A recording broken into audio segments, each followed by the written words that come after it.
All right.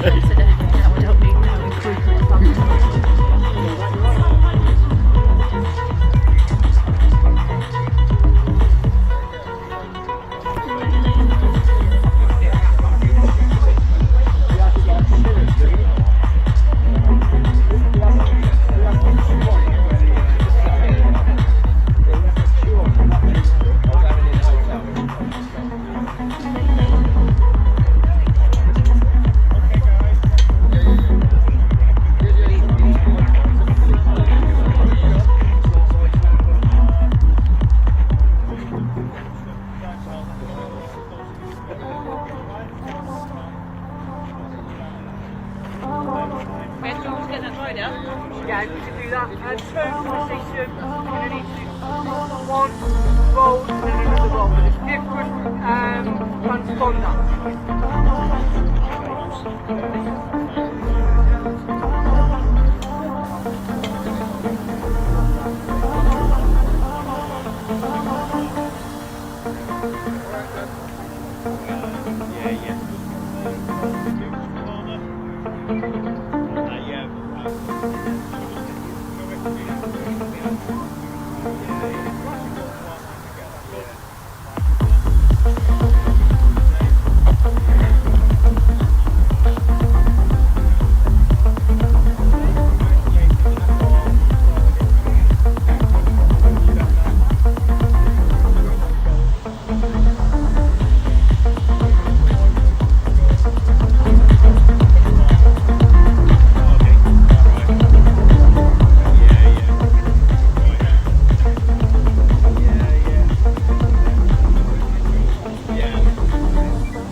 Get up there.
Get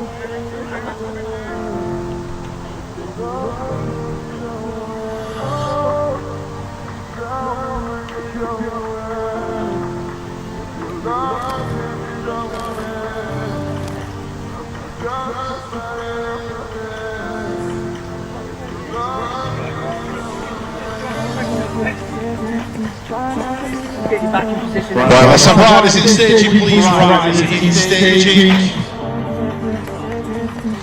We're going to go in 4 minutes.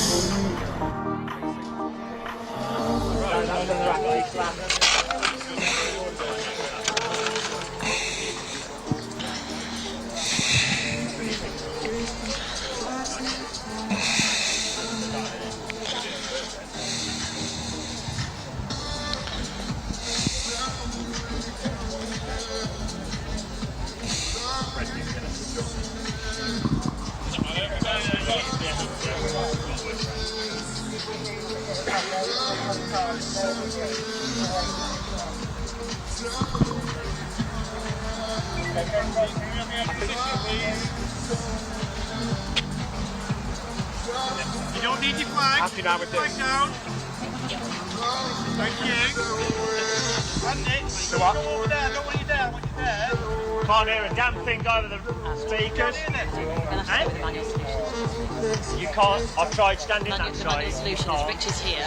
Yeah, so we're good. Have the data here. Yeah, it's fine. That's what I mean. We're not. We just need to check that this pulls up in blue. So have we got one here? Yeah, it comes up in blue, right? Yeah, it does. Yeah. So we'll be able to see. No, we can just make sure.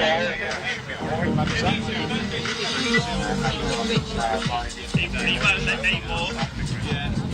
So I'm here. I'm going to be right on his camera. Just looking for the light. I'll walk, but he'll tell me. Yeah, that's it. You don't know. Yeah. Oh yeah, we're. I think we're good at that. Let's go 4 minutes, half past start.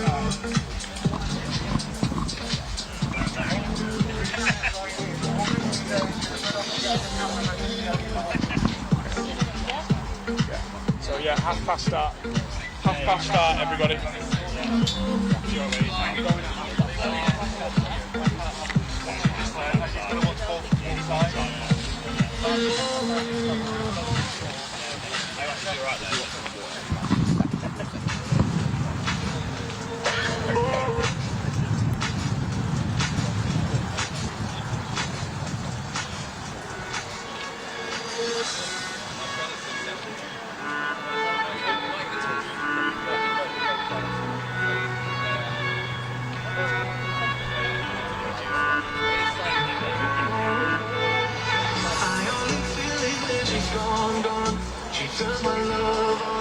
Just like a bomb, she got me feeling like I'm on one.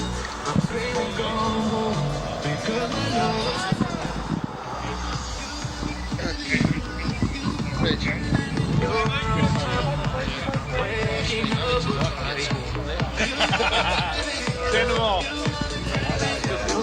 All right, folks. We are live on YouTube. Good morning, ladies and gentlemen. On the Youth Sports Trust YouTube channel, we are heading into the first of the time trial events.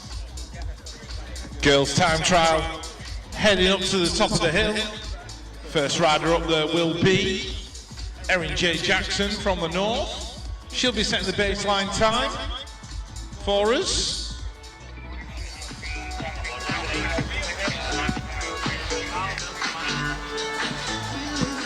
Erin came in as a last-minute reserve into the North squad, but she's done a fantastic job this weekend. Really got stuck in and had a go, which has been lovely to see. I know Mummy's at home watching it right now. I had a message off her yesterday. So, good morning to Karen. We know she's watching. Plus, she makes me free brews at Midlang, so I've got to say hello to her. From YST to get going. Are we ready to go? So the day 2 time trial here, about to get underway. All right, first rider lining up in the gate for the North, Erin J. Jackson. Well, let's see what she's got. Attention. Okay, riders, random start. Riders ready, watch the gate. All right, here we go. Erin J. Jackson of the North heading out for a time trial lap right now. It's a long first straight here at Derby. The legs will be burning by the time you get to that final turn as she heads into turn number 1.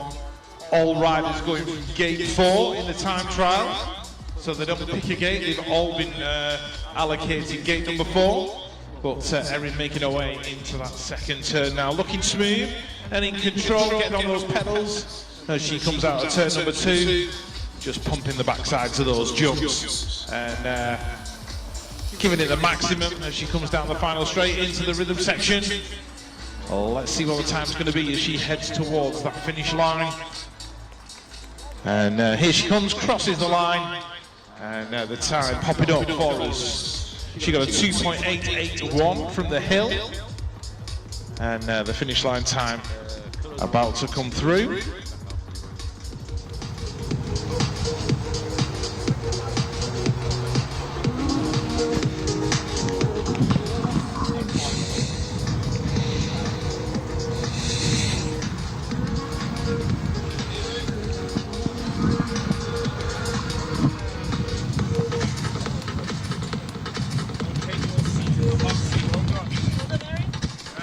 Well done, we got Erin in the hot seat. 47.953 was this time. Erin J. Jackson of the North. Setting that baseline. Here we go with rider number 2. Random start. Riders ready, watch the gate. Next rider over, Lucy Groundwater from the Ulster BMX squad. 2.823 down the hill, so looking very good with that initial hill time. Heading into that first turn. And as she heads into the first turn and out again down that second straight, putting the acceleration in, turning on the turbochargers as she heads down towards turn number 2. Into that turn and out again. The legs do start to burn the further you get around this long track here at Derby. It's one of the longer ones on the UK national scene. Out that final turn, into the final turn, getting encouragement from the sidelines. Lucy takes it to the line. 50.794, so Erin J. Jackson holding on to the hot seat for the time being. Okay, riders, random start. Riders ready, watch the gate. Next rider over, Lacey Bird from the south now. Lacey was in the hot seat for quite a substantial amount of time yesterday. So it'll be interesting to see if she gets in there again and how long she holds it for.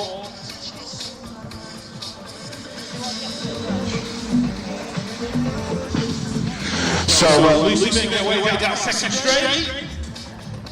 Looking like she's getting a good pump off the backside of those jumps, generating some speed as she enters that second turn. Moving into the third straight here in the School Games Time Trial 2022. In and out the final turn, down that final straight. We're looking for better than 47.953. Is she going to get it? She gets the line 46.248. So the hot seat has a new occupant, Lacey Bird from the south. Erin J. Jackson vacates the hot seat.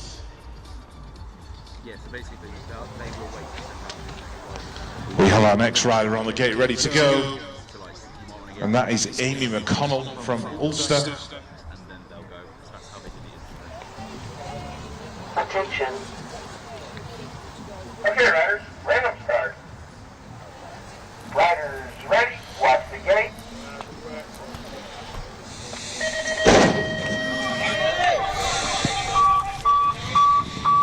All right, Amy McConnell leads the gate, heads down the straight towards turn number 1, 2.718 was your hill time, only fractionally slower than Lazy Bird. There's literally 18 1,000ths of a second in it so far between these two riders.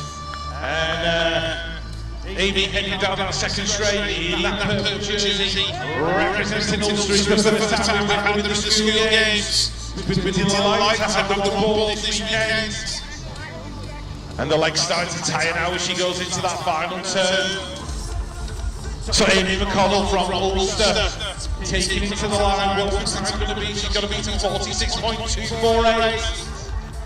And she's just outside 47.584. So second place so far for Amy McConnell. Random start. Riders ready, watch the gate.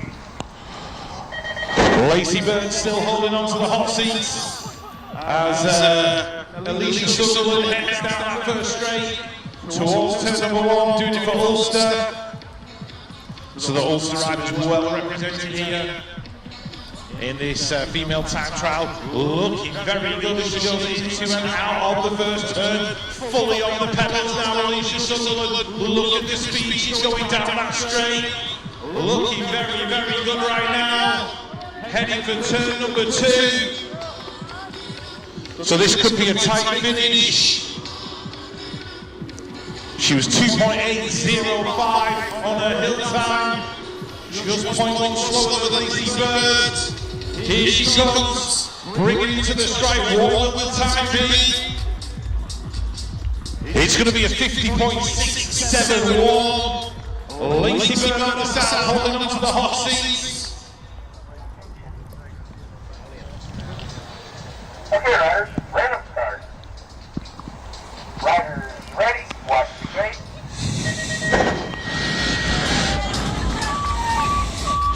Right, so Chelsea Barnett picking up at 2.690, so that is the fastest hill time so far. She's 0.10 faster than Lazy Bird down the hill. So getting a nose rub just at this moment in time. But as we all know, it's about the finish line time, it's about when you get to the line. But she's doing it for the Scottish Royals, Chelsea Barnett. Maybe could have squeezed an extra pedal in there just before that second turn.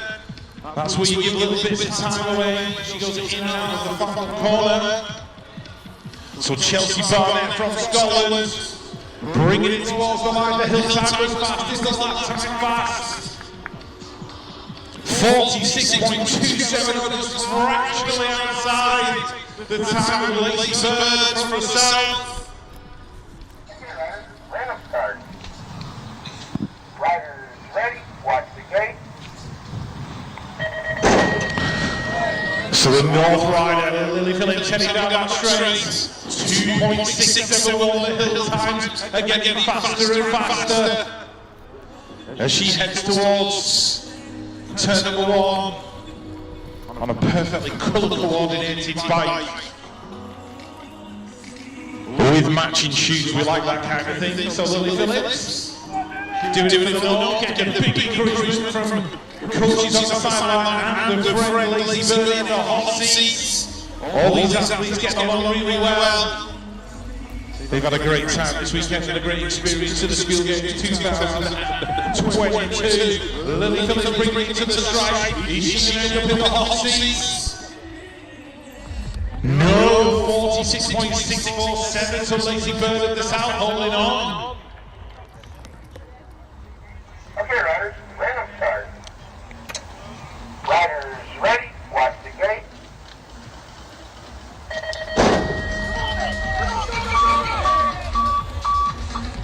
So the hill times are improving, but the lap times have not quite getting there. 2.605 Paige Proctor, faster down the hill for Wales. So these times coming down ever so gently. But it's not the hill time, it's the lap time. And Lazy Bird of the South has the fastest lap at the moment, sitting in the hot seat watching Paige. Paige enters that third straight, heads towards the final corner. What's it going to be as she gets the line? Paige Proctor from Wales. 43.871. We have you hot seats. Paige Proctor from Wales. Fastest hill time, fastest lap time.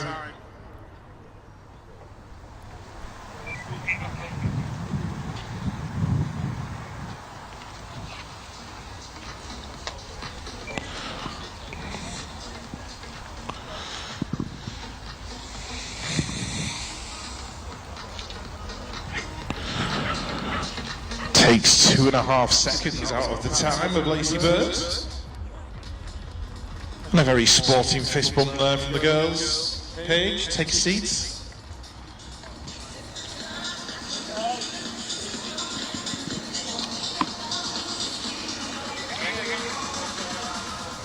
Attention.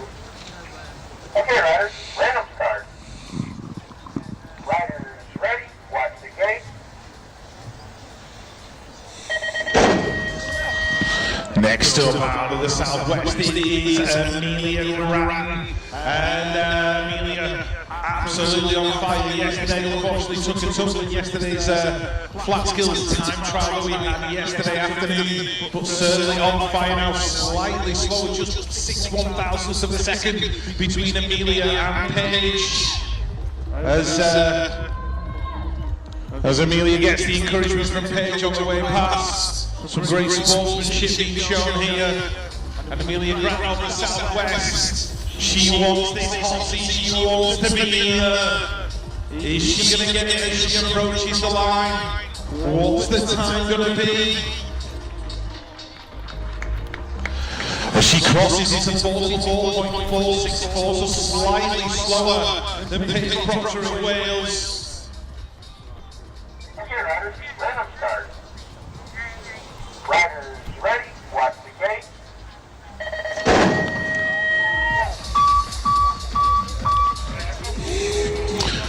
So Paige holding on to the hot seat, the fastest hill time and the fastest lap time. So Wales, the region in charge at the moment in the girls' time trial. But Tilly McCrum of Scotland will be looking to change that. Looking fast, smooth and in control. Down this second straight. In and out of the turn. She's got some work to do if she wants to beat the time of Paige Proctor from Wales. Here now the final call, Tilly McCrum, bringing it to the line. And it's a 43.349. So Tilly McCrum, Scotland, into the hot seats. Paige Proctor gives up the time trial throw to Tilly.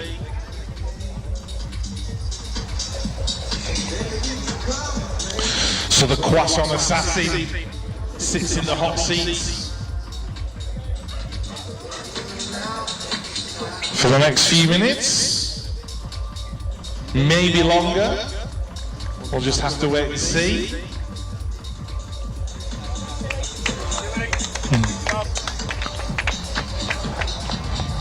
Nice sporting fist bump there from the girls as we move on. Okay, riders, random start. Riders ready, watch the gate.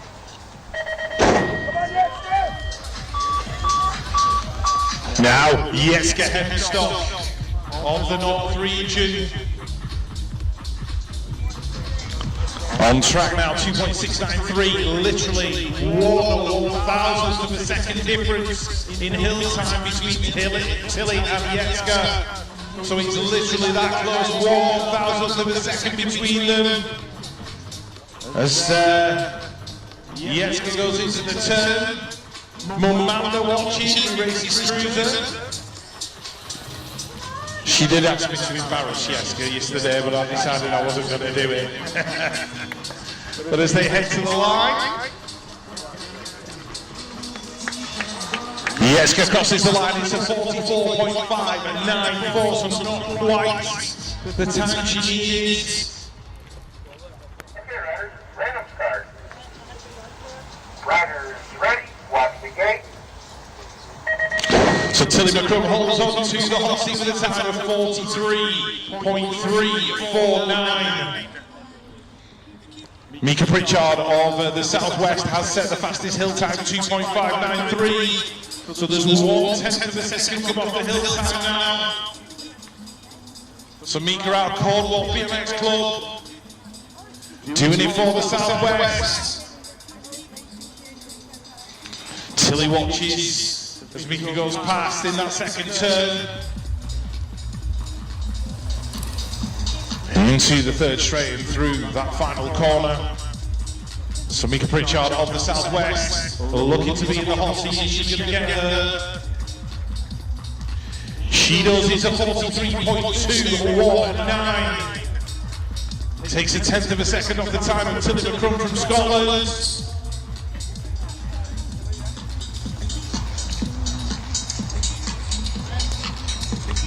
So the hot seat changes. It's a long walk from the finish line up to the hot seat.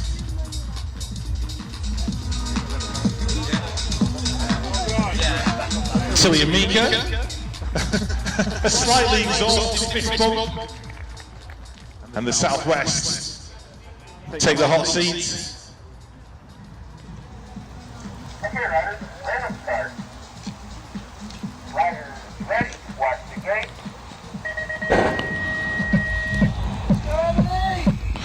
Next up is Amelia Grattan of the Southwest. Let's have a look at the hill time that she set, 2.785. So almost 0.2 slower than Mika Pritchard of the Southwest.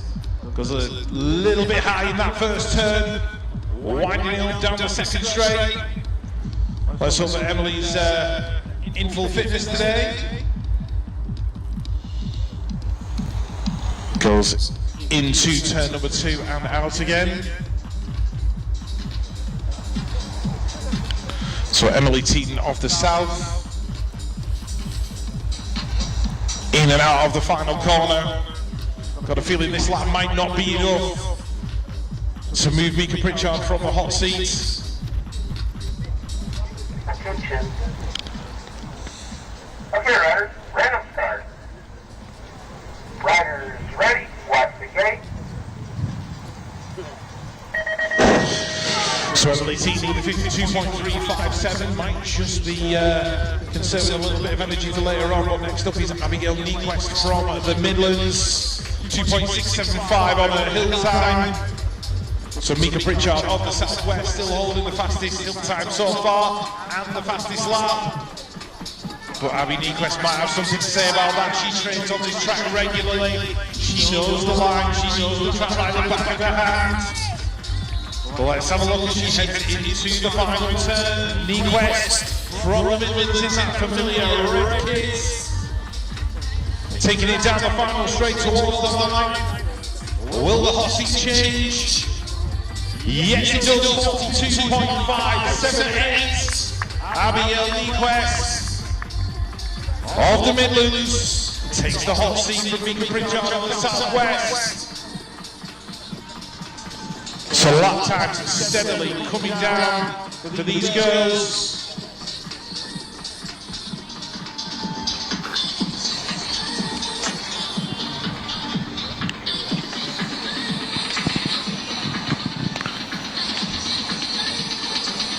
So Abigail taking her seat, the hot seat.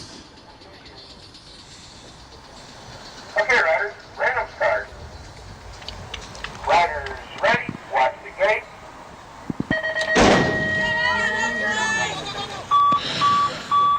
Next up, out of the Midlands, Esme Brooks, other teammate and good friend of Abigail Nequest, on track now, heading down towards turn number 1, 2.668 for a hill time.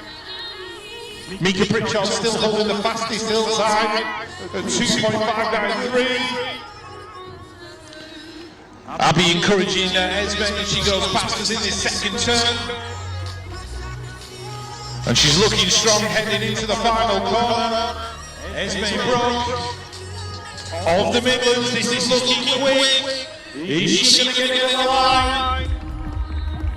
Yes, Esme Brook 42.507. So the Midlands riders switching places. Abigail leaves the hot seat. Esme enters the hot seat. These girls, very good friends, been racing together for a very long time. I'm sure there'll be a fist bump and a big hug. There we go.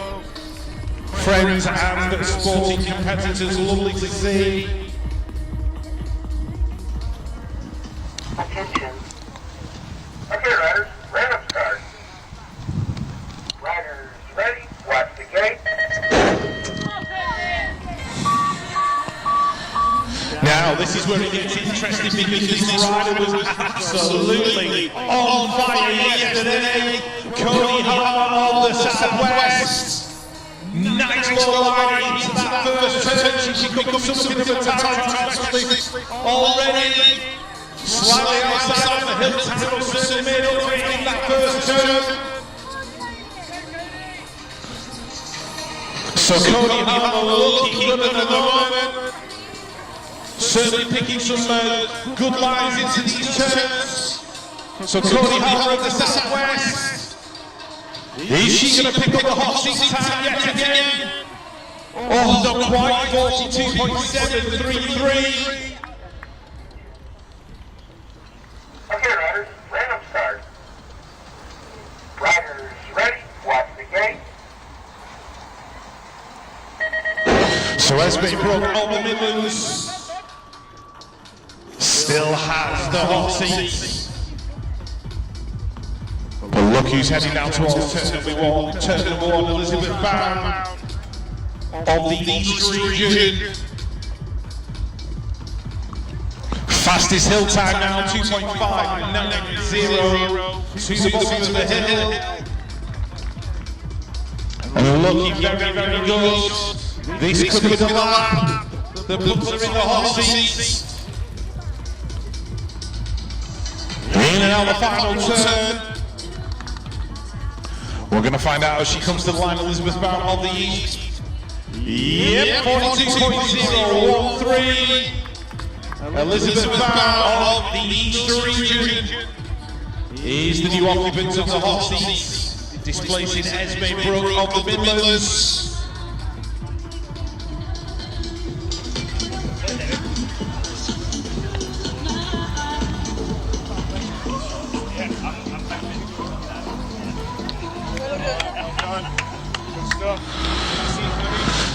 So Elizabeth making her way to the hot seat.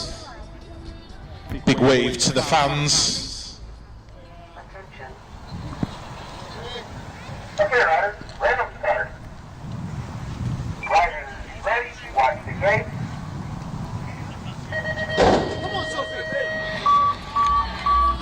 Alright, Sophie Elwood of Wales is the next rider on track right now. 2.554, the fastest hill time so far in this girls' time trial. Goes to the rider from Wales, in and out of turn number one. Nice manuals going down that second straight. Smooth and in control into that second turn. Elwood racing for Cardiff BMX Club. There's going to be a brand new track down there very, very soon. You can't wait to see it. But she's slightly outside on the time, 42.566. Riders ready, watch the gate. So Elizabeth Bound holds on to the hot seat as Alexis McCartney of Scotland starts her time trial lap. All these riders start from gate number 4, starting from the exact same gate. Alexis low line around that first turn, taking the shortest possible route into that second straight. Plenty of encouragement from the coaches as she enters turn number 2. It's only a short third straight, and then a slightly longer one straight number 4.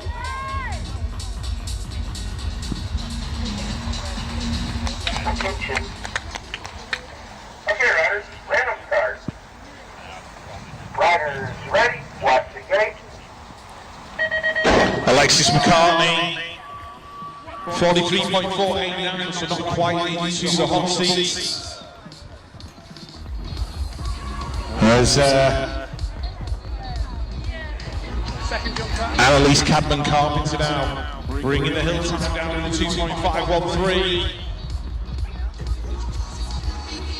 So the rider from East Anglia, the East region, certainly looking to unseat their teammate Elizabeth Batman from the hot seat. So Annalise Cadman Carpenter, will she be the resident in the red and black Type R hot seat? Okay, riders, random start. Riders ready, watch the gate. So Annalise Cadman Carpenter, 42.765. Elizabeth still in the hot seat. One rider who will be looking for it is Elsa Reynolds. The runner from yesterday, 2.492, is a hill time the fastest so far.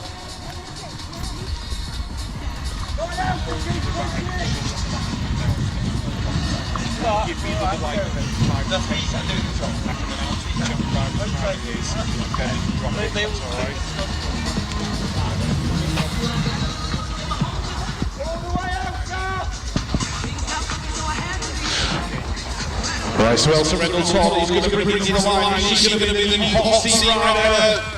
Yes, she is 41.432. So Elsa Reynolds of the South. Okay, riders, random start.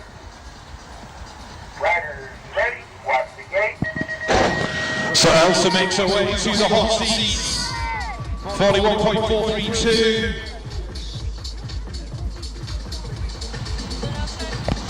About half a second quicker than Elizabeth Bounce.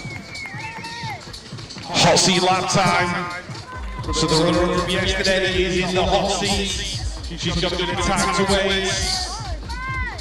As Ellen Parr is on track. 2.680 for the lap time.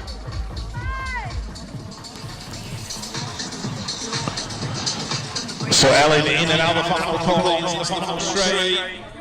Might not be enough to unseat Elsa Reynolds hot.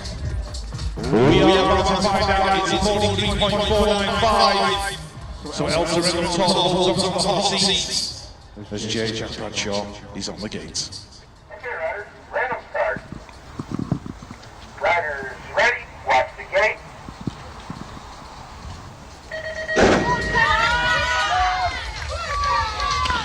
So just two riders left now to go in this girls' time trial. Elsa Reynolds in the hot seat. Jack Bradshaw of the Midlands on track right now, heading into turn number one. She's quick, and she's got the speed though to take the lead in the girls' time trial. Encouragement from the sidelines as she enters that second turn. Bradshaw in the red of the Midlands into the final turn. Out of the final turn, it's going to be close to Jack Bradshaw.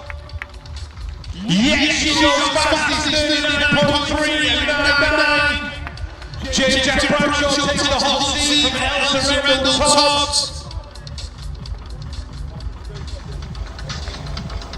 Attention. Okay, riders, random start. Riders ready, watch the gate.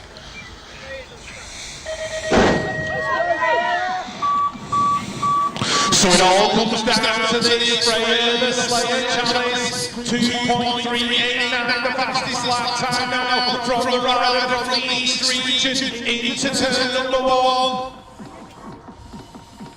Freya heading down that second straight, looking good. The 14-year-old world champion took the title out in Nantes in France back in July.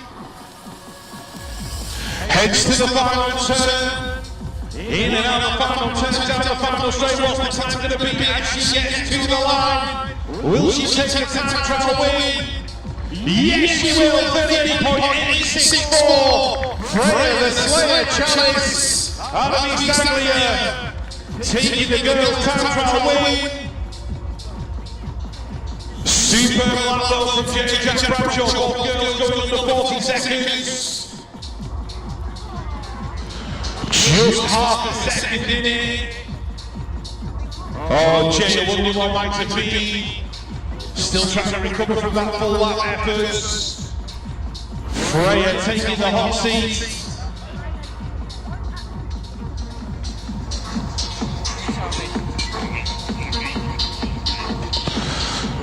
So your time trial winner in the girls' competition today, Freya the Slayer Chalice from the East region.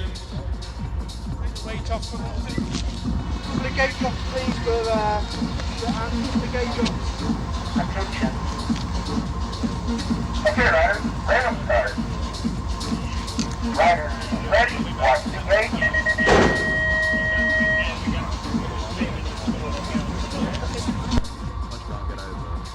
Yeah, let's have a chat with Freya. Hello. We all right? So how was that one for you? Tell me about that. Do you think it's the length of the track, or do you think it might be like the efforts that you put in yesterday that's kind of just build like? My body is very easy on track. So just let us know how your two games experience has been overall, how you enjoyed it. It's been a lot better than last year at Amazon Tata. It's a very cool, good experience. Got any messages from Mum and Dad at home? They're here today. But thanks for coming. Thanks for coming, Mum and Dad. So, Freya the Slayer, she is your time trial winner in the girls' competition. So, Freya Chalice takes the win. Hang on. Good? Okay, we're good to go.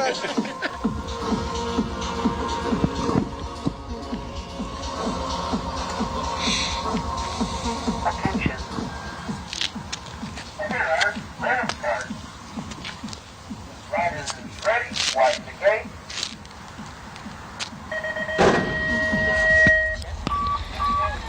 As we start with the boys' competition, we have got Cameron McGrail heading down the first straight towards turn number 1. Let's have a see how he goes.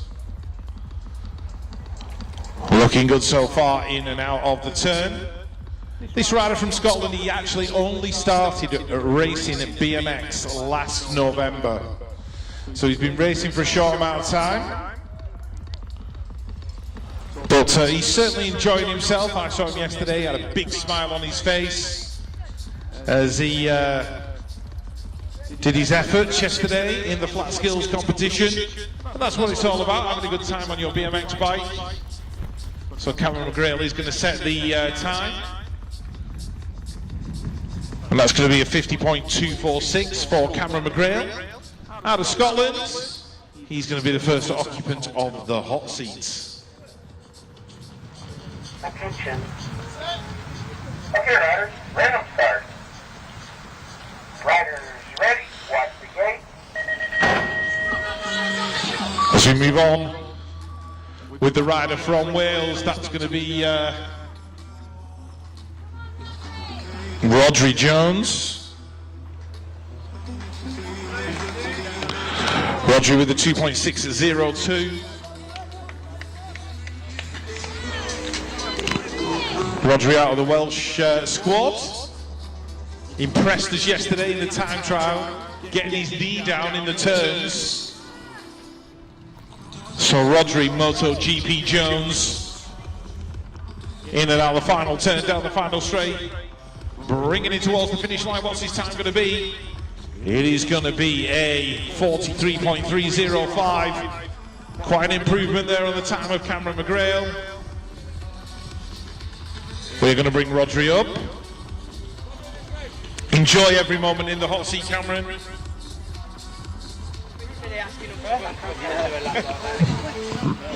The legs are folded. Ready, watch the gate. Boys are relaxed. Hey, Rich, I think we need to start doing BMX relay racing and they've got to run back to the start. Absolutely, yeah. Right, Rodri Jones of Wales taking the hot seat from Cameron McGrail. So the hot seat goes from Scotland to Wales, but is he going to go back to Scotland again? Because Lewis Collins Nimmo is on track. The hill time was slightly slower, 2.673, but it's not about the hill time, it's about the lap time. Collins Nimmo into the final turn. Here he comes down the final straight. Is he going to get it at the line? Lewis Collins Nimmo taking it to the stripe. 42.950, so the time is faster. So the hot seat goes Scotland, Wales, Scotland. Yeah, he did. Lewis Collins Nimmo.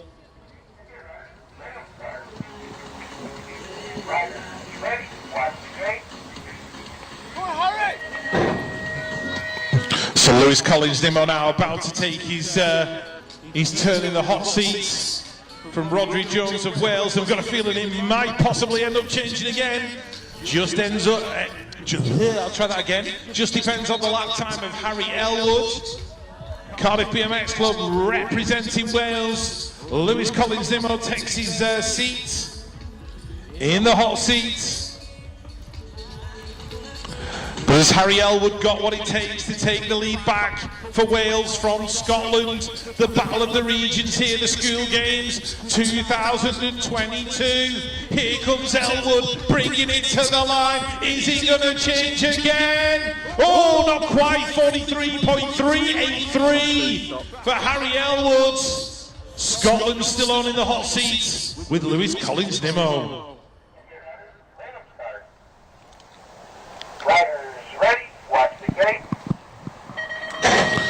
So the East Region take to the track. Thomas Miller, 2.429, so a substantial improvement on the hill time. So the East Region looking to steal the hot seat now from Scotland. Miller in and out of turn number one, down that second straight. Picking up speed off the back of these jumps, looking very good right now. 2.1 on the number plate. Thomas Miller from the East Region. In and out of the final corner, here we go. Is it going to be the time that takes the hot seat? Thomas Miller from the East. Yes, he does, under 40 seconds, 39.969. So Thomas Miller is the man in control right now. Okay, riders, random start. Riders ready, watch the gate.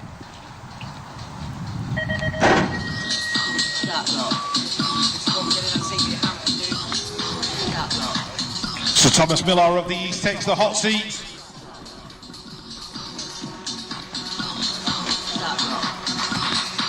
But who is the man on track? It is Lewis Cook out of Scotland.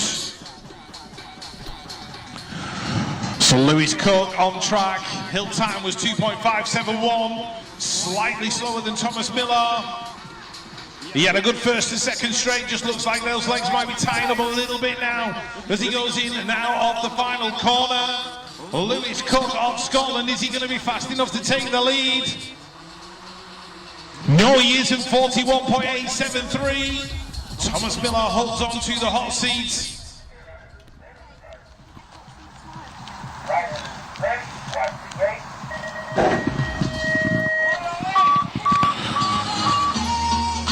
Right, we've got an Ulster rider on track now, Oliver Purvis, I think it is. Yes, it is. 2.581 to the bottom of the hill.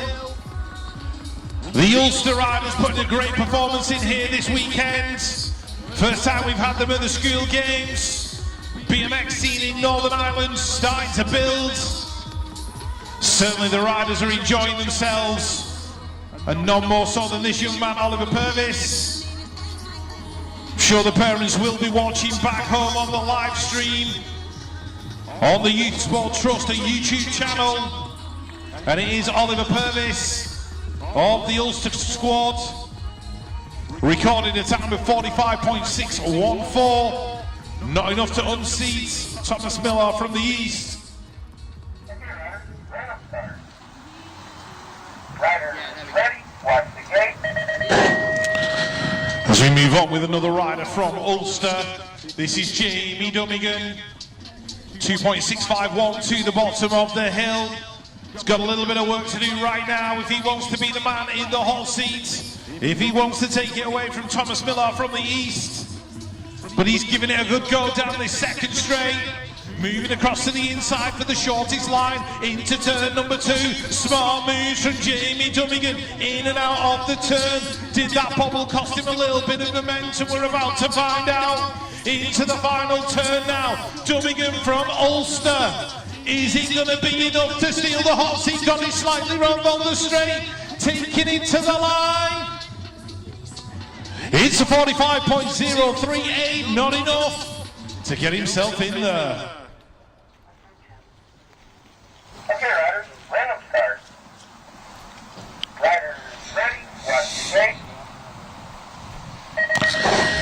Now, this young man on track from the Midlands, Max Clare, he's a local here at Derby, rides this track week in, week out. The lap time is looking good, the hill time has improved. It's gone from 2.429 to 2.414. So Max Clare of Derby BMX Club, he's a local here, looks like he's the guy in control as they head to the final corner.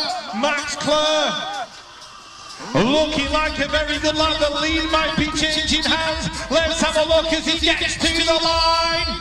36.620. Wow. 3 seconds faster. That is a big, big, big improvement. Riders ready, watch the gate. So the hot seat will be occupied by the local rider Max Clare of Derby BMX Club. Switches with Thomas Miller from the East region. And they're only going to get faster from here on in. Louis Tay Edwards of the East now. He wants this hot seat back for the team in yellow. Is he going to get it? The hill time was slightly slower at 2.465. But it's not about the hill time, it's about the lap time.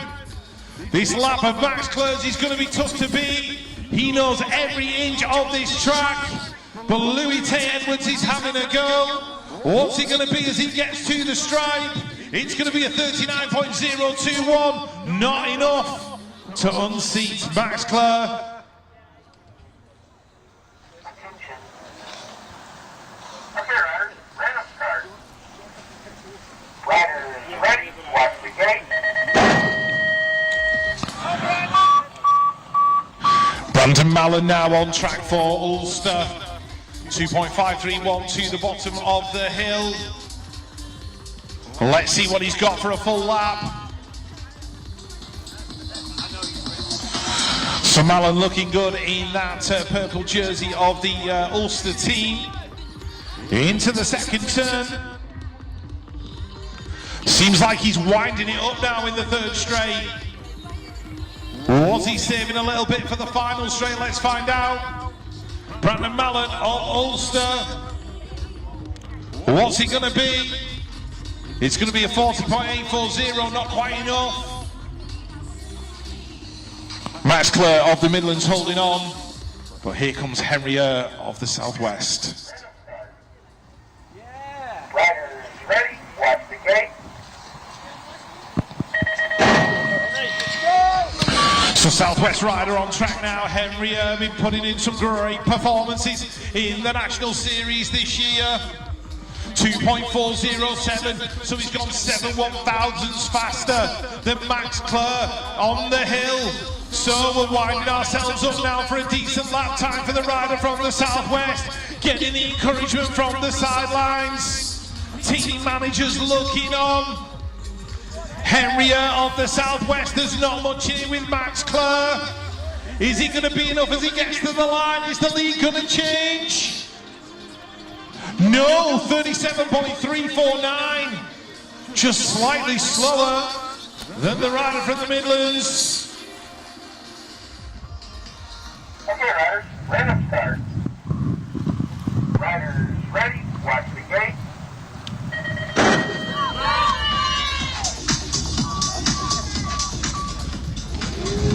So the Midlands get another rider on track now, Benjamin Weiss, 2.406. So the hill time improves again, literally by 1/1000th of a second. Ben took a tumble yesterday in the time trial in the flat skills competition. Took a bit of a knock, but he was treated, he was looked after by our medical team. And he's all right, and he's back on it today.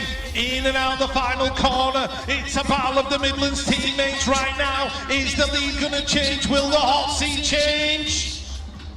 No, 37.627. Not quite enough for Benjamin Weiss on the Midlands. Max Clare hanging on to the hot seat.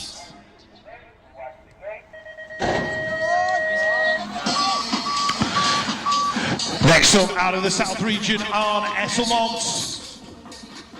2.375, the hill time comes down again. Arne's dad Eric is coaching the South region this weekend, so he'll be looking on as his son tackles this track here in Derby. Arne gets extra style points for riding a steel bike. There on the dial bike steed as he goes into the final turn. Steel is real, but is it real enough to get him a fastest lap time? Esselmont bringing it to the line. Is it going to be enough? No. 37.376 for the rider from the south. Okay, riders, random start. Riders ready, watch the gate.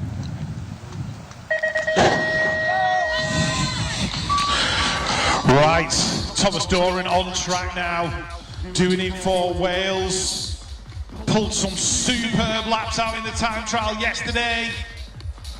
In the flat skills competition, he was looking very good. He sat in that hot seat for a very long time. Could scarcely believe it himself. But his laps were good enough. And he sat in the hot seat, but this is a whole different kettle of fish. Being on a regular BMX track. Thomas Doran from Wales, is he going to have enough, or is Max Clare going to hang on? It's not enough, 40.022 for Thomas Doran of Wales. Random start. Riders ready, watch the gate.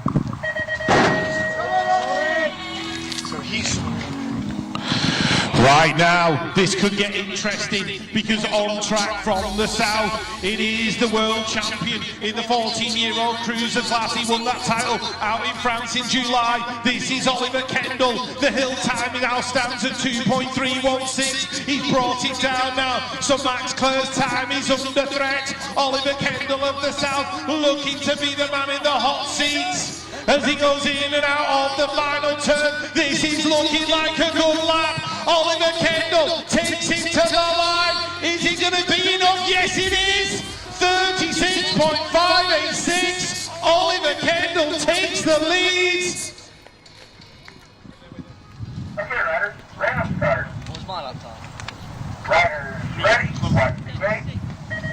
Let's go, Miller, come on! So the lead changes and Oliver Kendall will be the man sat in the hot seat, but someone trying to unseat him. He's going to be his teammate Miller Hughes from the south, heading in and out of turn number 1 and looking very, very good.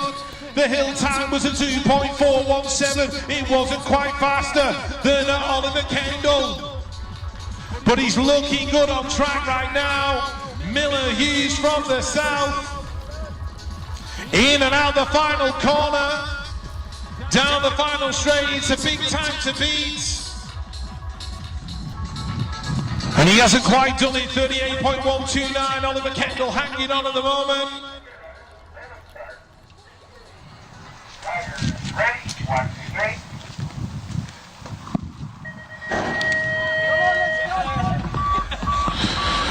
Right, let's check out the next rider on track. It is Gabe Simpson from the north. So Gabe, the hill time is 2.415. Not quite the fastest, but certainly as he winds this lap up, Gabe will get faster and faster as he goes in and out of turn number 2. Simpson looking for the lead, looking to be in the hot seat. 36.586 is the time to beat. Is he going to do it? not quite, 36.893 for Gabe Simpson. Riders ready, watch the gate.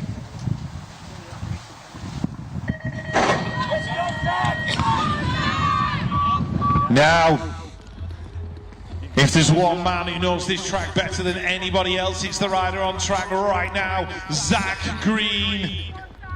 2.422 on the hill time. Trains here every single week. Parents are involved with the running of the club. Literally got Derby BMX Club running through his veins. But what he wants the time trial win in the school games 2022. Zach Green bringing it to the line. Will it be Derby BMX Club's day? Not quite, 36.657. Random start. Riders ready, watch the gate.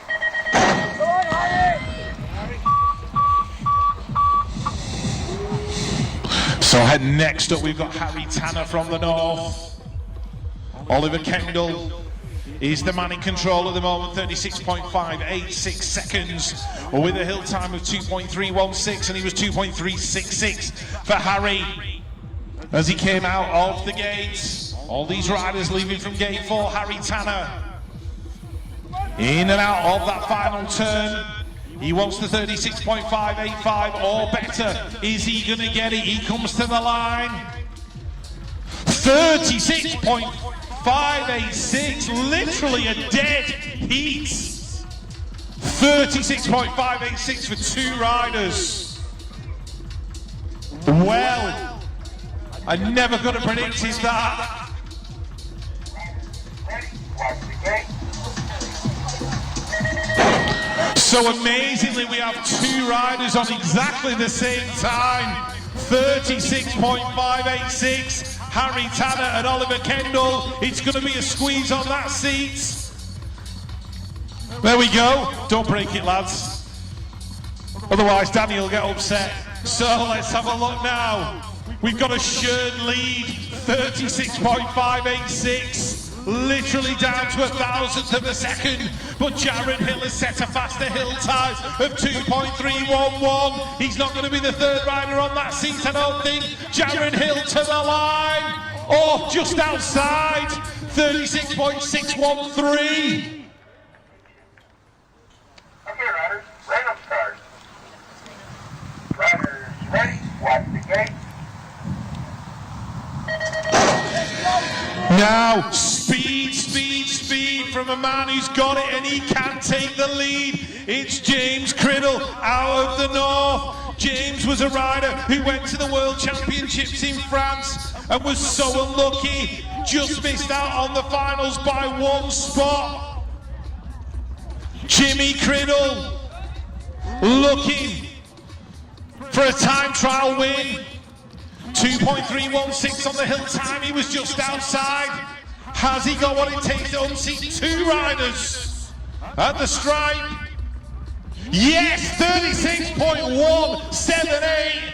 James Criddle of the north is your new hot seat occupants. Unseating Oliver and Harry. Random start. Riders ready, watch the gate. But I'll tell you what, if we have that happen again, we're not going to have a hot seat, we're going to need a hot bench. So James Criddle, he's in the hot seat.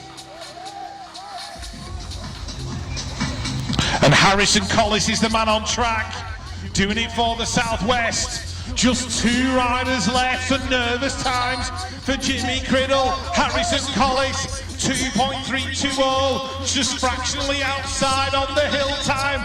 As he gets to the stripe, what's it gonna be? Yes, 35.887. The time comes down again. Harrison Collis, the man in control. One rider to go. Okay, riders, random start. Riders ready, watch the gate. So the tension builds goes the Southwest Riders. Battling for the win in the time trial. It's between Taylor Hunt and Harrison Collis. Harrison takes his seat. Taylor posts a faster hill time, 2.252. So the rider from the Southwest, in and out of the turn, getting encouragement from Harrison as he goes past. So Taylor Hunt took the win yesterday. Is he going to do it today? Taylor Hunt bringing it to the line. Will it be enough? Yes, it is. 34.782. Breaks the 35-second barrier. Taylor Hunt of the Southwest wins the boys' time trial at the School Games 2022. The first moto of racing will go at 11:45. 11:45 for the first moto.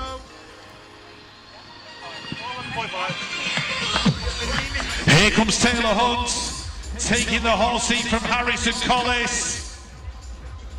Sporting fist bumps and hugs from the boys. We're going to interview the man. Right, let's give Taylor a bit of a minute just to gather some breath.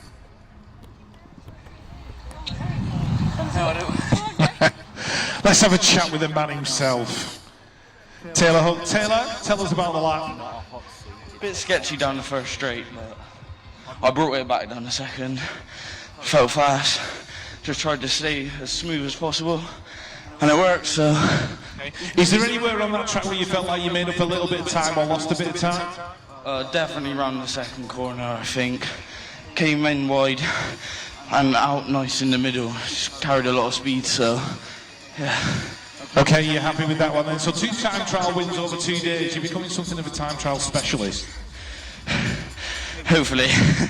It's a pity it's not in the Olympics anymore. But anyway, your time trial winner, give it up, Taylor Hunt of the Southwest. So all riders. Right, all riders must check in their transponders again for the racing. All riders must check in transponders again for the racing. So guys, just get yourself over to the admin cabin. Get your bikes scanned in. We are going to go with the motos at 11:45. 11:45. We hope you guys at home watching on the live stream are enjoying yourselves on the Youth Sport Trust YouTube channel. Certainly our fans in the stands. Let me see if I can count them today. There must be at least 30, maybe more. But the fans in the stands, give us a wave. Whoop whoop! The Welsh flag is flying. All good. So we're going to be back with the racing at 11:45. 11:45. And I'm going to do the important thing, which is finding a cup of tea.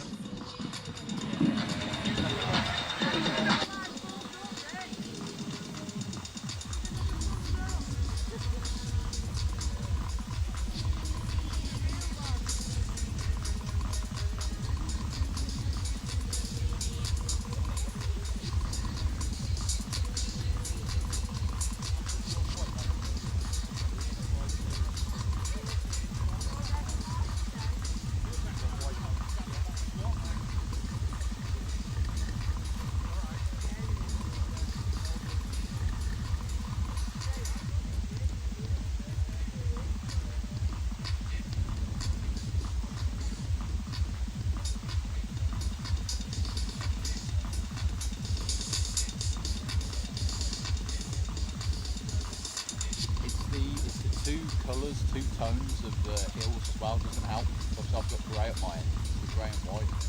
It blows out the white.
And when they whip round, mate, on the first view, I was like, I've got to go fully wide on this. I was like, oh, and now we're going in a bit closer. I was like, we won't be now. yeah, it's more of it. Yeah, pretty wide anyway. Is it like, obviously we'll see on the first few weeks. So I guess we're trying to follow the leader, but there'll be a pack pretty much the whole time. For your point, you'd be alright. For me, you'll get the pack straight away. Yeah. Then almost white back. Yeah, hopefully. That's why they've got them. They had like a brace and everything.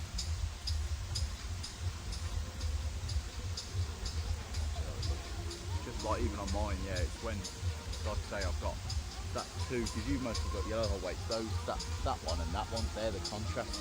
And yeah. I'm constantly dipping like once they're down the iris just so it's not blown out. I was on 2 before and I think it was right, but I think I must still have my iris too. Yeah. Way better to have more MD. Hey? Yeah, well, good mate, look at it. They decent. Hey, like, I mean, yes, they were decent, but like, apart from literally a slight fat, which was 10 minutes, it was really good. Imagine would have only done the camera. Oh mate, no, it would have been, because you think, like, He had start us finish. on the fucking side as well. Because I pretty much, You look at the picture. like that, like, ideally we could have got away with 4, but that start one, I think. But we could have got away with 4, but I've got to finish.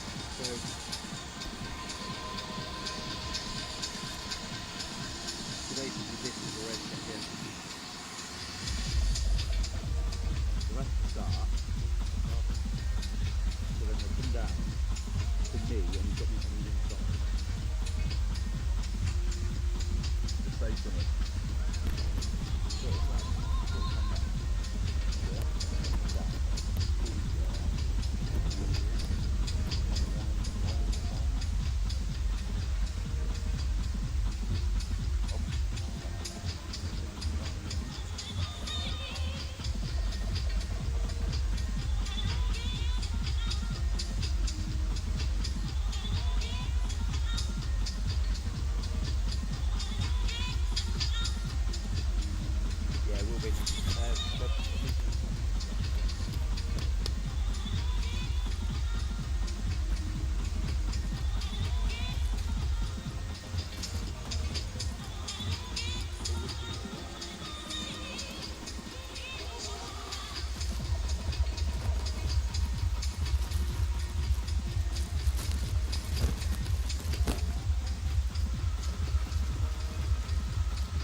When you come to Loughborough, there's so many different sports that we have on offer, whether you want to compete or whether you want to play recreationally.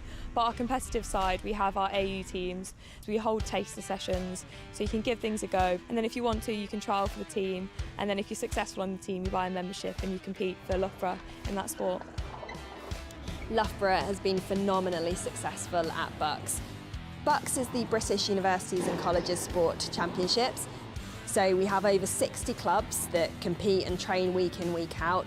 Thousands and thousands of students take part in the athletic union, and they all love to wear the kind of African violet purple shirt with pride and represent the university against other universities and against the best clubs in the country. The buzz you get on Wednesday nights, the BUCS nights, just running out in front of all your friends, it's just a real buzz, walking through that tunnel, getting onto the pitch. Playing for Loughborough makes me feel really proud, just seeing the people that have been there, worn the shirt already, and what they're doing now. They're playing for England on the weekends, they're playing for the professional clubs. Each athletic union club has their own student committee which help to run and facilitate their sport. It's really important for us that student development is just as much at the heart of what our athletic union clubs do, as well as the actual playing of sport. Everybody gets to use the same facilities here on campus. It's not like we've got facilities that are only for elite people or only for beginners. We all use the same facilities, tread on the same pitches, and we've got staff that are available to make sure that your experience is as good as it can be. We have an incredible array of coaching staff, performance support staff, so things like physio, strength and conditioning coaches that are always on hand to help people learn, develop and improve. So the AU at Loughborough is just like completely different from any other university. The competitive side of it is really supported by the uni, and like the social side as well, alongside the competitive teams. Everyone seems to really be invested and come to support Loughborough when they're playing. Loughborough will give you an incredible opportunity for sport, whatever your interest is, whatever level you want to be part of, and really have that life-shaping journey through university. This is the place that you can really develop and learn and enjoy yourself as well.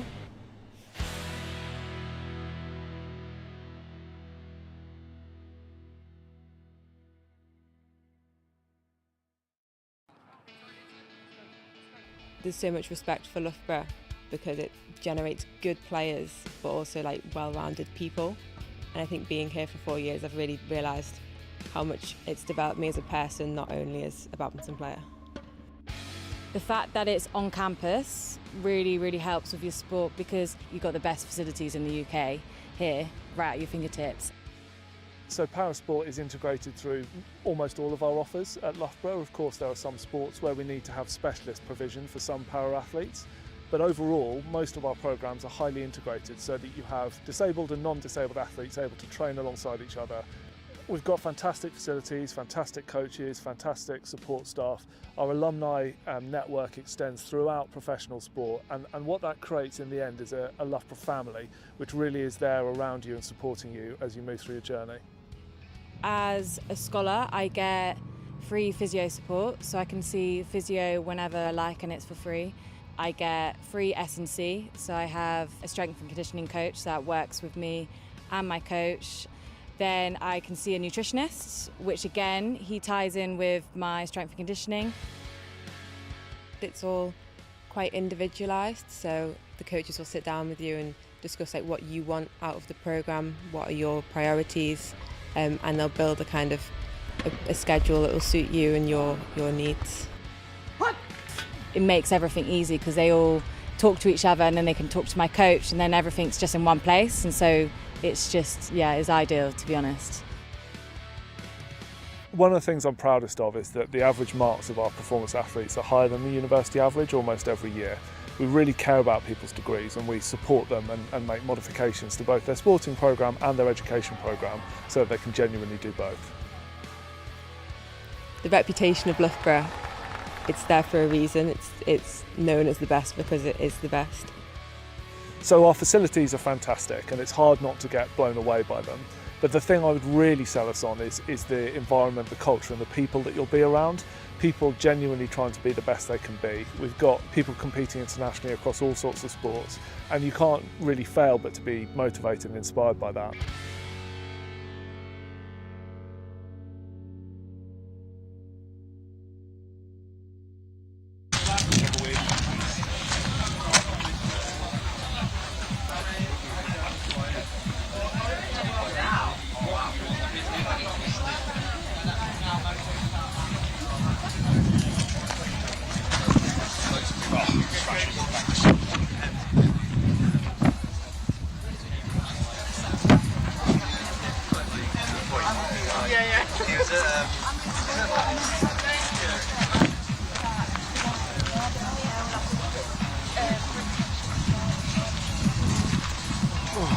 That's really nice to see that.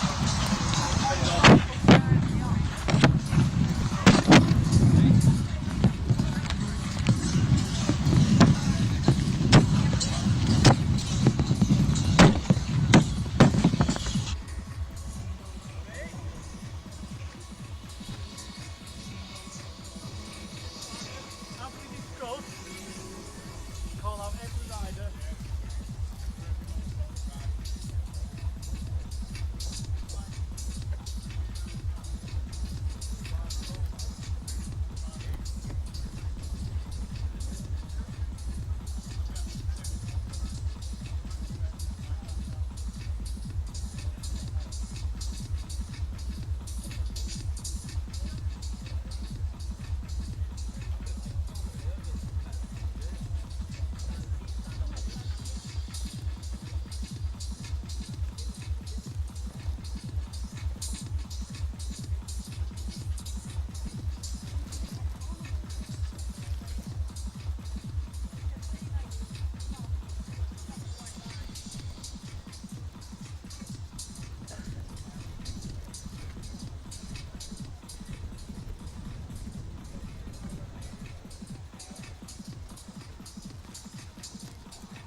All right, we're very nearly ready to go with the racing. Have Harry do a bit of a test for us.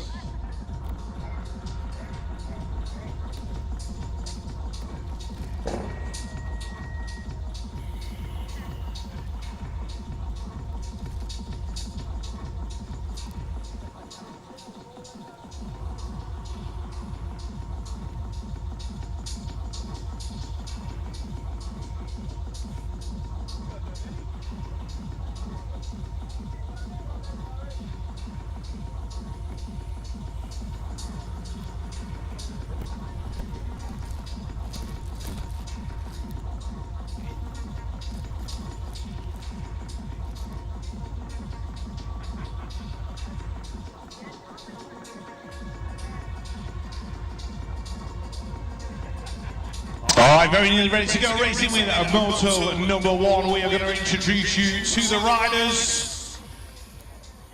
Let's give you the riders on the gate. For the South region, we have Lacey Bird.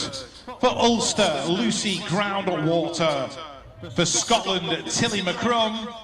For Scotland again, Alexis McCartney. For the North, Jetska Hemstock.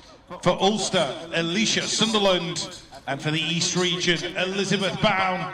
This is race number 1 for the girls.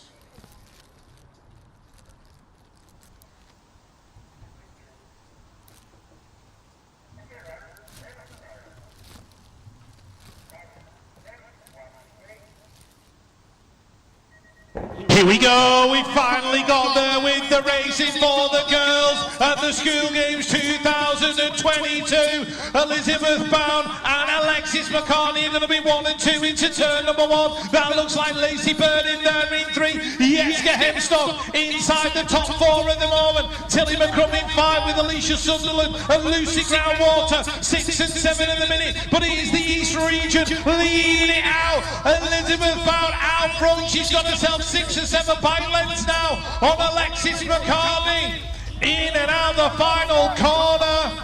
Elizabeth Bound of the East region. She's going to take moto number 1. Alexis McCartney in 2. Jetska's made up the 3. Tilly for 4. Lacey Bird in 5. Alicia for 6, I think it was. Lucy for 6, sorry, Alicia for 7. Big laps there for the girls. As we move on to female moto number 2, we have got, for the East region, Freya Chalice. For the North, Erin J. Jackson. For the Southwest, Amelia Grattan. For Ulster, Amy McConnell.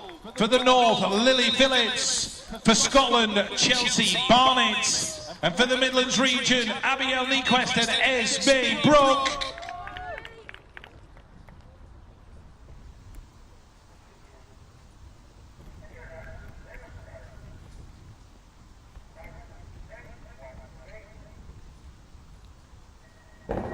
Race 2 underway, and Freya the Slayer getting a good snap from the outside. Esme's right there with her as well. Look at Amelia Grant working her way into the top 3, but Freya takes the whole shot. She's already got 5 by lengths on Esme as she heads down the second straight. Let's have a look what's going on for 2, 3 and 4. Amelia Grant now up into 3, battling with Abigail Nyquist into the turn. Abby goes round the outside, oh, gets pushed on the turn. Lily Phillips in there in 4. Can she take advantage of the battle in front of her? But it is Freya the Slayer challenge. She's going to take the moto win.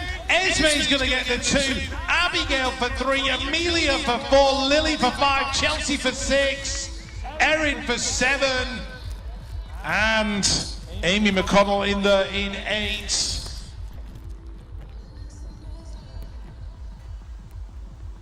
As we move on to moto number 3 for the girls, we have got Cody Harmer from the southwest, Elsa Rendell Todd from the south, Jaya Jack Bradshaw from the Midlands, the Welsh pairing of Ellen Parr and Paige Proctor.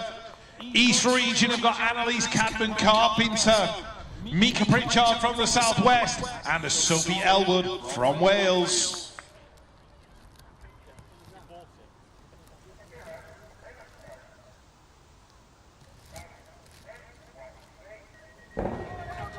Moto 3 for the girls, heading down the hill, pretty even Stephen. Jaya Jack Bradshaw though just getting a nose out front. There's Elsa Rendell Todd in there in that second position, and Annalise Cadman Carpenter now working her way into the top 3. Wales are in there in 4 at the moment, with the Southwest in 5. But out front for the Midlands, she rides here on the regular. Jaya Jack Bradshaw, Elsa Rendell Todd though is chasing her down. Annalise is battling at the minute with I think it's the rider from the Wales squad, is Paige Proctor, who's inside the top 4 now. But it's going to be Jaya, Elsa, 1 and 2.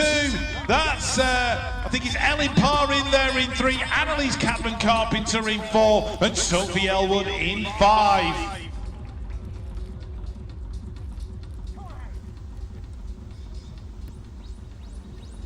Moving on to moto number 4. We have got from the south, Arne Esselmont. For Ulster, Jamie Dummigan. For the East region, Thomas Miller. For Scotland, Lewis Cook and Cameron McGrail. For East, Jared Hill. For Ulster, Brandon Mallon. And for Wales, Harry Elwood.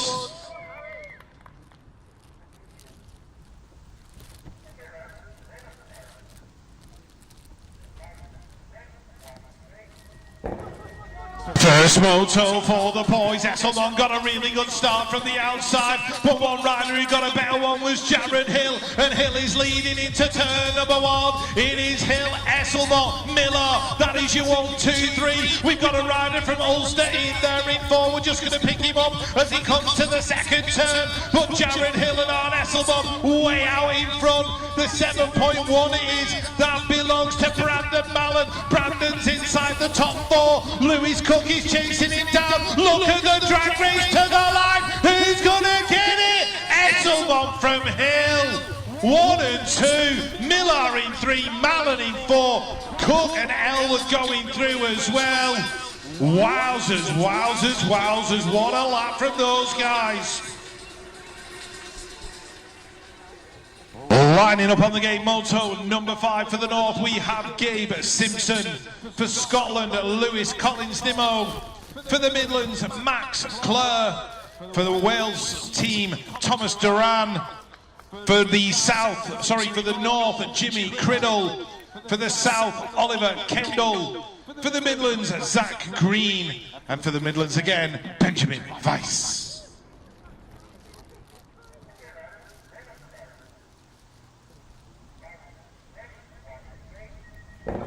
Moto 2 for the boys, there were some tent riders on that gate, but look at Jimmy Criddle moving across on Oliver Kendall, getting that optimum line into turn number 1. It is Criddle and Clare, they're going 1 and 2, Oliver Kendall's in there in 3, Zach Green inside in the top 4 of the minute, coming under pressure though from Gabe Simpson into the second turn, Benjamin Weiss in 6, Thomas Duran in 7, Lewis Collins Nimmo in there in 8, last turn action, Criddle looking good down the final straight. Max Clare can't get close enough. It's going to be Criddle, Clare, Kendall, Green, Simpson. That's going to be your top 5.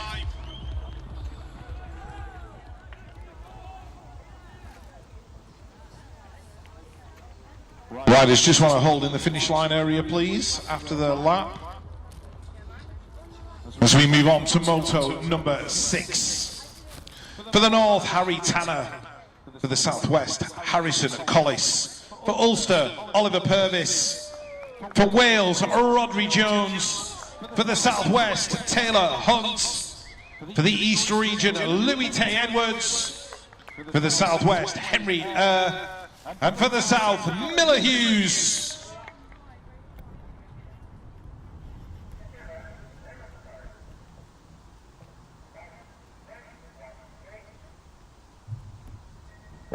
For race number 6, it's go, go, go, not slow, slow, slow. And one rider who isn't slow is Taylor Hunt as he heads towards turn number 1, battling away with teammate Henry So as they come in and out of the turn, down the second straight, the Southwest have got this one on lockdown in a minute. Taylor Hunt leading it through, under pressure from Harrison Collis. Collis is right there behind him. Miller Hughes in 3, Harry Tanner in 4, Henry in 5, Louis Tay Edwards in there in 6. Who's going to get it at the strike? Taylor Hunt and Harrison Collis going 1 and 2. Harry Tanner takes the 3. Miller Hughes in there in 4. 20 minutes to your next moto, people. 20 minutes to approximately 20 past 12. For you guys to go into the second motos.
Hello, I'm Ali Oliver, Chief Executive of the children's charity, the Youth Sport Trust, and I'm really excited to share our new strategy with you, inspiring changemakers and building belonging.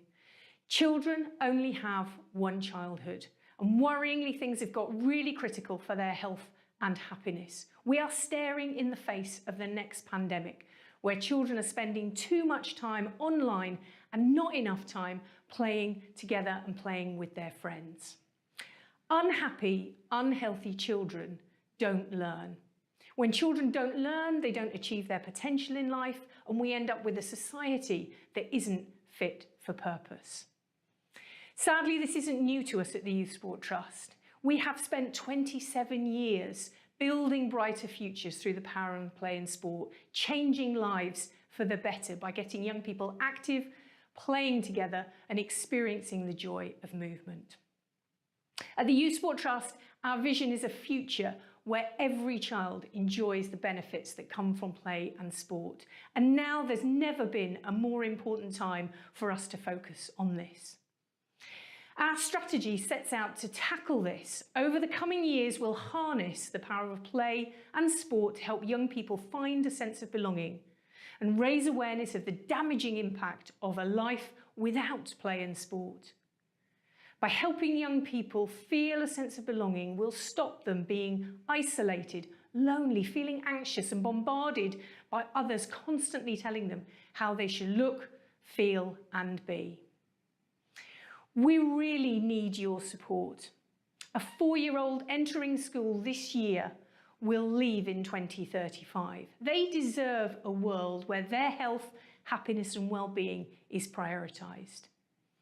We're on a mission to try and create societal change, but we can't do that alone. We need a whole range of new change makers, teachers, families, young leaders themselves, politicians, the media, a range of people in public life who are equally concerned about the health and happiness of the next generation.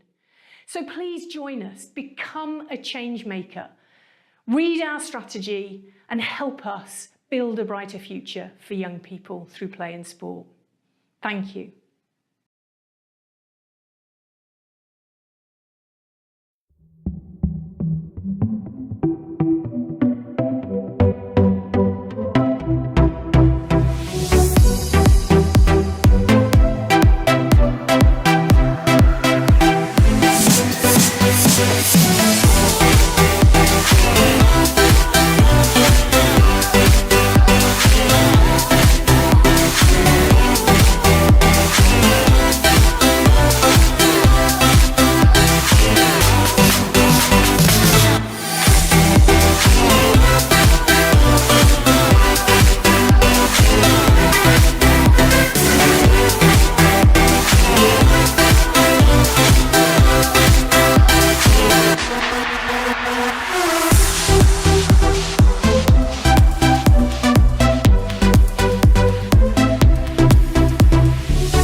you come to Loughborough, there's so many different sports that we have on offer, whether you want to compete or whether you want to play recreationally.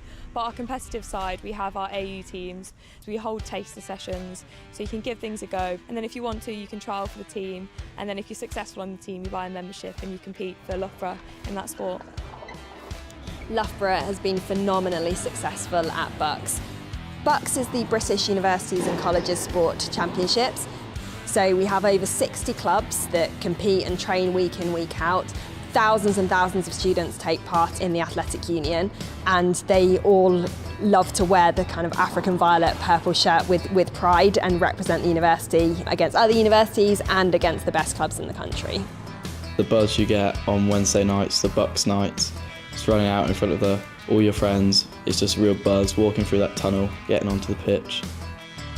Playing for Loughborough makes me feel really proud, just seeing the people that have been there, worn the shirt already, and what they're doing now. They're playing for England on the weekends, they're playing for the professional clubs.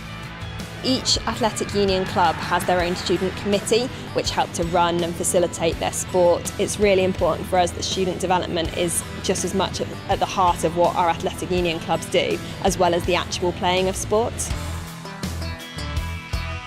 Everybody gets to use the same facilities here on campus. It's not like we've got facilities that are only for elite people or only for beginners. We all use the same facilities, tread on the same pitches, and we've got staff that are available to make sure that your experience is as good as it can be. We have an incredible array of coaching staff, performance support staff, so things like physio, strength and conditioning coaches that are always on hand to help people learn, develop and improve. So the AU at Loughborough is just like completely different from any other university. The competitive side of it is really supported by the uni, and like the social side as well, alongside the competitive teams. Everyone seems to really be invested and come and support Loughborough when they're playing. Loughborough will give you an incredible opportunity for sport, whatever your interest is, whatever level you want to be part of, and really have that life-shaping journey through university. This is the place that you can really develop and learn and enjoy yourself as well.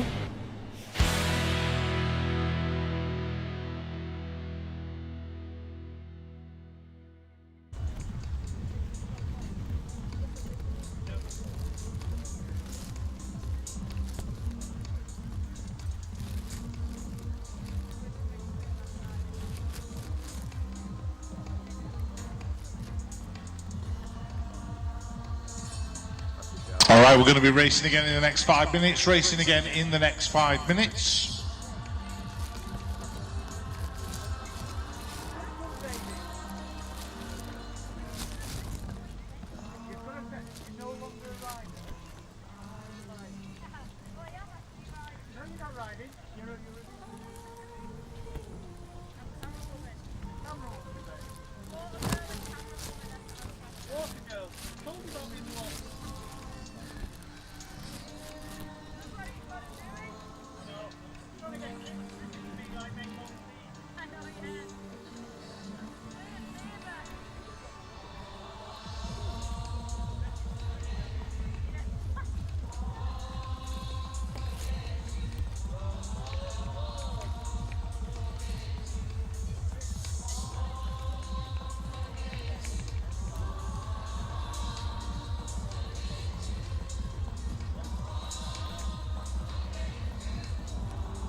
All right, let's go. We're racing. We have lining up on the gate. Round 2 of...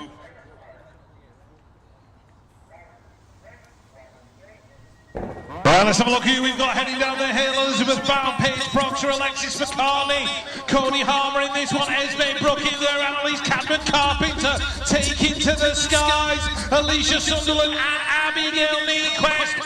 But the East region are going 1 and 2 at the moment. Elizabeth Bound and Annalise Cadman Carpenter.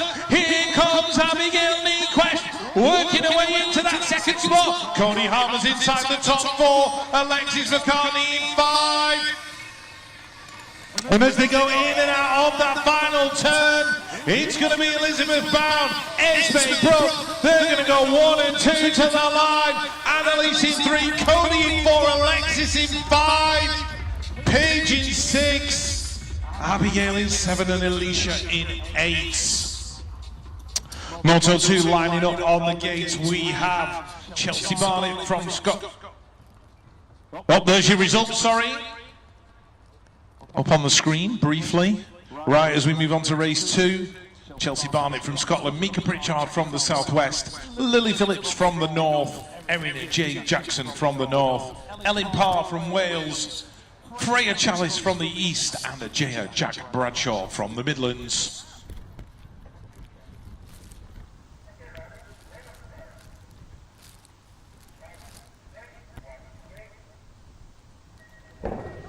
Moto 2, the girls are go. Freya the Slayer got a good start, but that front wheel was pretty high as she came down the hill. It's not affecting her, she's going to lead it into turn number 1. Jaya Jack Bradshaw right there with her as well. That looks like Ellen Parr in there in 3, the Southwest rider going through in 4 at the minute. That's going to be Mika Pritchard, but Freya the Slayer Chalice leading into turn number 2. Lily Phillips in there in 5, Chelsea Barnett in 6, Erin J. Jackson in there in 7. In and out of the final turn, it is going to be Freya the Slayer doing it for the East region. She's going to take the win.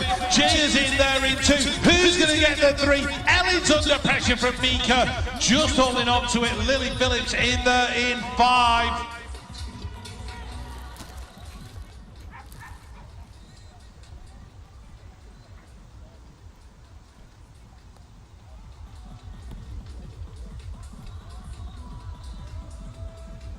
So there you go, Freya the Slayer Chalice taking the win from J. Jack Bradshaw, Ellie Parr, Mika Pritchard, Lily Phillips, Chelsea Barnett and Erin J. Jackson. That is the result of Moto number 2. Moving on to Moto 3, lining up on the gate, we have Sophie Elwood from Wales, Amy McConnell from Ulster, Yetka Hemstock from the north, Lucy Groundwater from Ulster, Lacey Bird from the south, Amelia Grattan from the southwest, Tilly McCrum from Scotland, and Elsa Rendell Todd from the south.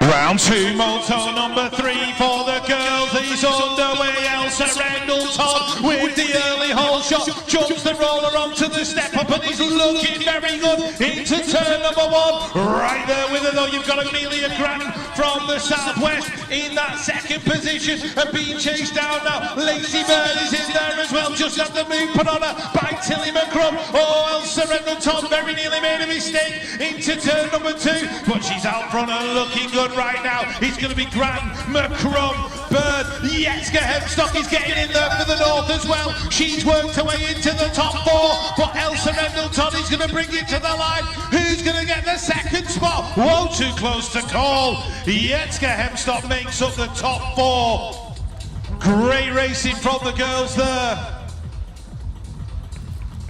Lucy Groundwater coming across in that 8th spot with Amy McConnell in 7.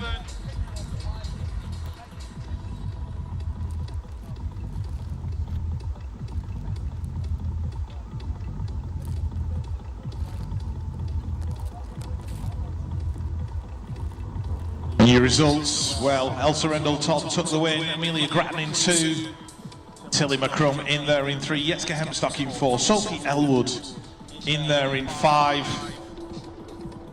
and Lacey Bird, Amy McConnell and Lucy Groundwater in the mix as well.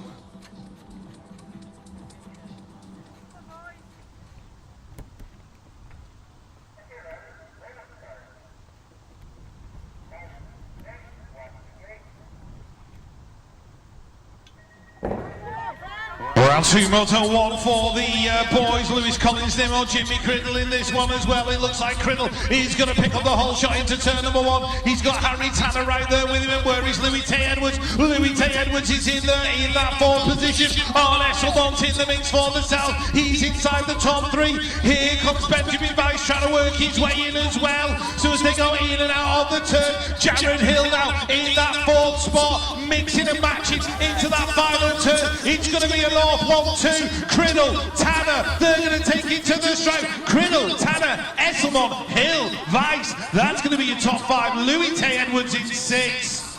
Look like Brandon Mallon in there in 7.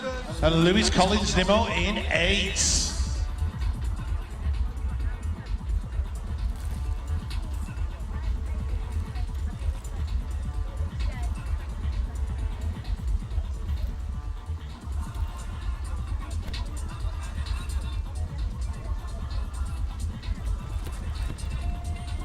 There's your result. Jimmy Criddle confirmed as taking the win. Harry Tanner in 2. Arne Esmont in there in 3. Jared Hill in 4. Benjamin Vice in 5. Louis Tay Edwards confirmed as 6. Brandon Mallon in 7. And Lewis Collins Nimmo in 8. Next up, race number 11. And on the gates, we have Henry Eyre from the southwest.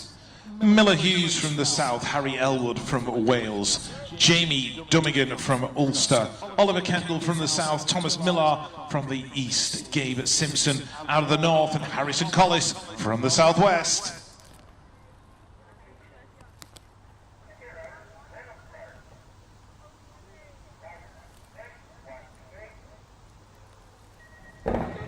Here we go with moto number 11, Harrison Collis on the inside, Thomas Millar and Oliver Kendall in there as well. Looks like Kendall is going to lead it into turn number 1. The 14-year-old cruiser world champion has got this one at the minute, but he's being chased out by the guys from the southwest. Henry Eyre and Harrison Collis are all over the back of him. Here comes Gabe Simpson inside the top 4, Miller Hughes in 5, Thomas Millar in there in 6. Last turn action, southwest are looking for a move. Can Kendall hold on to it? Here comes Harrison Collis, Oliver Kendall, Harrison Collis, Henry Eyre. That's your 1, 2, 3.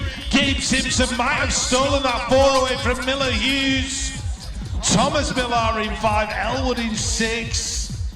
Wow, Jamie Dummican in there as well. Just going to wait to check out the official results.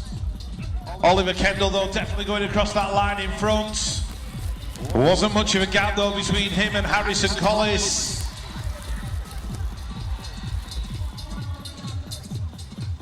Henry Eyre inside the top 3 as well. So good laps there for the guys from the southwest.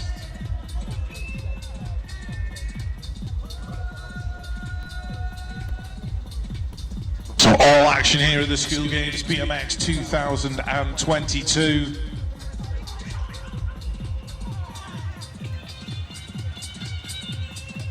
Gabe Simpson picking up a top 4 finish, which was always good. Right, let's just run through your top 4 riders. We've got Kendall, Collis, Simpson. Those were your top 4. Miller Hughes came through in 5th. Thomas Millar in 6th. Harry Elwood in 7th. Jamie Dummigan in there in 8th.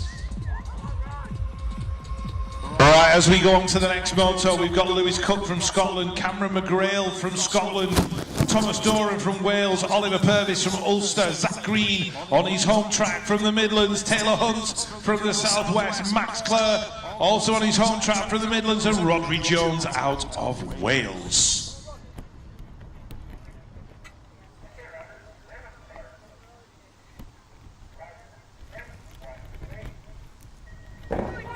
Round 2, moto 3 for the boys. Taylor Hunt's already got his nose out in front, but look who's right there on his back wheel.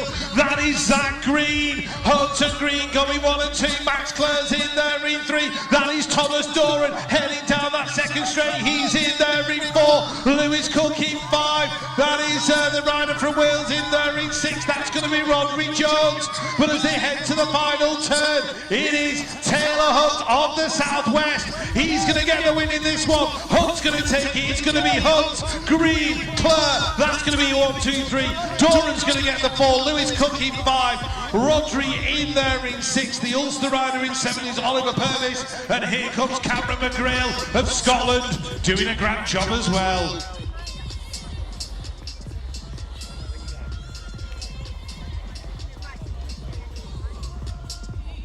Right, 20 minutes to your next moto, guys. 20 minutes to your next moto.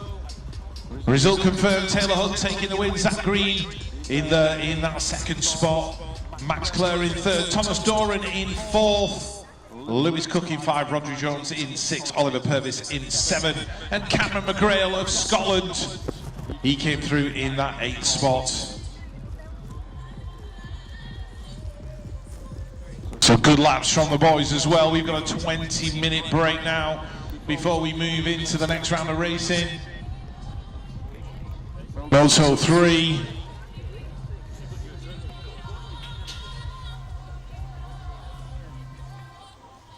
I can never see Gabriel doing anything.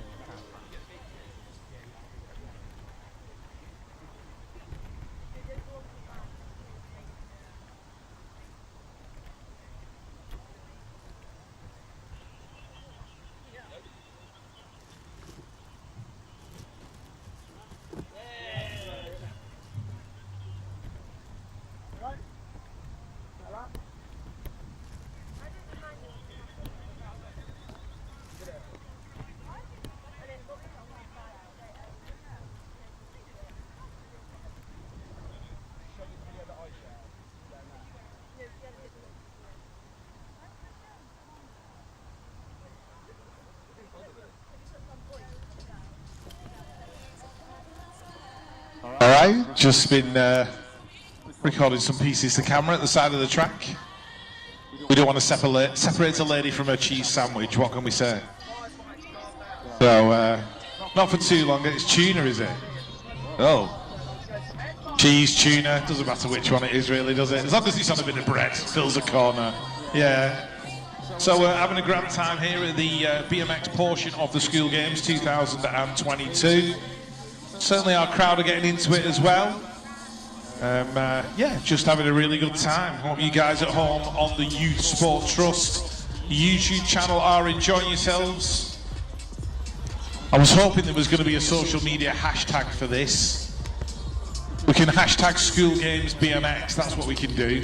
So if you want to get involved on Instagram, social media,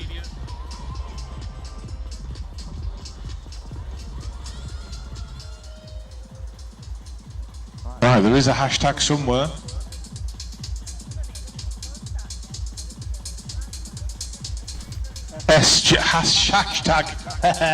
Try that again. Hashtag SGNF. Hashtag is SGNF. So I think that stands for School Games National Finals.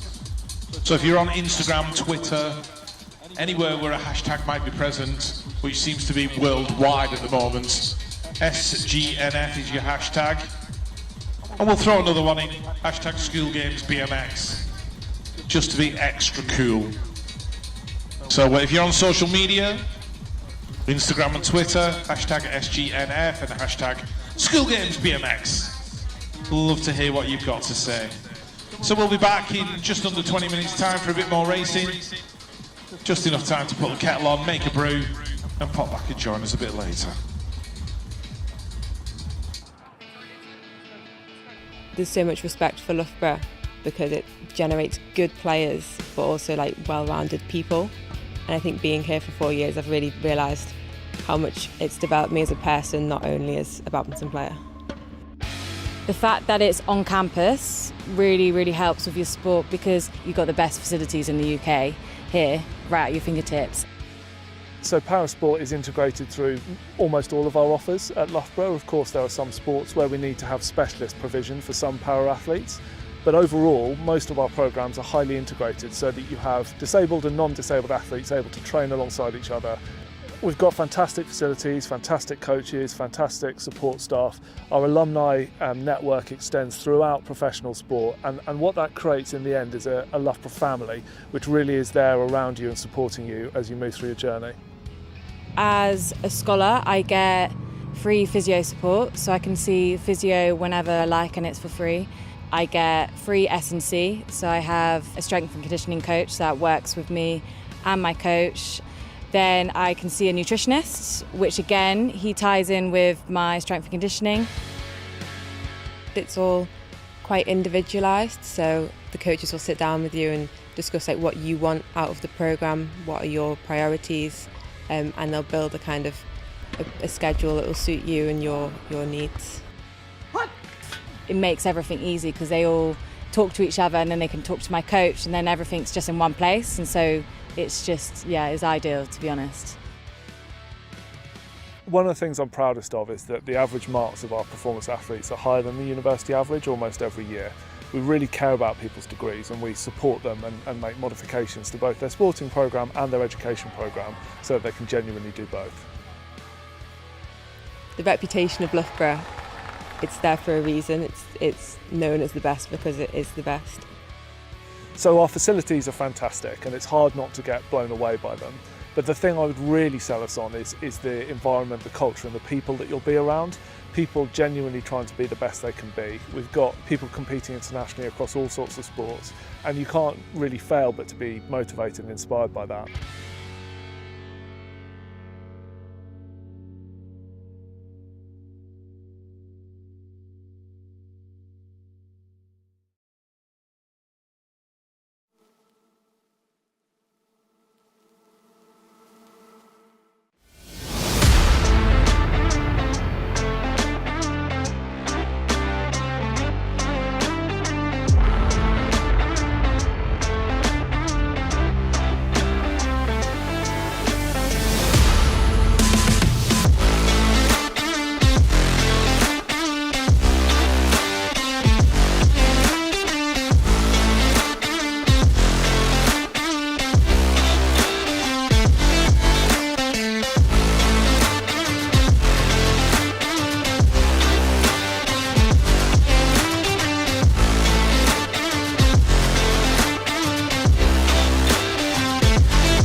Hello, I'm Ali Oliver, Chief Executive of the children's charity, the Youth Sport Trust, and I'm really excited to share our new strategy with you, inspiring changemakers and building belonging.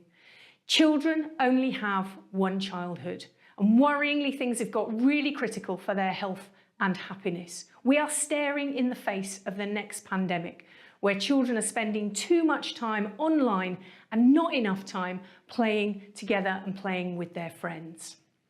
Unhappy, unhealthy children don't learn. When children don't learn, they don't achieve their potential in life, and we end up with a society that isn't fit for purpose.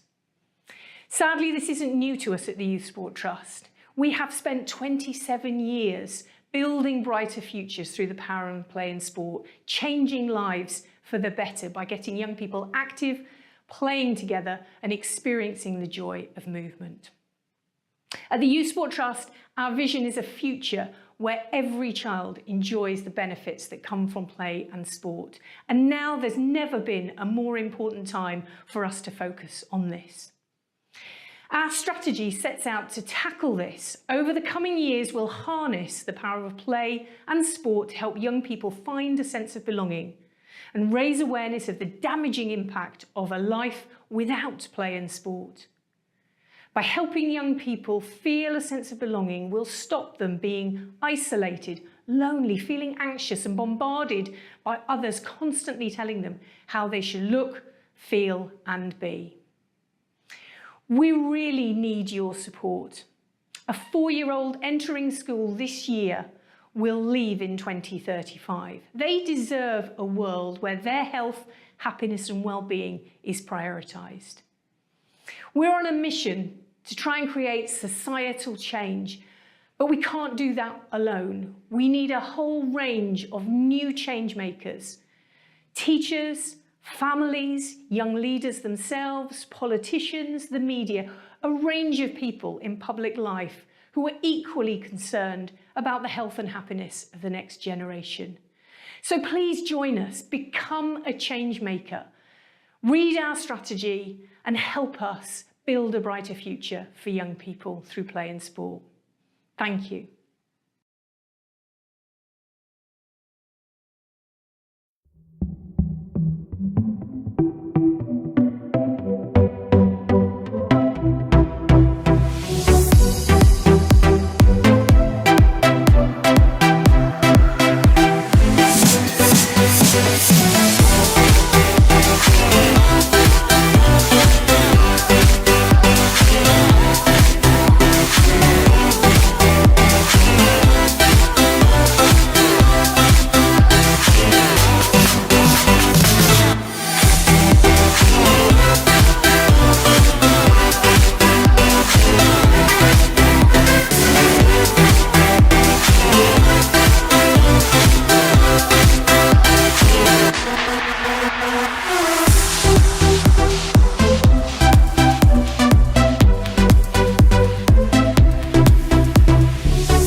When you come to Loughborough, there's so many different sports that we have on offer, whether you want to compete or whether you want to play recreationally.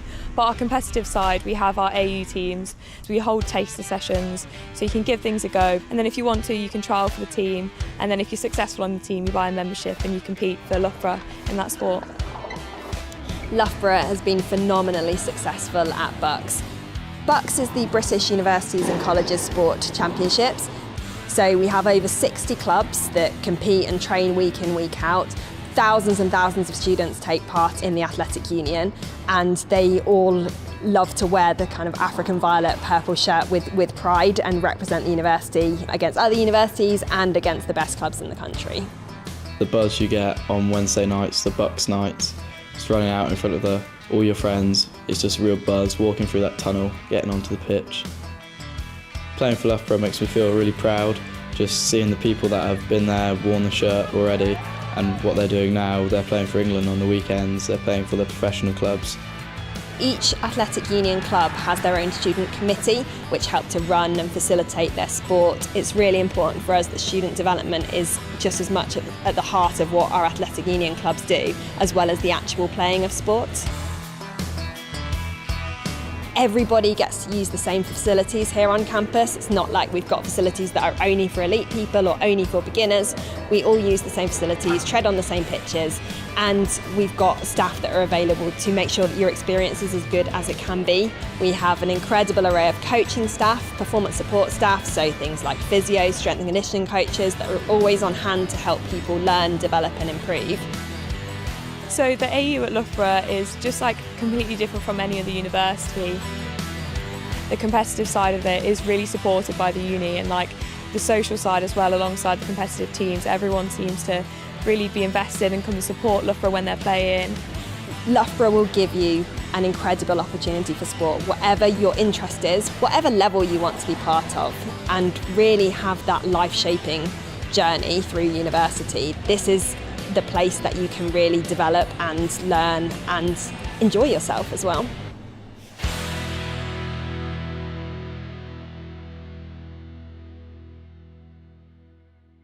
And groan about the fact that they got to ride their bikes again.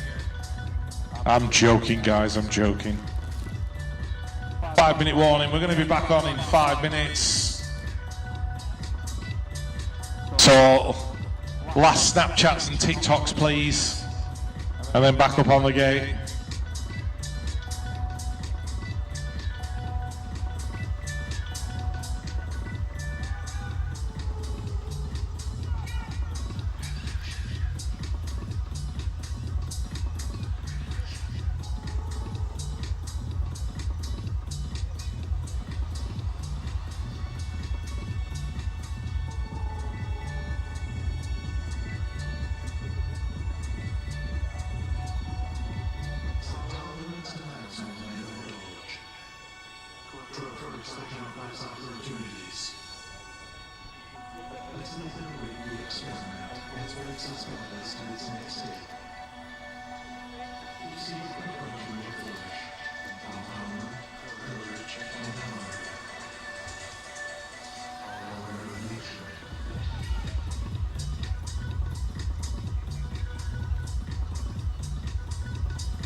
Right, we're going to get ready to go racing again very, very shortly. Round 3 of motos. First up on the gate will be Lacey Bird, Lucy Groundwater, Alexis McCartney, Mika Pritchard, Freya the Slayer Chalice, Yetska Hemstock, Cody Harmer and Erin J. Jackson. Adam Midlanks and the North.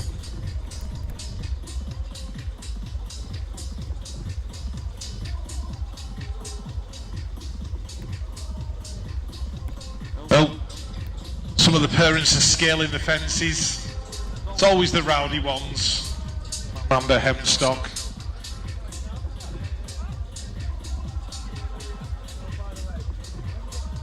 Yeah, all Northerners, rough as chuff. And I count myself in that category.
Alright, we got riders heading up towards the gates, so we will introduce you to them before we drop the gates.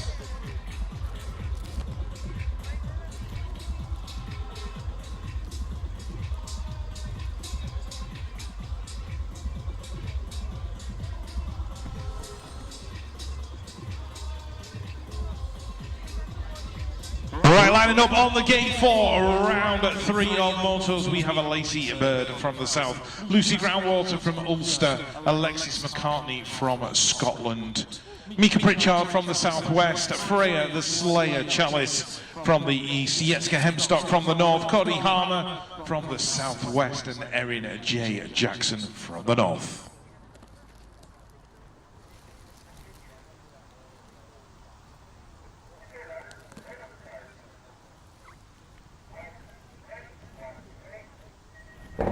There were some focused faces on that gate as it fell, and the riders are charging down towards turn number 1. Freya the Slayer Chalice leading it out for the East region as it stands right now. Who's in there in 2, 3 and 4 at the moment? We are looking at Mika Pritchard, I think it is, in that second spot. Alexis McCartney's in there in 3. That's Cody Harbour going through in that 4th position, but she's under pressure now from Yetska Hemstock as they go into turn number 2. Lacey Bird in the mix as well. Erin J. Jackson in there in 7, Lucy Groundwater in 8, but as they head down the final straight, it is going to be Freya the Slayer Chalice from the East Anglia region. She's going to get it. Mika Pritchard in 2, Alexis in 3, Cody Harbour in 4, Yetska Hemstock in 5, Lacey Bird in 6, Erin J. Jackson in 7, and Lucy Groundwater in 8.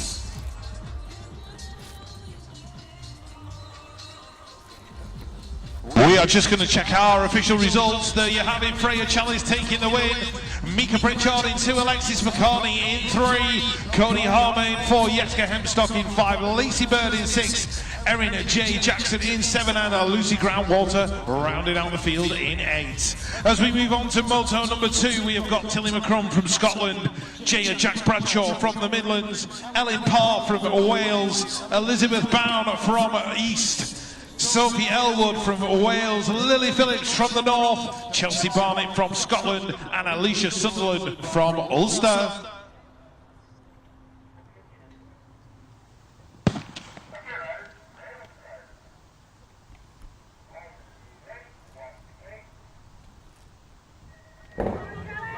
Here we go, moto number 2 for the girls, heading down towards turn number 1, and Jaya Jack Bradshaw of the Midlands has got herself out in front, taking the whole shot, but who's right there with her? Looks like Elizabeth Bound from East Anglia in that second spot. Sophie Elwood's in there in 3, that looks like Ellen Parr, I think, working her way into 4, Tilly McCrum rounds out the top 5, Lily Phillips in 6, Chelsea Barnett in 7, Alicia Sunderland in there as well in 8, pushing as hard as she can. Look at the pile as they come down the final straight. Jaya Jack Bradshaw under pressure from Elizabeth Bound, holds it to the line. Jaya gets the win. Sophie Elwood in there in 3. Ellen Parr in 4. Tilly McCrum in 5. Wow, what laps from the girls there. We're just going to check out the official result.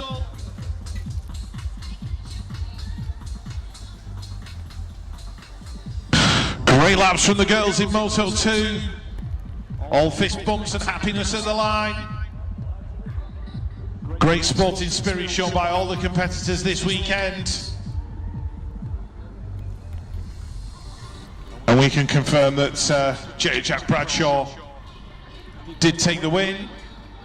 Elizabeth Bown in 2, Sophie Elwood in 3, Ellen Parr in 4, Tilly McCrum through in 5, Lily Phillips in there in 6, Chelsea Barnett in 7, and Alicia Sunderland in 8. As we move on to the third of the girls' motos, we have got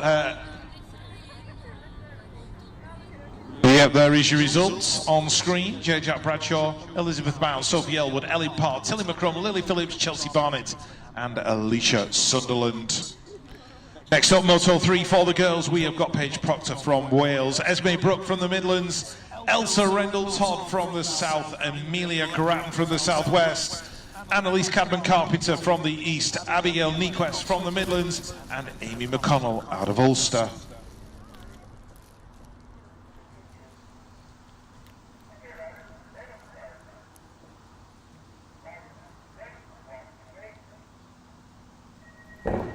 If you'd have seen the look of determination on Amelia Grattan's face as that game was about to drop, you'd think she was going to go steaming down the straight into turn number 1, and she's right in the middle of the mix now. Oh, just bobbles ever so slightly, and he's pushed her back into about 6th spot at the minute. So the Southwest rider's got work to do at the moment. But have a look who's out front. Elsa Rendell-Todd from the south.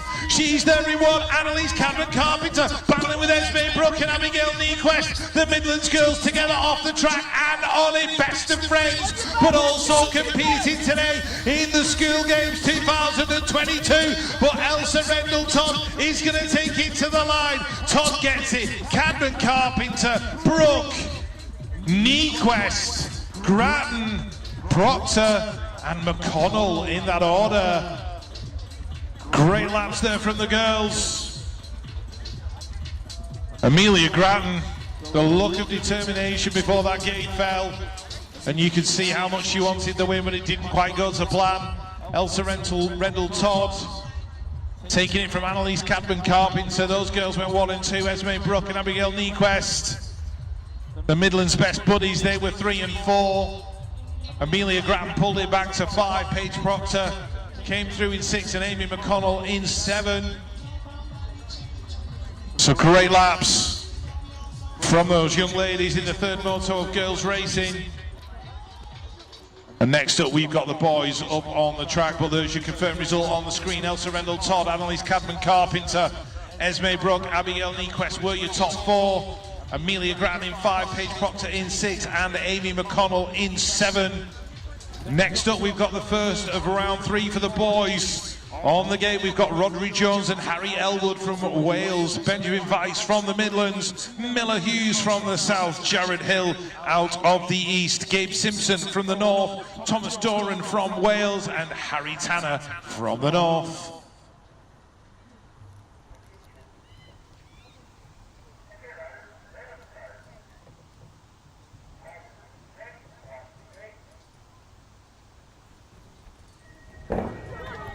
Eight of these guys heading down the hill, more watts to power a small town, and who's out front at the moment? Harry Tanner looking like he's going to hold shot into turn number 1. The North get it, Harry Tanner leading it out, looking good down the straight. Where is Thomas Doran? He's there in about 5th at the minute with a little bit of work to do. Jared Hill's in there in 2, Gabe Simpson in 3, Miller Hughes in 4, Benjamin Weiss in 5, Doran's in there in 6, Elwood in 7 and Jones in the mix as well. But as they come in and out the turn and heading towards the line, Harry Tanner under pressure from Gabe Simpson. Tanner and Simpson, the North go 1 and 2. Jared Hill in there in 3. It all got very hectic down the final straight. Miller Hughes in 4, Benjamin Weiss in 5, Thomas Doran in 6, Rodri Jones in 7, Harry Elwood in 8. But super speed from the boys here in the BMX racing of the School Games 2022. And everybody just recovering as they get to the finish line. Harry Tanner taking that win, but he wasn't without some pressure from Gabe Simpson and Jared Hill. So he went Tanner, Simpson, Hill. That was your 1, 2, 3. Miller Hughes in 4, Benjamin Weiss in 5, Thomas Doran there in 6, Rodri Jones in 7, and Harry Elwood in 8. As we move on to the second moto for the boys. On the gate we have got Jimmy Criddle from the north, Louis Tay Edwards from the east, Oliver Kendall from the south, Harrison Collis from the southwest, Brandon Mallon from Ulster, Cameron McGrail from Scotland, Oliver Purvis from Ulster, and Lewis Cook from Scotland.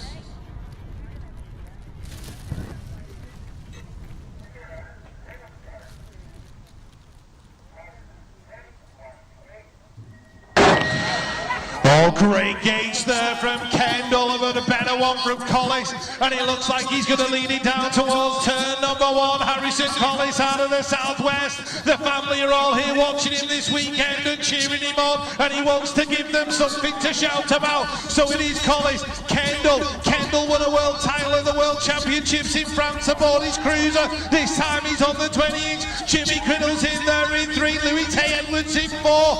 Lewis Cook in there in 5. But it is Harrison Collis taking the win in front of his family. Cook in there as well. Oliver Kendall, he took the 2. Jimmy Criddle was in there in 3. Louis Tay Edwards in 4. Lewis Cook and Brandon Mallon, they went 5 and 6. Oliver Purvis in 7. And Cameron McGrail coming across in 8 with a great effort. But superb racing there from the rider from the southwest, Harrison Collis. Got a great start, got his nose out in front straight away, and carried on from there.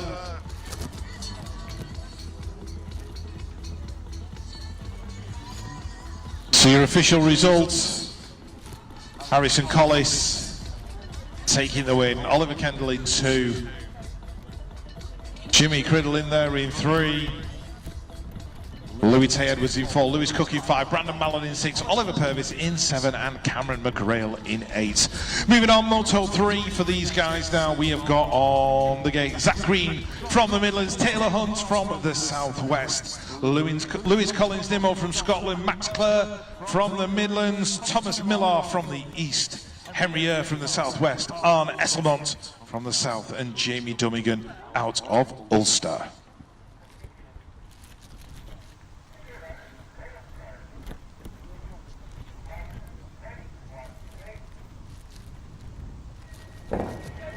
Third rack of riders for the boys heading down the first straight. Taylor Hunt absolutely unstoppable yesterday in the flat skills competition.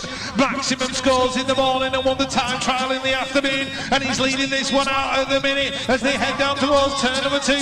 That looks like Zach Green in that second spot. Max Clare inside the top 4, battling away with Arne Esselmont. Esselmont looking where the competition is. That's Henry Eyre in there in 5, and Lewis Collins Nimmo in 6, Thomas Millar in 7, and Jamie Dummigan in there in 8. But Taylor Hunt, no problems for him. He's going to take it. Zach Green in there in 2, Arne Esselmont in 3.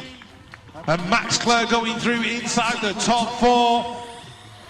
Great laps for those boys. Right, we've got a 25-minute gap to the semi-finals. 25 minutes till we go semi-final racing, straight knockout. 4 going through and 4 going out in each of the semi-final races. Taylor Hunt taking the win, Zach Green in 2, Arne Esselmont in there in 3, Max Clare in 4, Henry Eyre in 5, Thomas Millar in 6, Lewis Collins Nimmo in 7, Jamie Dummigan in 8. That was the result of moto number 3 in round 3 of racing. We'll be back with you in 25 minutes for the semi-finals. If you're unfamiliar with BMX and you're watching for the first time on the live stream, what we do in semi-final racing is straight knockout rounds. You have 8 riders up on that gate. The top 4 will make it through to the final. The bottom 4 will go out. The day is done. So it leaves us at the end of it all with 8 boys and 8 girls battling for the School Games 2022 BMX title. It's going to be hard-fought racing. We've got heavy hitters in both classes. So stay tuned, people. Don't go anywhere. And we'll be back with you in 25 minutes' time for the semi-finals. Right, there will be B finals as well for the boys and the girls. So those losing semi-finalists will get another lap in today, which is nice. So there will be B finals.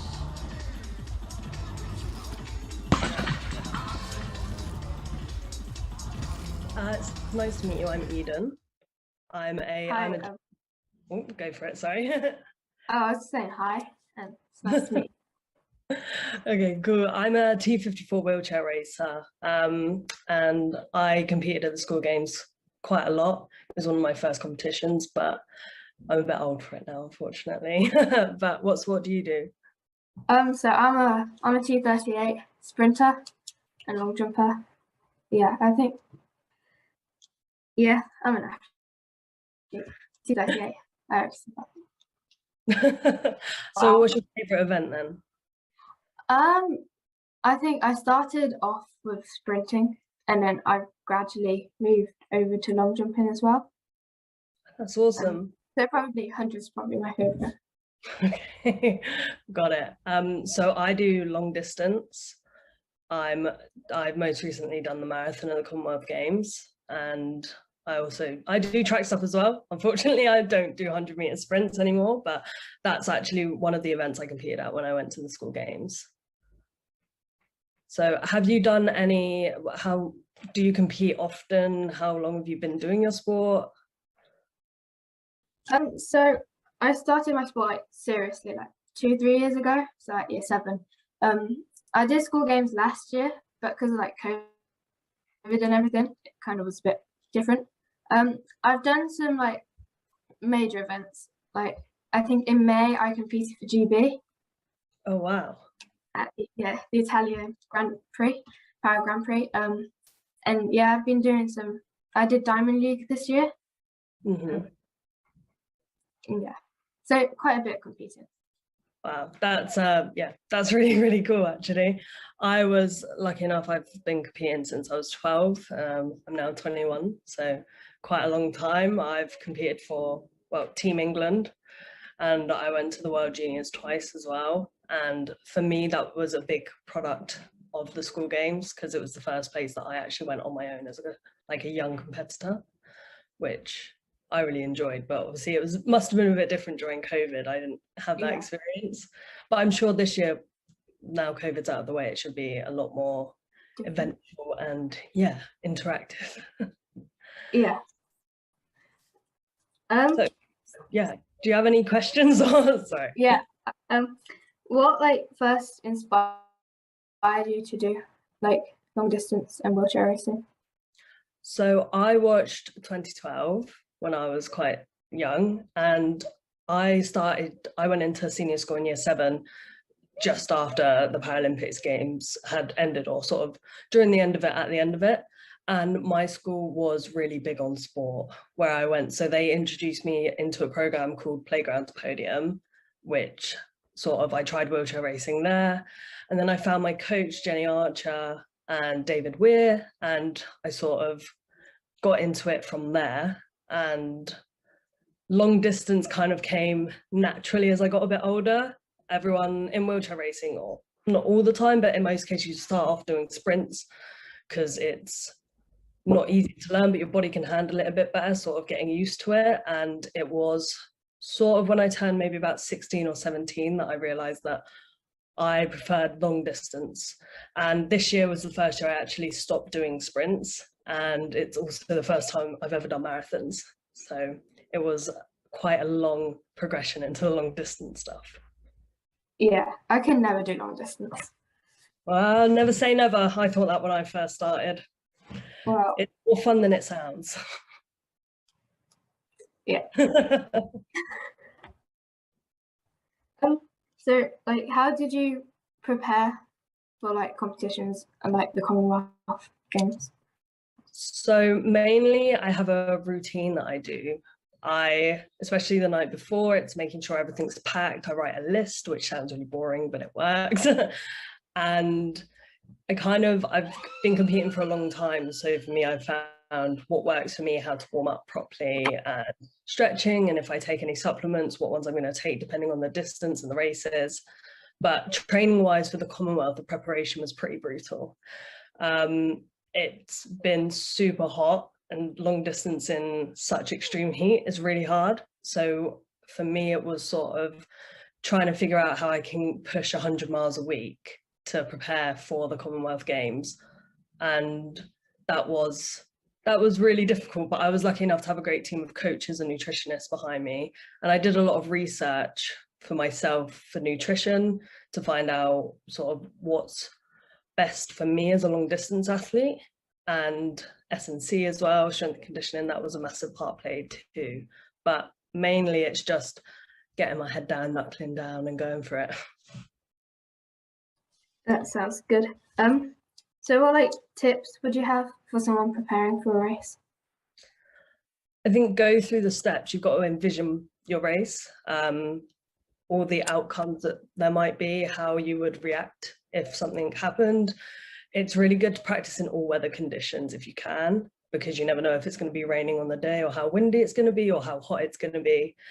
And kind of just stay calm, or as calm as you possibly can, because you're obviously racing because you know what you're meant to be doing.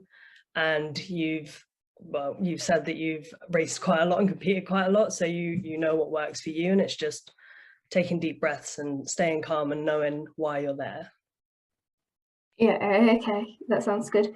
Like, what have you learned from school games that you've been able to use in different competitions? For me, it was one of the first competitions that I went to on my own. Obviously, you go with a team and you have your chaperones, but the first one I went to without my parents, where I stayed away from home. I was quite young when I did my first school games, so I wasn't really sure how to prepare or what to do, but it's definitely taught me that sort of whatever situation you go in, there's more than likely going to be other people that can help you while you're there, who know what they're doing more than you do, and who, if you have any questions, you'll be able to just ask. And that was really big when I started going to senior competitions, because it was like, well, all I have to do is ask someone and I'll know what I'm doing now. Nice. Yeah. I think I haven't actually been able to take as much back from it last year. Yeah. Because obviously you don't talk to people as much. Definitely. This year, though, it should be a lot different. There's a lot of other activities which I'm sure you'll be able to experience now that COVID's sort of on the back burner. Yeah. Like, how do you deal with disappointment? I think that's quite a good question, because it's hard to sort of regulate your emotions when you don't do as well as you hoped you would. But for me, it's more remembering that there's a reason that I probably didn't do so well. Maybe I was injured or tired, maybe I hadn't eaten right or slept right, and it's remembering that, okay, this one hasn't gone my way. What did I do that was different, or what didn't I do that I normally do to sort of create this outcome? And it's about looking back at all the things that I did and picking out, okay, so I need to change this for next time, or I need to remember that I can do this next time, just so that there's normally a reason for why something's gone wrong. And if you can pinpoint that reason, it makes it easier to deal with. Yeah, okay, that's good. As well as that, like, how do you cope with the pressure that you put on yourself, like during the race or like before the race? I think for me, it's more, I need to remember that I've done everything that I can. And I'm guilty of putting a lot of pressure on myself, pressure to perform well and do things. And as I've gotten a little bit older, I've kind of realized the best thing that I can do is just be calm. Like, I know what I'm doing. I don't need to put pressure on myself, because at the end of the day, I can't control what the other athletes are doing. I can only control what I'm doing. And as long as I'm doing the things that I should be, then I shouldn't really put much more pressure on myself, because I can't really do anything more than what I've already done. Okay, so like you've done all the work, and so you have to believe in what you've already done to make. Yeah, exactly. That's exactly it. You know that you've done the training, you've got your coaches, you've prepared for it as best you could. So there's no point putting any extra pressure on because it's not going to help in any way. Yeah, as well. How did you cope like with the pressure of school and the pressure of training and competing? Yeah, so that was quite a hard one, and now it's changed from school into work as well, which is hard, but it's more for me. I quite like having the routine of having school and having training, and it's all about time management. The pressure to do well in school and to do well in training it's a lot that a lot of people won't understand, and the best way to do that is surrounding yourself with people who do understand, not necessarily other athletes, but having friends who are like, okay, how can we help you? And having your teachers and your parents, other people sort of being like, we know you've got a lot of pressure on, what can we do to make it easier? Or if there is anything that you need help with, simply just asking. Asking can solve a lot of issues, and sort of it takes a lot of pressure off of you, because it's better to have two heads thinking about something than just your own. Yeah, because I'm going into GCSEs, so I get home from school and I go trainings like almost straight after. So you know how to cope with that.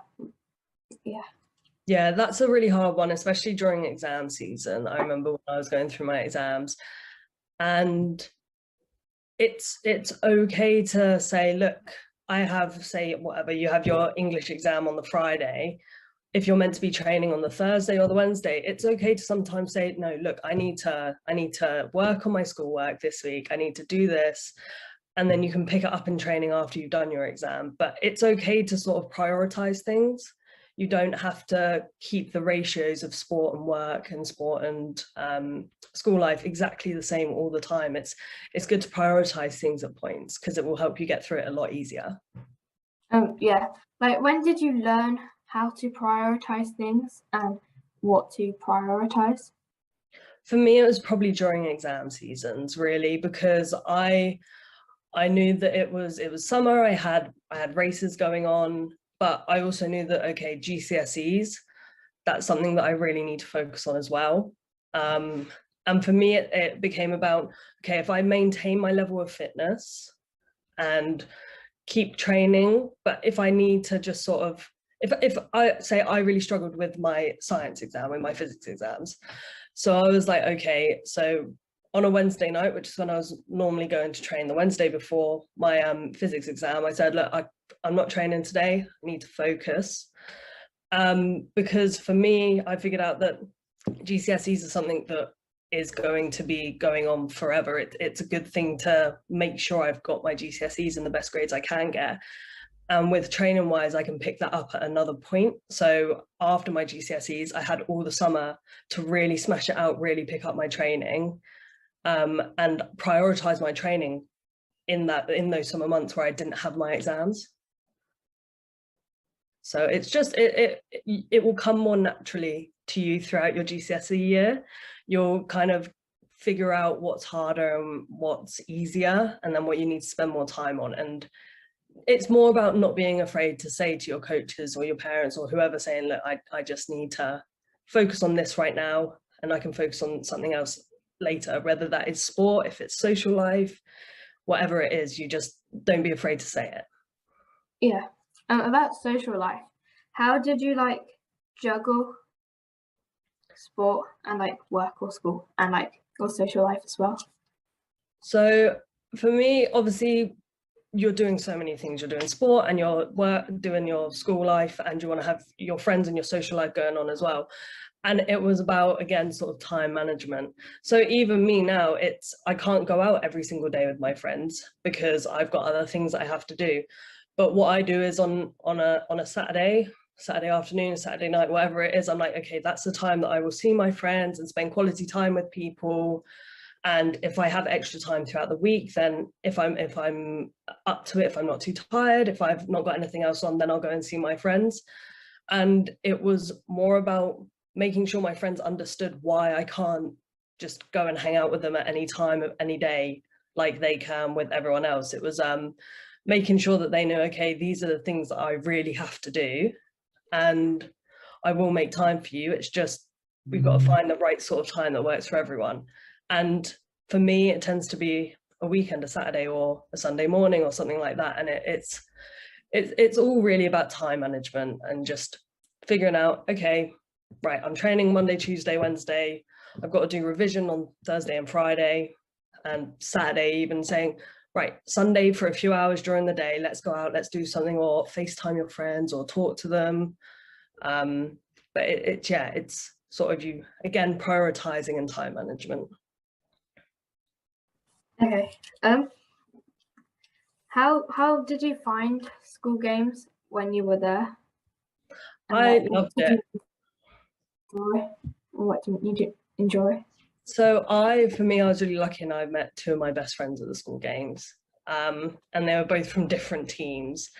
So I really encourage you, when you're there, to make the most of the other sports that are going on around you, and going out and watching, and not being afraid to just go and chat to random people. It's really nice when all the different teams start interacting and you can make some real lifelong friends from it. I mean, I probably went to school games the first time maybe 6 or 7 years ago, and I'm still really, really good friends with the people that I met there that long ago. And it's really just take it all in. Don't go on your phone if you don't have to. I did that. I do that at most competition where I'm away. I sort of, maybe I'll go on my phone when I'm in my room at night or something, but other than that, throughout the day, I'm trying to just soak it all in and enjoy the environment. And it really makes a big difference when you can just take a breath and go, I'm going to enjoy this now. Okay. Was there anything that you didn't like about school games? I don't remember, it was so long ago. I was a bit fussy with food, so to be honest, I might not have liked the food, but but no, I can't really answer that because I don't quite remember if there was anything I didn't like. Again, for me, it was a really positive experience, all of it, being my first time away from my parents, sort of just being able to become my own person in that moment and really feel like this is what I want to do. Okay. Where do you see yourself and like your sport and your career in like the next 5 years? For me, really, I want to do all the world marathon majors personally, which is it's a lot of places to go. And I want to be able to go to another senior championship. I was lucky enough to get a silver medal at my last one. And so it'd be nice to go to maybe a World Games or Europeans or even the Paralympics. The next 5 years are really busy for the para athletes. So it would just be great to go and experience a load of new things, really. I just want to do the best that I can. Yeah. Is there like a company that you like want to get to more than others, or are they all like equal? For me, I think I really want to go to the Paralympics because the Paralympics does have a marathon. So to do the marathon at another big event, there aren't many that do it. The World Championships and European Championships, they don't do it. I would love to go on track for those as well, but I really do enjoy a marathon. I must enjoy the pain or something. But it's yeah, the Paralympics, it feels like one of the big ones. Yeah. How do you think like para sport is represented in like the world of sport? And how do you think it's a good representation or not a good one? I do think that when parasport is represented, it is good through the media. There's always quite a positive outcome, and it's always a great story that's told. But I do think that there's still a lot of work that can be done on it. The Commonwealth was really great for sort of putting parasport out there. But I think that there is definitely more that the media can do to help us out, and probably more that we as athletes can do. But it's all about, I think in time, it's going to become bigger and bigger and bigger. It's just having the right people supporting us and willing to sort of put our stories out there that's going to help us more. Okay. All right. I've kind of ran out of questions. So do you have any like Well, points? yeah, well, I have some questions for you, if that's okay. I want to know what your goals are. Yeah, sure. Where do you want to be in 10 years' time? 10 years. I would really like to go to the Paralympics or like major event. Yeah, something I don't know, just I can't say that I haven't been to a major event. You know, I want to probably go overseas somewhere. Yeah. Like Paralympics or Worlds. That's really cool. That is really cool. For me, going on international competitions is always the best. Being able to travel with it is really nice. Yeah. Really, for me as well, the school games, what I'll sort of say is the school games was a really great point for me as a young athlete. And again, I really do encourage you while you're there to just go and talk to random people. I was really shy when I went, and I kind of forced myself to be out there. And I'm really, really glad that I did, because you will find people with very similar sort of things going on in their lives as you. You'll find other athletes who are also in school, and other athletes that may have a similar disability to you who can understand maybe how you're feeling about certain things a lot better. And you will possibly make friends that you'll have for life. And I mean, I did, and I love them all to pieces, and it's really just worth soaking in the entire environment. Yeah. Do you find that your family like supportive of what you do? Or yeah, my family are fully supportive of what I do. They really understand sort of the commitment that it takes and the time and the hours being young. I'm not sure what your family do, but they had to drive me to training and sit and watch me train. And we used to have to drive like over an hour for my training, sort of 3-4 times a week. So they, starting young, I think, made it easier for them to understand why it's so important to me. And it's really important to have such a supportive family, or even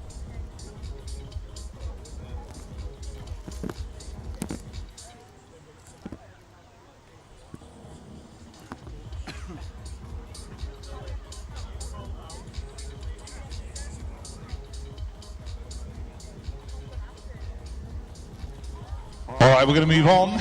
We are going with our semi-final racing right now. 16 riders left in the competition.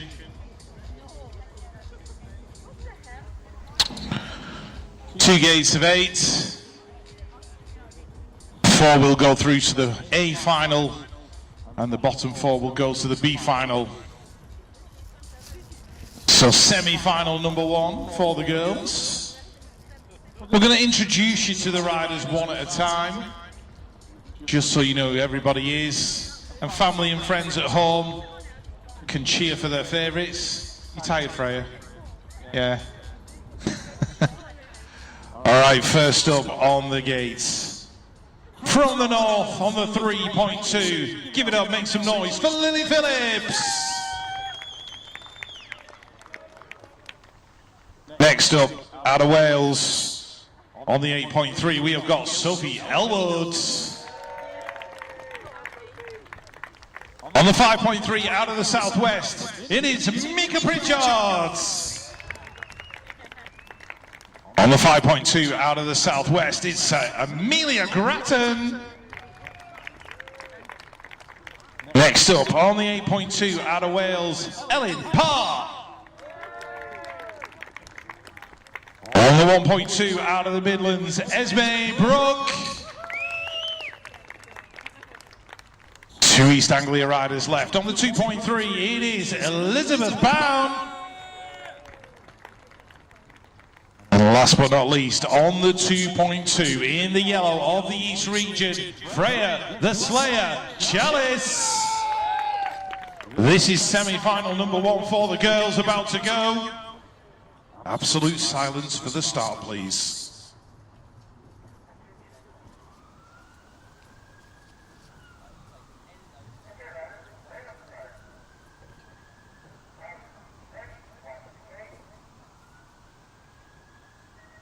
Semi-final number 1 journey's underway. Elizabeth Bow was twitching on the gate, but it's not holding her back. She's in there in second spot at the moment as they head towards turn number 1. It is Freya Chalice leading it out into the East Region 1-2 in a minute. That looks like the Midlands rider in there in 3. It is Esme Brooke in that 3rd spot, who's got the all-important 4th spot, the last spot in the main event. It is Amelia Grant from the southwest holding on to it right now. She's under pressure from Ellen Parvo as they go into the final turn. Freya's going to get it. She's going to take the win. Elizabeth in 2, Esme in 3. Who's going to get the 4? Grattan Parr to the line. Grattan just getting it at the strike from Parr, who ends up in that 5th spot. And so Freya the Slayer Chalice is certainly out in front, looking very, very good in that one. There is your official result. Freya Chalice, Elizabeth Bound, Esme Brooke and Amelia Grattan. They were the top 4. They'll be making their way to the A final, with Ellen Parr, Sophie Elwood, Mika Pritchard and Lily Phillips moving across to the B final. As we move on to semi-final number 2. First up, out of the Midlands region, it's Abigail Nyquist. On the 5.1, out of the southwest, did a great job in the time trials yesterday. It's Cody Harmer. On the 3.3, out of the north, Jetska Hepstock. On the 6.1, out of Scotland, Tilly McCrum. On the 6.3, also out of Scotland, Alexis McCartney. On the 2.1, out of the East region, Annalise Cadman Carpenter. On the 1.1, out of the Midlands, Jaya Jack Bradshaw. And on the 4.1, out of the south, runner-up in the time trial, Elsa Randall Todd. The second semi-final for the girls.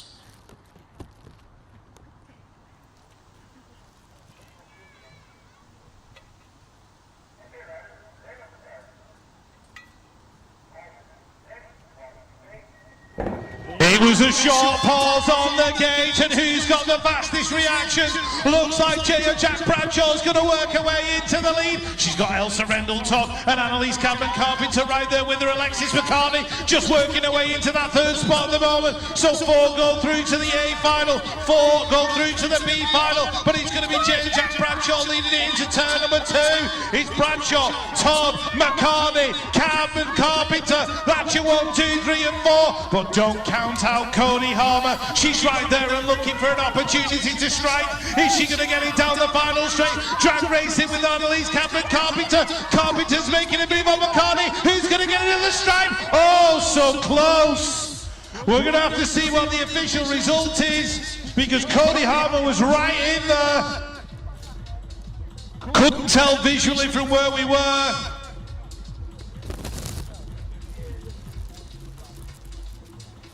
So we're just going to wait the official results.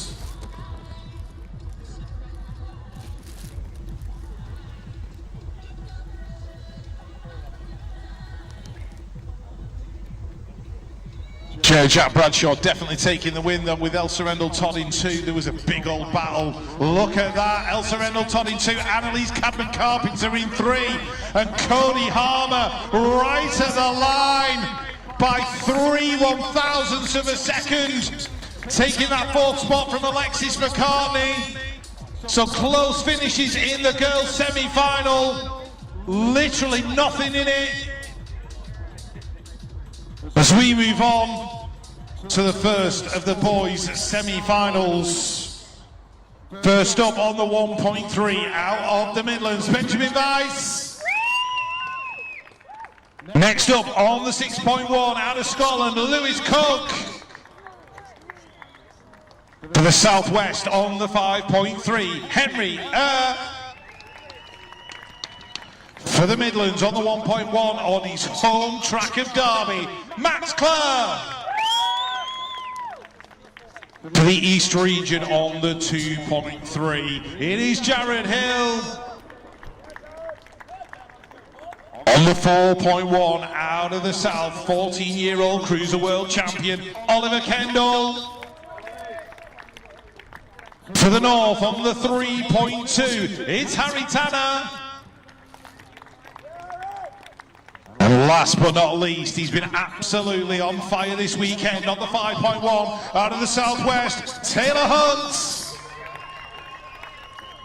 First semi-final for the boys. Absolute silence for the start, please.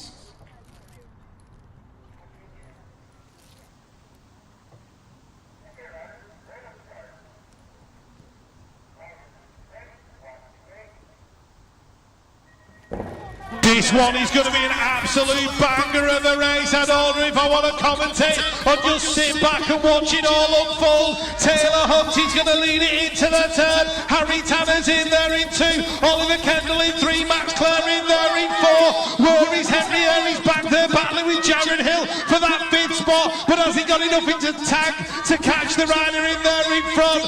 Taylor Hunt looking good right now. He's going to pick up the semi-final win. Harry Tanner's in there in 2, Oliver Kendall right there next to him, Max Clare looking safe in 4, they're all in the final, Henry are out in 5 and Jared Hill in 6. Super fast racing from the boys in semi-final number 1. Certainly Taylor Hunt, he's going to be the favourite for a lot of people. But there's a final to run yet, and anything can happen in BMX racing, and usually does. Oliver Kendall looking good on track as well.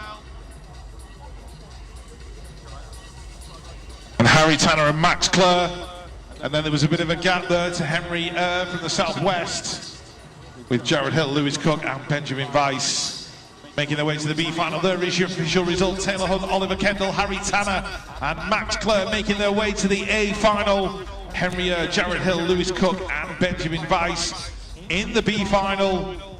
We'll see those guys again a little bit later on, but we have another semi-final to run right now. It's the second one for the boys. First up on the 2.2 play out of the East region, Louis Tay Edwards. Next up, his teammate on the 2.1, Thomas Miller. On the 4.2 out of the South, it is Miller Hughes. On the 3.3 out of the North, Gabe Simpson. 1.2 out of the Midlands on his home track, it's Zach Green. For the South on the 4.3, Steel is real for Arne Ethelmont. On the 3.1 out of the North, World Championship semi-finalist this year, Jimmy Criddle. And on the 5.2, absolutely flying this weekend from the Southwest, Harrison Collis. The second semi-final for the boys. Absolute silence for the start, please. Thank you.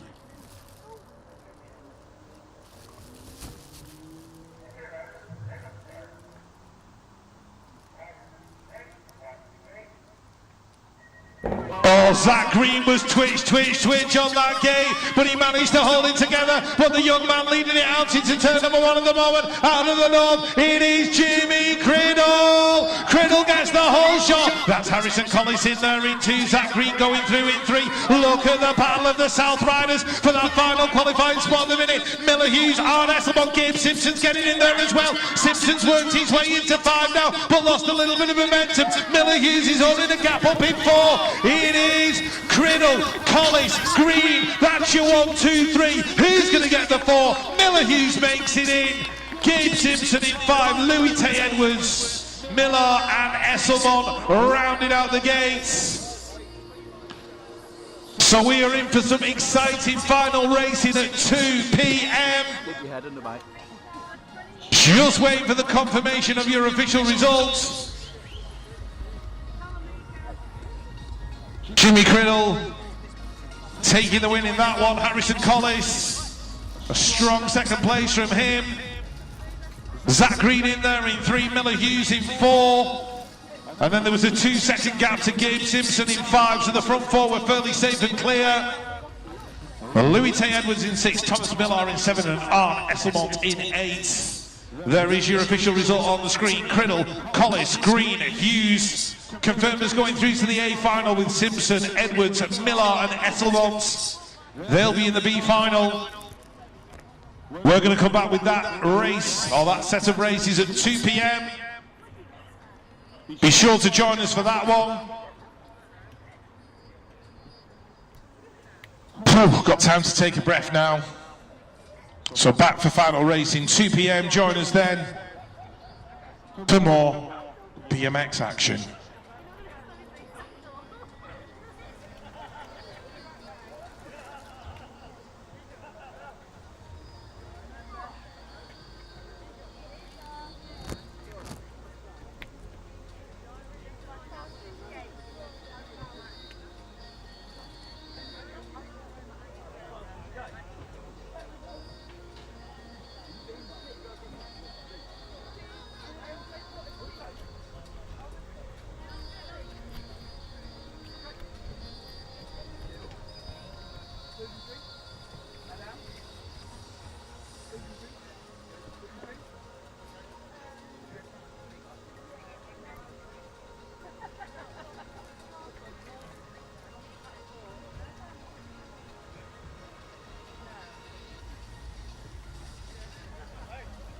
Good they got rid of them relays because it kind of picks up the main races a bit more. That intro looks good.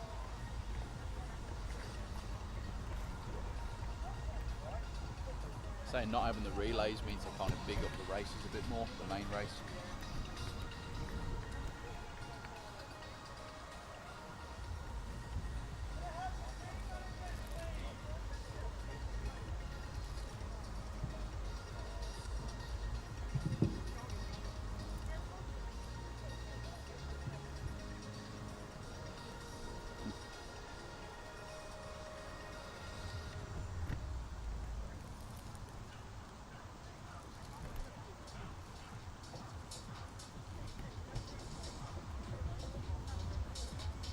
Alright guys, just a bit of an update for you. There has been an in-sport decision made today.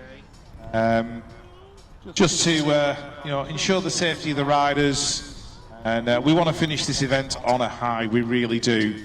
So the decision has been taken to forego the relay racing today. So we will end competition after the finals. We're certainly going to end this event on a high. Racing here this weekend has been absolutely superb. We had a great day yesterday in Shirley Pierce Square with the flat skills competition, and one of the best sets of time trial races I think I've ever seen, and you can include World Cup level in that one. Thoroughly entertaining and good fun, and we're going to end the racing here today with the finals. We'll get that presentation done in front of the main grandstand, so all the spectators and family and friends can see their riders up close and personal, receiving their medals. So there will be no relay racing today. Competition will end after the finals, and it's probably the best place to end it with the fastest races of the weekend. We hope you've enjoyed yourselves with the BMX competition here at the School Games National Finals 2022, hashtag SGNF. Hashtag SGNF if you're on social media. And if you want a bit more of this, if you've never seen BMX racing before and you want a bit more, then please head to the British Cycling website, which is britishcycling.org.uk. Just click on the tab on the left hand side of the page marked BMX. If you click on the BMX tab, that will give you all the information that you need. You can find events, you can find your local club, you can find out about getting involved in BMX racing. So if you're watching on the Youth Sport Trust YouTube channel and you think, oh, BMX racing looks really fun, I really fancy a go at that, head over to britishcycling.org.uk, check out the BMX tab, find the information, get in touch with your local BMX club, They'll have equipment to borrow, they'll have fully qualified coaches who will work with you and make your introduction to BMX as much of a fun, dynamic experience. And honestly, the minute you get into BMX racing, you know, your life changes forever. As young kids, if your young kids are getting into it, you will literally have more friends than you know what to do with. If you do this sport for any length of time, you know, for parents, if you've got a kid, you just want to get them out there, a bit of exercise, it's fitness, it's learning to compete, it's social confidence. I've seen kids come into this sport painfully shy, and within a very short space of time, they're like a different child. It just kind of just brings them completely out of themselves. They become, you know, socially confident. You know, they have a great group of peers. It's the best sport in the world. I don't care what anybody says, BMX racing is the best sport in the world. And if you want to get involved, get involved. It's a superb thing to be doing, and don't let the opportunity pass you by.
Chris, so like here, so I've got track backdrop, track backdrop and screen backdrop as well. But yeah, we want it dressed a bit more.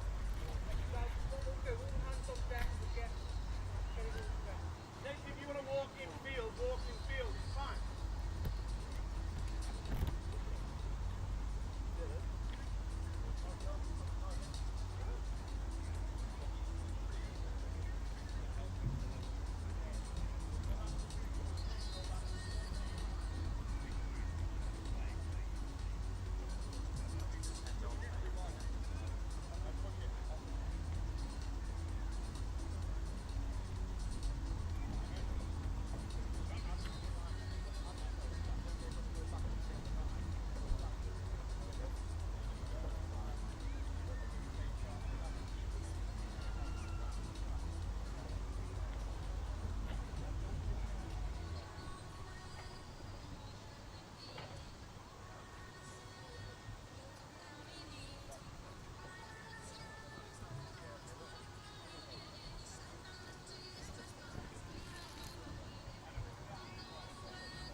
going on.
Tell JJ I spoke to her earlier and she's a lot better, not through the lens.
Let's get on with it. Right, here we go. Finals time, people. Hey, Joanne, get out my seat. I'm joking. You can sit in it as much as you want. It's fine.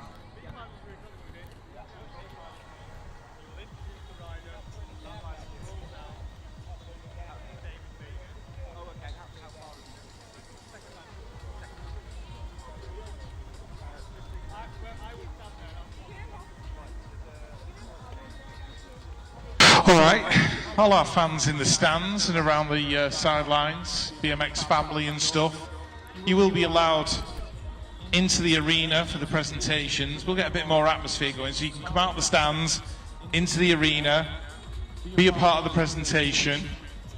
So all our family and friends, don't vanish.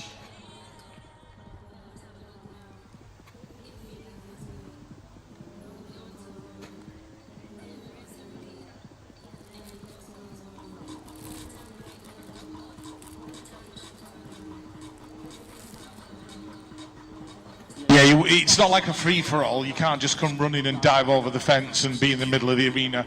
We will escort everybody in properly with a member of staff. It's not like you jump over the fence at Silverstone and run to see the podium presentation after the British Grand Prix. We will do it properly. Just make sure everyone's safe and looked after. But if you're in the stands and you want to come and see the presentation properly and be in the arena, we will let you do that. That's absolutely fine. We'll just do it in an organised manner.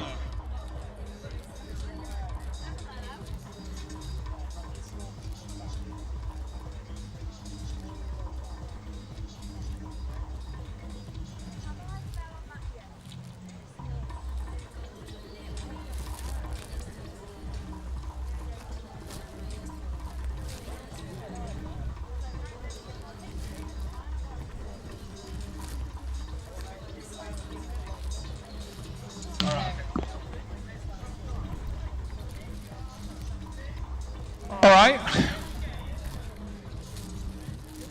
So we got the B final for the girls lining up. We will introduce you to the riders one at a time.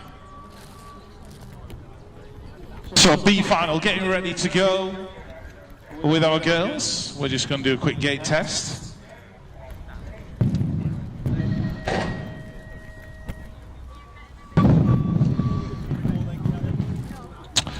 Right, we are going to introduce you to the riders for the girls B final. First up, out of the north on the 3.2 plate, it is Lily Phillips. Next up, out of the north on the 3.3, Jitske Hemstock. On the 5.3, out of the southwest, Mika Pritchard. On the 1.3 out of the Midlands, Abigail Nyquist. On the 8.3 out of Wales, Sophie Elwood. On the 6.1 from Scotland, it is Tilly McCrum. For Wales on the 8.2, Ellen Parr. And last but not least, for Scotland on the 6.3, Alexis McCartney. This is the B final for the girls class. Absolute silence for the start, please.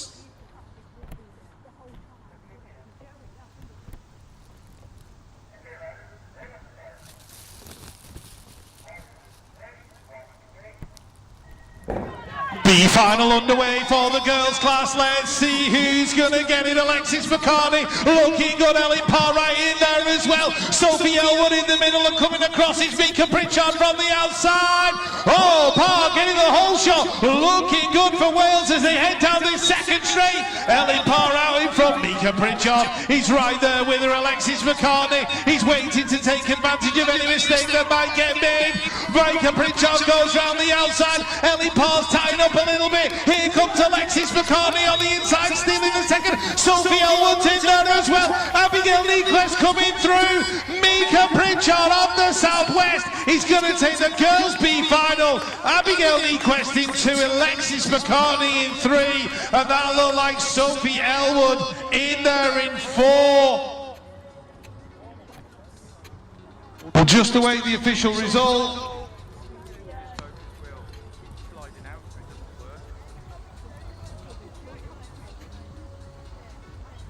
A supremely good racing there from the girls in their B final.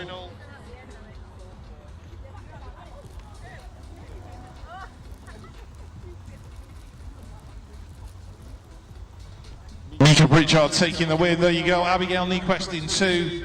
Alexis McCartney in 3. Sophie Elwood in 4. Ellen Parr in 5. Tilly McCrum coming in 6. Lily Phillips in 7th. And Ajecka Hemstock in 8th. That was your B final for the girls. Well, we are going to move on now to the B final for the boys. First up, out of the Midlands, it is Benjamin Weiss. On the 4.3 for the South, Arne Esselmont. On the 6.1 for Scotland, Lewis Cook. 2.1 out of the East, Thomas Miller. And on the 2.2, also from the East, Louis Tay Edwards.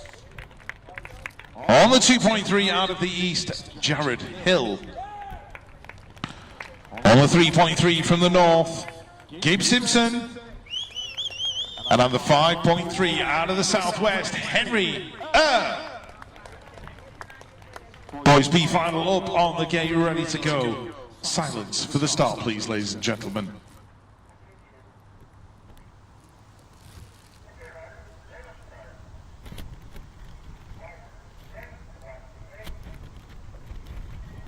School Games National Finals, B final for the boys, BMX, heading down towards turn number 1. Louis Tay Edwards is in there, but it looks like it might be Miller leading it into turn number 1, could even be Jared Hill. The East are absolutely dominant in this one, it is Jared Hill. In there in 1, Gabe's in there in 2, Gabe Simpson from the North, Henry going through in 3, Benjamin Weiss in 4, Louis Tay Edwards in 5, Arne Esselmont making a move now, Miller in 7, Lewis Cook in 8, in and out the final corner. On the knee, Gabe Simpson makes his move, doing it for the North. Simpson's going to get it. Simpson, Hill, Weiss. That's going to be a 1, 2, 3, 4. What a move from Gabe Simpson in that final turn. Superb racing in the B final. Excellent stuff. We're just going to wait and get the official result. There you are, Gabe Simpson taking the win in the boys B final. Henry in 2, Jared Hill in 3, Benjamin Weiss in 4, Arne Esselmont in 5, Louis Tay Edwards in 6, Thomas Miller in 7, and Lewis Cook in 8. We are going to move on to the main events, the A finals.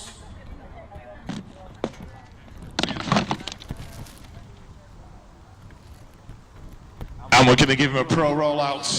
First up, it's the girls' A final. Representing the Southwest on the 5.2, Amelia Grattan. Bonus points for the enthusiasm, Amelia. We love that. Next up on the 5.1, also out of the Southwest. Come on board as something of a time trial specialist this weekend. Make some noise for Cody Hammer. Next up, out of the East on the 2.1, the silent assassin, Annalise Cadman Carpenter. Oops.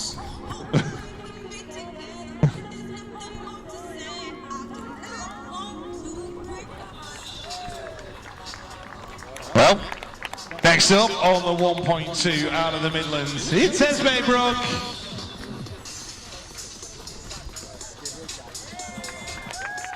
From the South on the 4.1, runner-up in the time trial, Elsa Rendell Todds.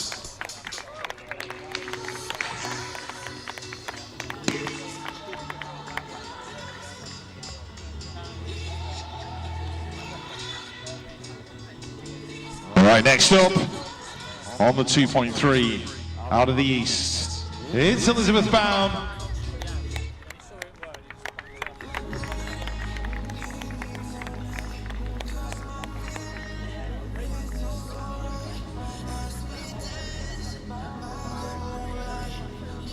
Next up on the 1.1 out of the Midlands, it is J. Jack Bradshaw.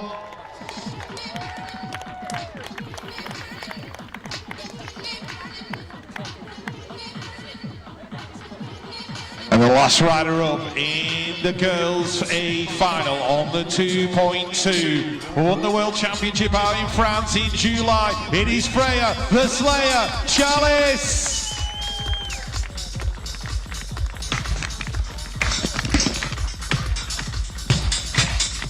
And there's all 8 of your girls A finalists: Amelia Grattan, Cody Harmer, Annalise Cadman-Carpenter, Esme Brook, Elsa Rendell Todd, Elizabeth Bound, J. Jack Bradshaw and Freya Chalice. Make some noise for these girls!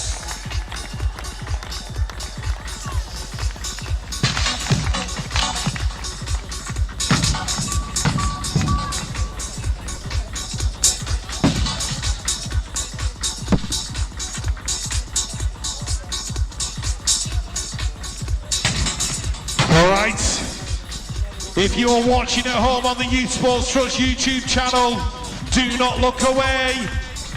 This is going to be an awesome final. The pressure is ramping up. 8 fast girls getting into the gates. We are about to crown the School Games National Final Girls BMX Champion. Here we go.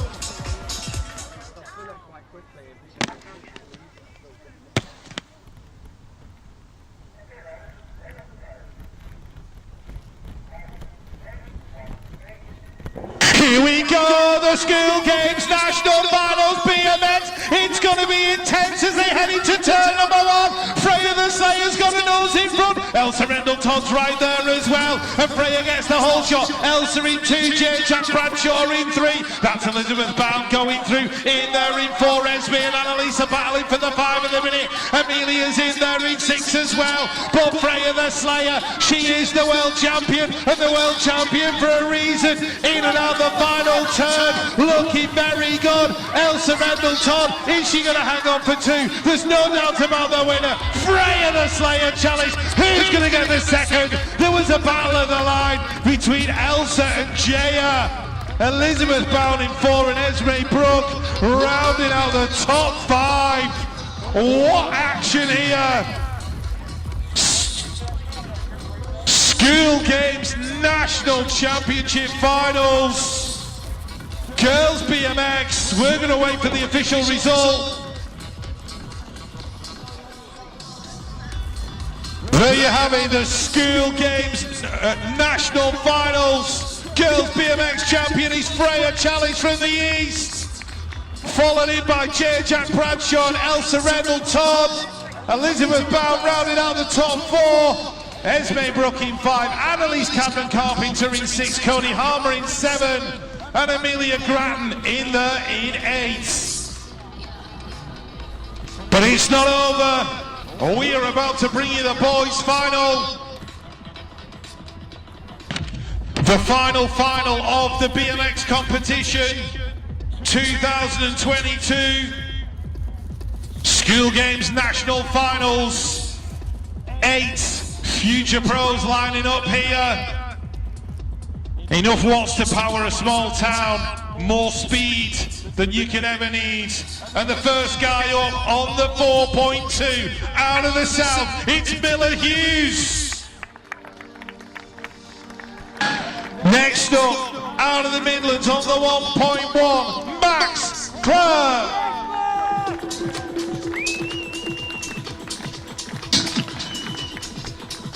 Next to roll down the hill, his clubmate on the home track here in Derby. Give it up, make some noise for Zach Green.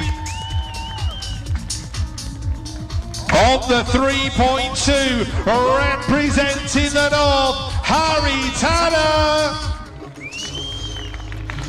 On the 4.1, out of the South, took himself a World Championship win in France. It's Oliver Kendall.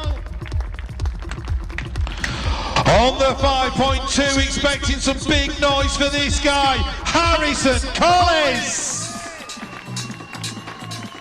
2 riders left, First up on the 3.1, out of the North, World Championship semi-finalist. He can set this track on fire, Jimmy Criddle.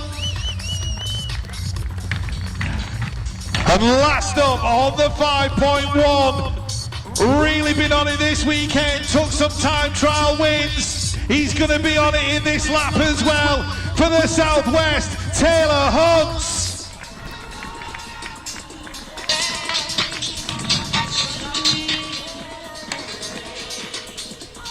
So much speed and talent lining up there in the middle of the track. Some future pros and Olympians for sure.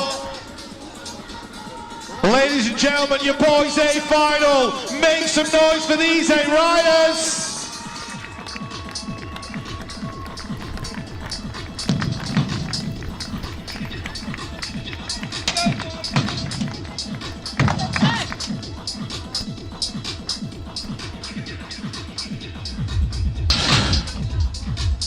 All right, they are lining up for the final of the BMX competition. School Games National Finals 2022. This is going to be absolutely wild. The boys BMX final. Let's go, people, it's showtime.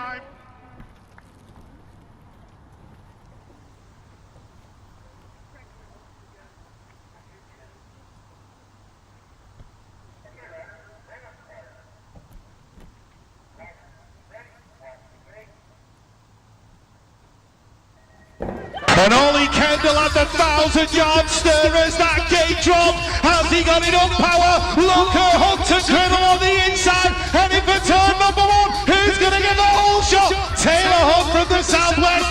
Jimmy Criddle's chasing him down that second straight. That's Max Clare in there in 3, I think, at the moment. And coming along is Zach Green as well. Ollie Kendall's making moves in and out the second turn. Oh, Harrison Collis, 6th to 4th. But the man out front, he has been on it all weekend long.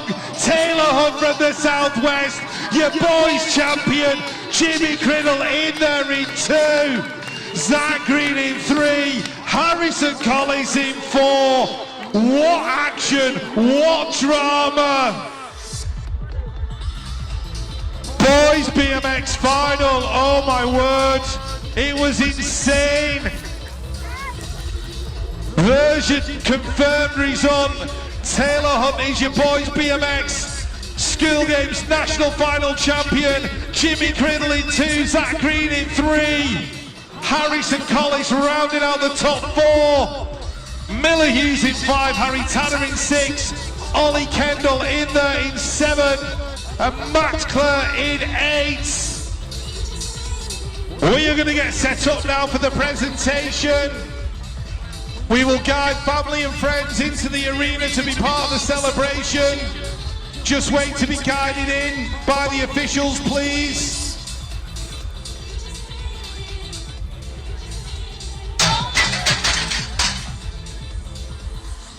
We're just going to have a short break, 15 minutes. Then we'll tell you what's going on with the presentations. We just need to get everything organised. So you guys in the stand, sit tight for a minute. You don't need to go anywhere just yet. You can just relax and enjoy. We'll come back to you very shortly and let you know what's going on with the presentations. If you've been watching at home on the Youth Sports Trust YouTube channel,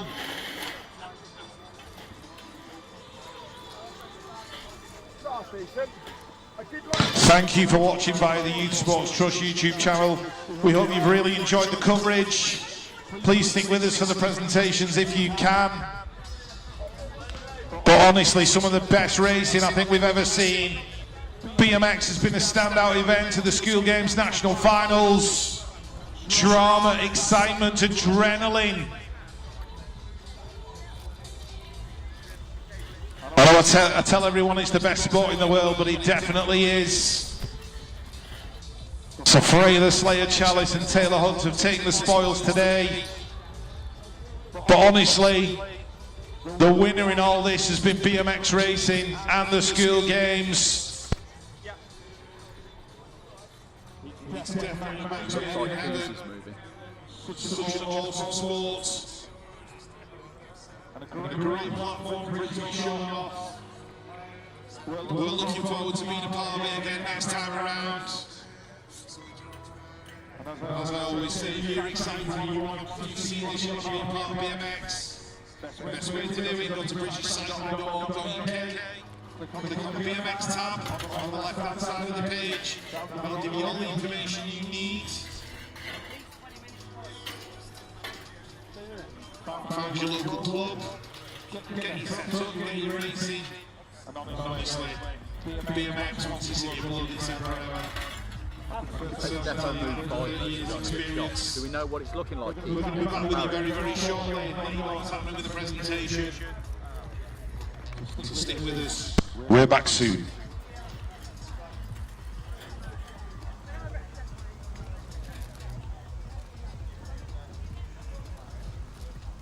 All right, fella. Do you need a hand, Keys? No, it's all good, mate. In the blue box, please.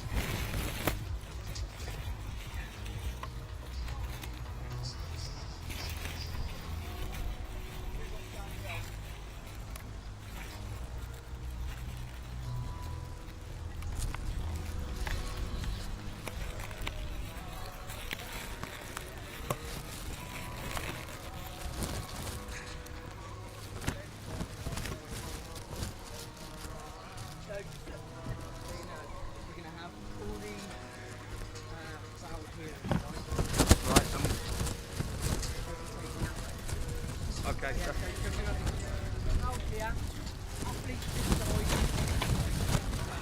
Right, okay. Would... Yes, they have.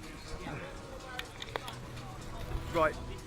Can someone come and run either this camera and then I'll do 3 as crowd shots. Basically the barrier. Yeah. Cheers, pal. Yeah.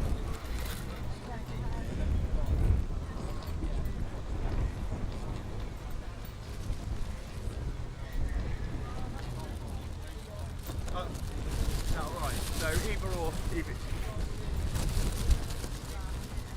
Cheers, mate.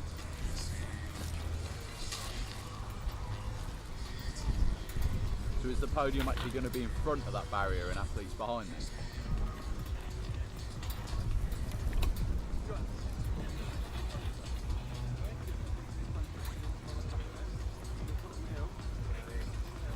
Still taking audio from that one. We're just going to take it from there. Yeah. Sorry. Thank you. Sorry, mate. Yeah. Right. So, Elliot, are you there? Right. Okay. So basically, either Collie's going to go on 1 and I'll go back to 3 and offer crowd shots, but it might be back of heads. But camera 1. If you look at camera 1, we can get a half decent side profile there. All right. Right. I think Collie's going to go on 1, and I'll go back to mine because I might be able to move mine into a better position for crowd. Do you want me to move camera 5 or see what I can get from 4?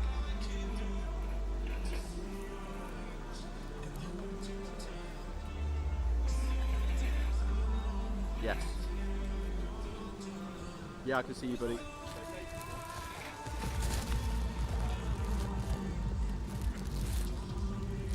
Cool, and where's the actual podium?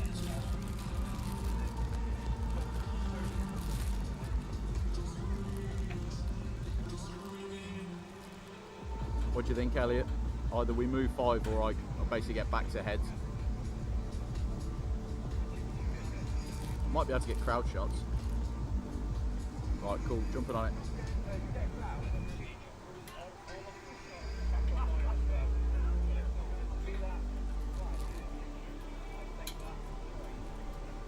Leave 5, alright, yeah, because to be fair, if you look at my shot, Elliot, I might be able to get a couple here, people looking on.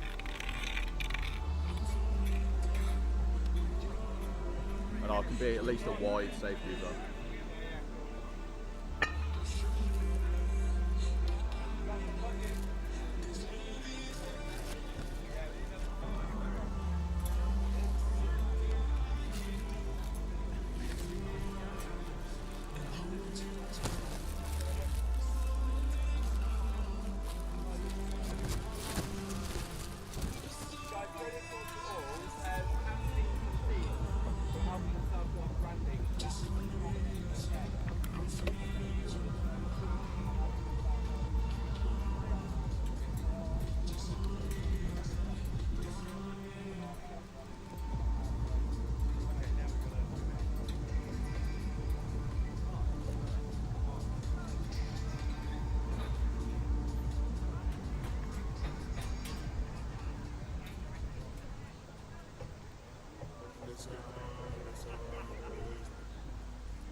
that was the hashtag.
We got. There's loads of gaffers around the spot.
Or do you want me to man yours, Keys? If I leave mine on a wide, I'll man yours, and then you go roaming. And we've got 3 manned on it. You alright with that, Elliot, yeah? Sweet, right, running over.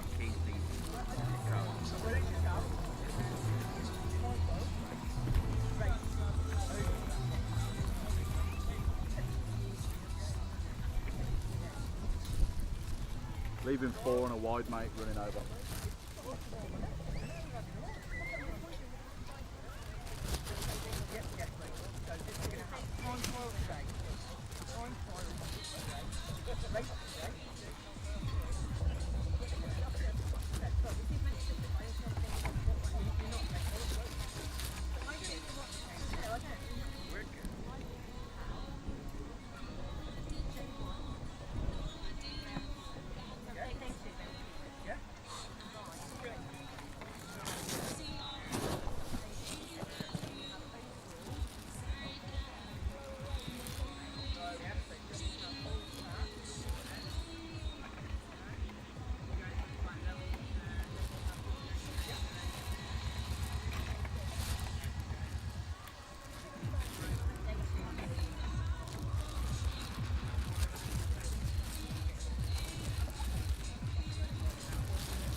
there's so much respect for Loughborough because it generates good players but also like well-rounded people. And I think being here for 4 years, I've really realised how much it's developed me as a person, not only as a badminton player. The fact that it's on campus really, really helps with your sport because you've got the best facilities in the UK here, right at your fingertips. So parasport is integrated through almost all of our offers at Loughborough. Of course, there are some sports where we need to have specialist provision for some para-athletes, but overall, most of our programmes are highly integrated so that you have disabled and non-disabled athletes able to train alongside each other. We've got fantastic facilities, fantastic coaches, fantastic support staff. Our alumni network extends throughout professional sport, and what that creates in the end is a Loughborough family, which really is there around you and supporting you as you move through your journey. As a scholar, I get free physio support, so I can see physio whenever I like and it's for free. I get free S&C, so I have a strength and conditioning coach that works with me and my coach. Then I can see a nutritionist, which again, he ties in with my strength and conditioning. It's all quite individualised, so the coaches will sit down with you and discuss like what you want out of the programme, what are your priorities, and they'll build a kind of a schedule that will suit you and your needs. It makes everything easy because they all talk to each other and then they can talk to my coach and then everything's just in one place, and so it's just, yeah, it's ideal, to be honest. One of the things I'm proudest of is that the average marks of our performance athletes are higher than the university average almost every year. We really care about people's degrees and we support them and make modifications to both their sporting programme and their education programme so that they can genuinely do both. The reputation of Loughborough, it's there for a reason. It's known as the best because it is the best. So our facilities are fantastic and it's hard not to get blown away by them. But the thing I would really sell us on is the environment, the culture and the people that you'll be around. People genuinely trying to be the best they can be. We've got people competing internationally across all sorts of sports and you can't really fail but to be motivated and inspired by that.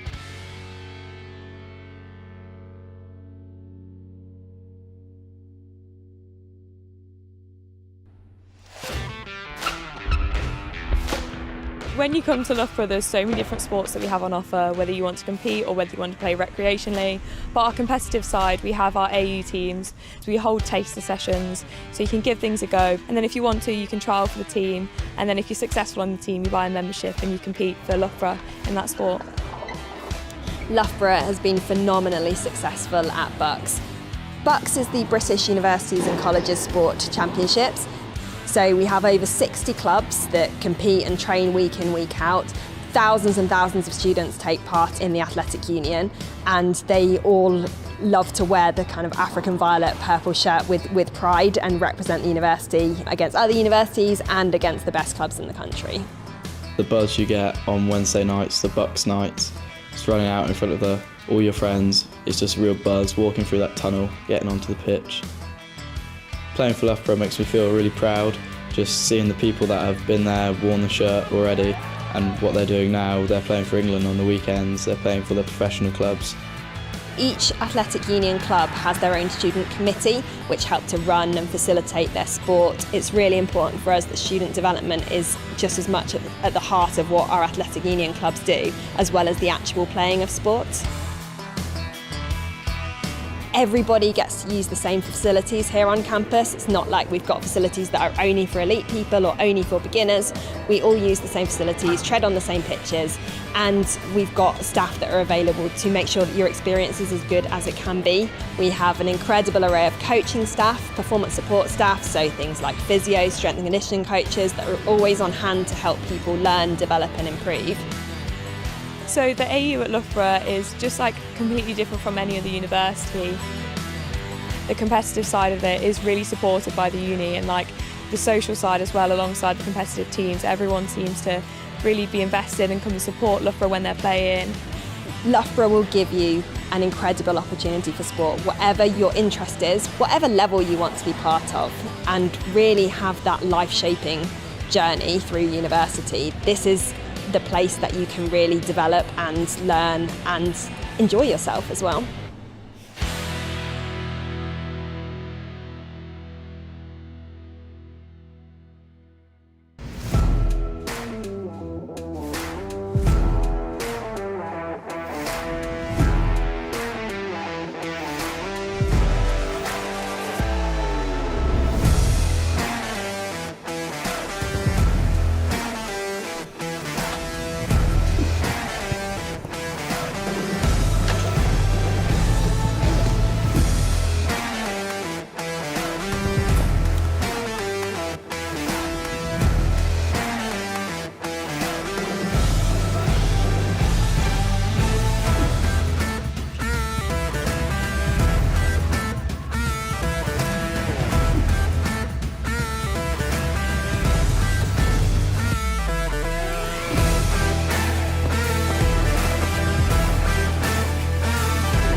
Right, I know you guys are waiting patiently in the stands to be invited over for the presentation. We are going to do it.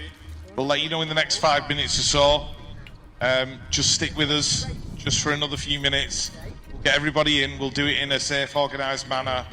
But you're not going to miss out on the presentations. We're going to bring you in so you can see it all. Just stick with us for a little bit.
Oh, hang on, hang on. Woo.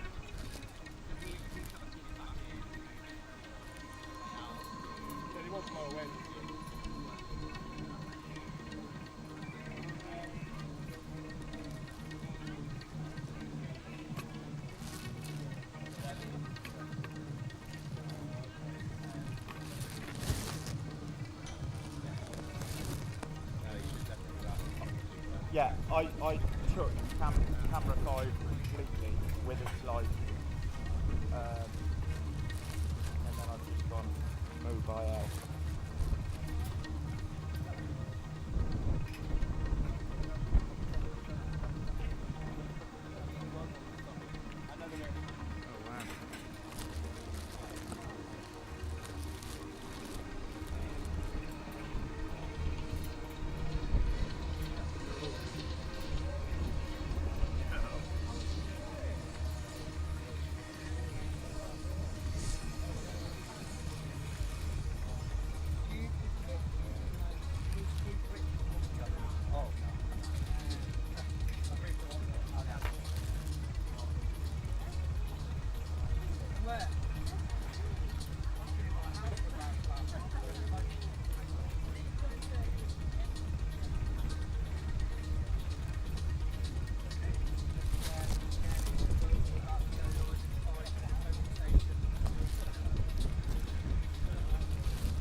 Hello, lovely people coming over to see the awards ceremony.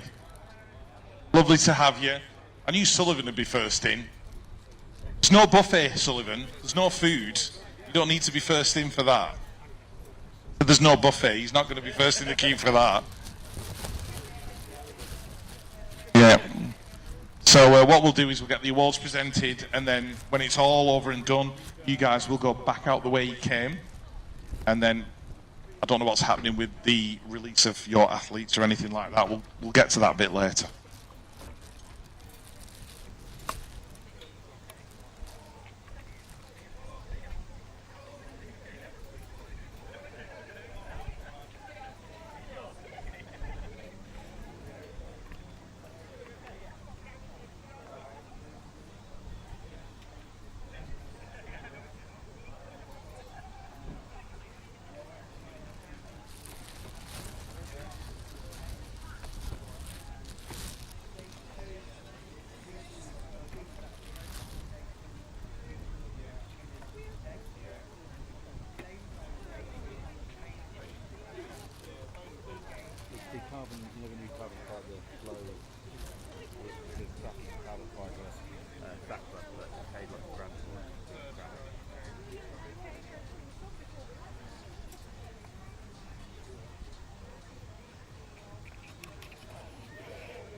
Right, we are very nearly ready to go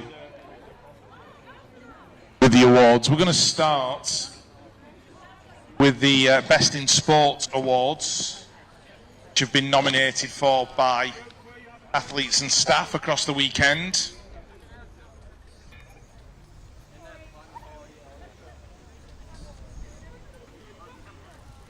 So, I'll tell you in a minute anyway.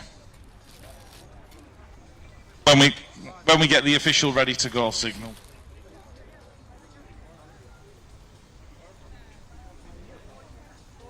Right, can we get all athletes, managers, coaches, everything else? Let's get all you guys in, and then we can crack on with this awards ceremony. All athletes into their respective area. Watch the wire. Watch the wire. Watch the wire.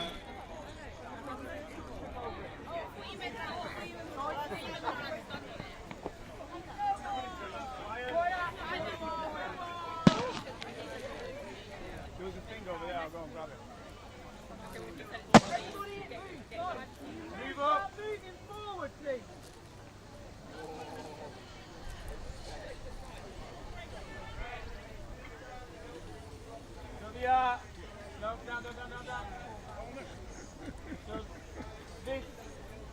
is character. Guys, girls, listen. Best version of you. Alright? Here, alright? So your backdrop, the best version of you right here.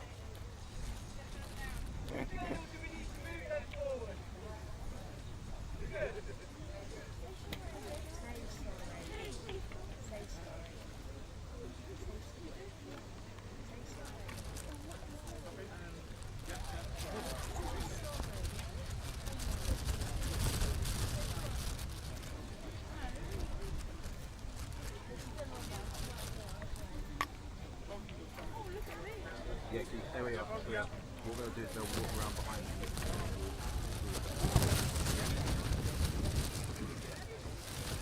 you. Right, looks like we're ready to go with the awards.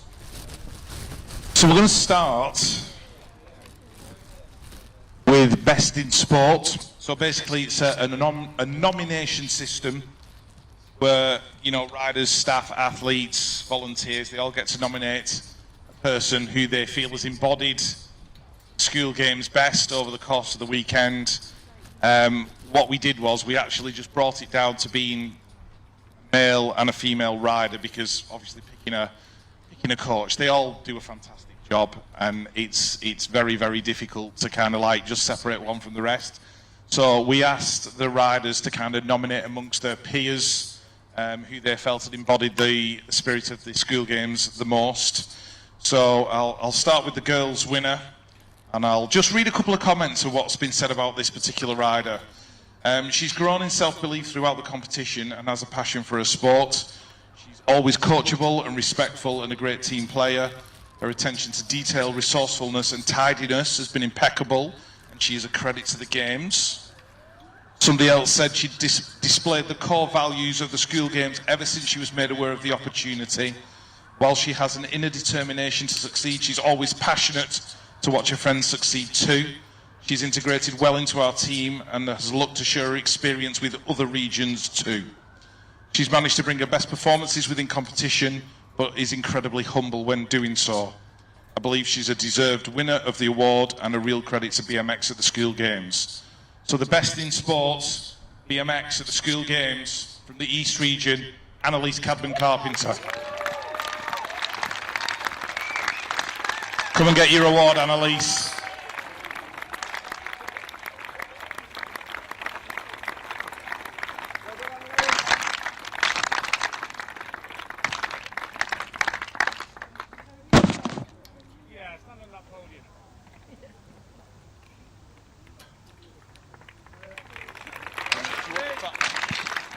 So Annalise Cadman-Carpenter, best in sports at the 2022 school games, embodying the spirit not only of the school games but BMX as well. Thank you, Annalise. Give her another big round of applause. Go on.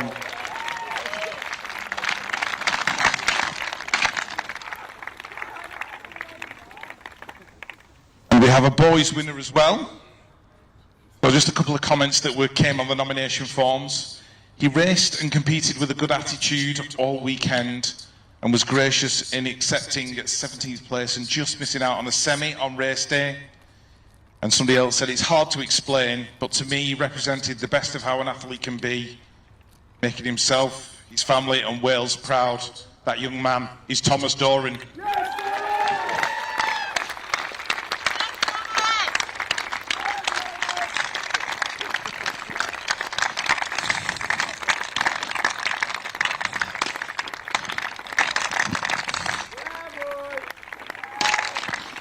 Get yourself up on the top step of that podium, Thomas.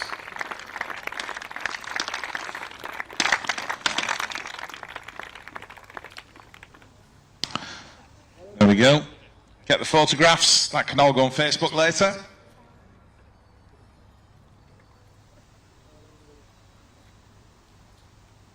One more time, your best in sport for the boys. Thomas Doran of Wales. Okay, let's move on to the main awards. Top three with medals and podium. We're going to start with the time trial for this morning. I'm going to start with the girls. And in third place in the time trial, representing the South, Elsa Rendell-Torgs.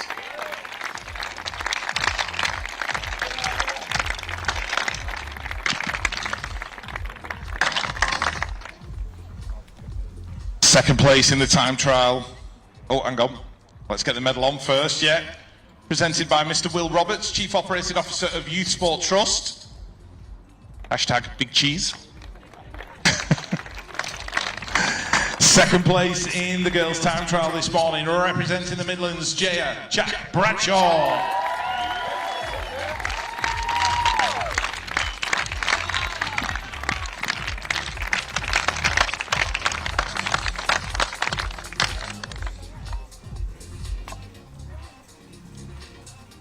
And the winner of the girls' time trial this morning, representing the East, Freya Chalice.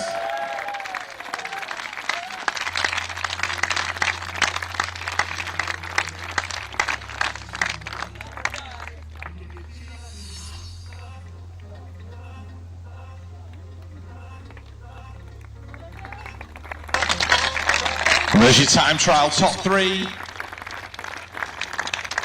The 2022 school games. Right, everyone got the photographs? We're getting there slowly. All right, all good, thank you girls, really appreciate it. So we're going to move on to the gentlemen, the boys. Time trial this morning, third place. Representing the North, Mr. James Criddle. Medals will be presented by Stacey Mullock.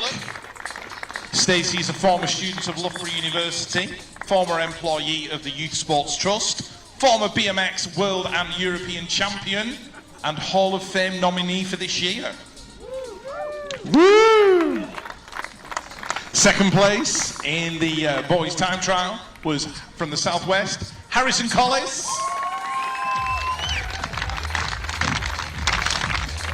He's so hardcore, he's not even taking his pads off. He's worried he might fall off the podium.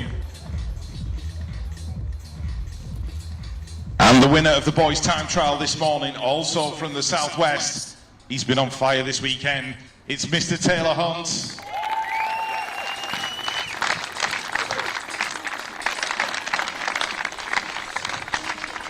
He's not taking his pads off either, but he has put his Air Jordans on. He paid a lot of money for them trainers, he's going to wear them at every opportunity. And that's your boys' time trial top three. Thank you, gang, appreciate it. All right, we're going to move on to today's race results. Starting with the girls, top three. In third place, representing the South, Elsa Rendell-Todd. Medals again being presented by Mr. Will Roberts, Chief Operating Officer of Youth Sport Trust.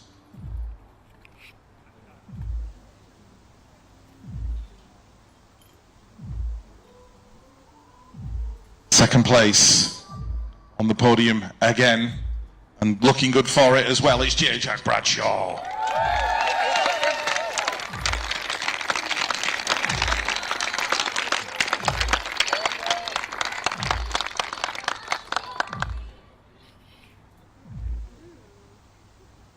And the winner of the race this afternoon for the girls, representing the East, Freya the Slayer Chalice.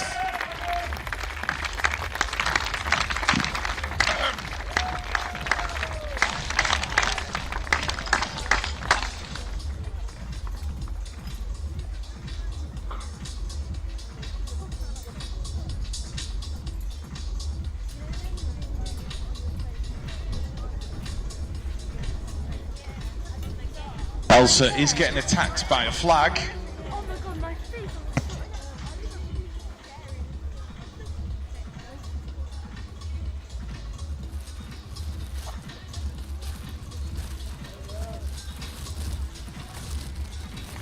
Right, girls, thank you so much.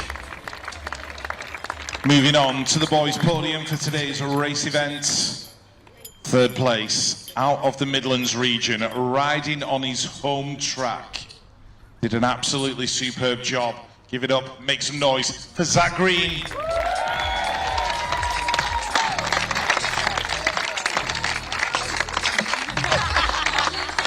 Medals once again being presented by Stacey Mullock.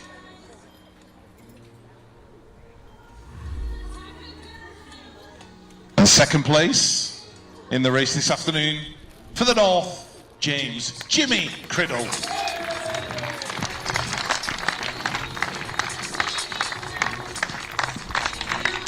Hashtag Crocs and Socks.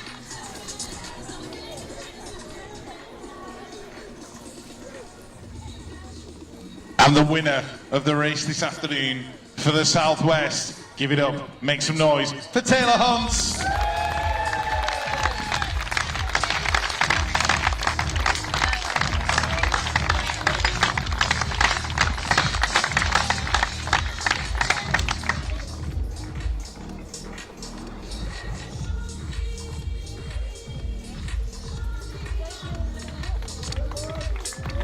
All right, your top three in the race event this afternoon. Zach Green, Jimmy Criddle and Taylor Hunt. All right, moving on to the overall competition for the boys and girls. We're going to start with the girls, and in third place with 345 points, representing the Midlands, Jack Bradshaw.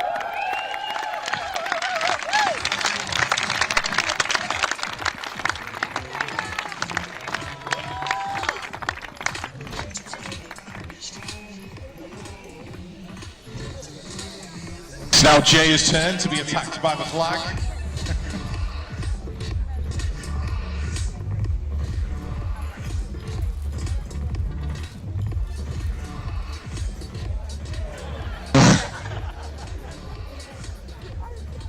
All right, next up, in that second position, representing the South, Elsa Rendell Todd.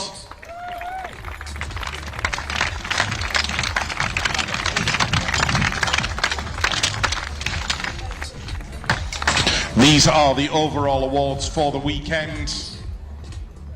Elsa scored 370 points. So your winner overall in the girls' competition, your school games national champion for 2022 from the East Region, Freya Chalice.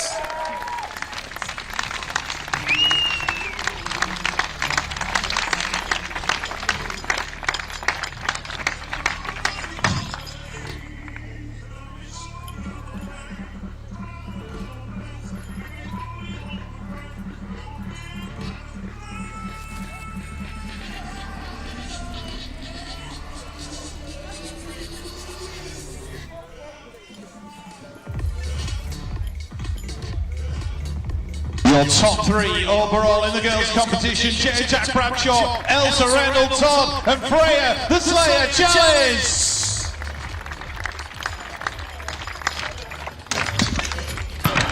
All right, moving on to the boys' overall competition. In third place with 377 points from the Southwest, Harrison Collis.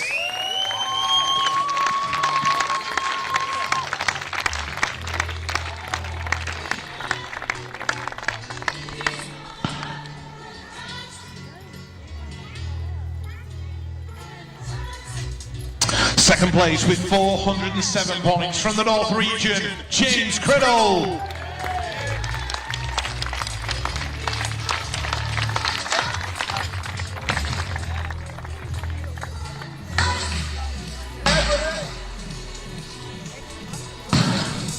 And the overall winner of the boys' competition, your school games national champion for boys BMX 2022 from the Southwest, Taylor Hunt.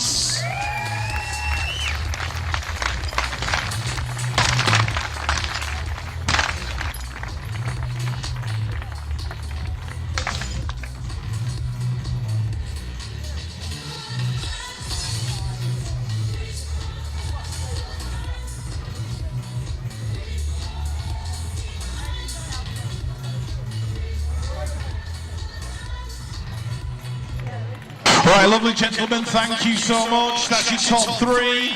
Boys overall, Harrison Collis, Jimmy Criddle and Taylor Hunt.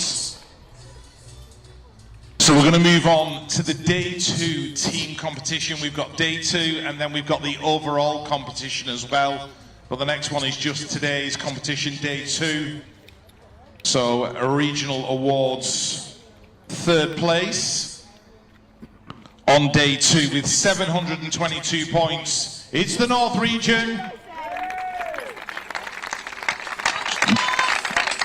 Can we get we haven't got medals for the North region, have we? No, it's just the trophy for the win, right? Okay. Second place with 852 points was the East region. It's the smaller of the trophies, I think. Right, and here we go. This is where it gets a bit interesting because we have a tie for day 2. We've only got one trophy. We will sort somebody out with another trophy. You don't have to fight over it in the car park or anything. There was a draw. 2 regions with 915 points on day 2. It was the Midlands and the Southwest. We will organise an extra trophy. Don't worry.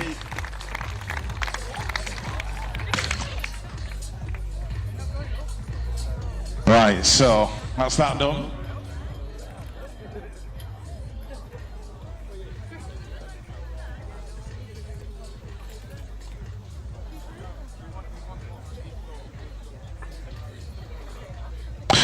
Right, here we get to the big one, the overall results for the regions. Are you ready for this one? Third place with 1,787 points. The third place region was the South.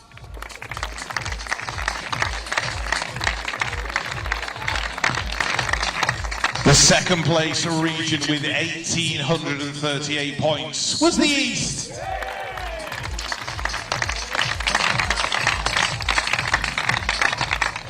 And the overall winning region, taking that whopping big trophy right there in the middle of the table, the regional champions of the School Games National Finals 2022 is the Southwest.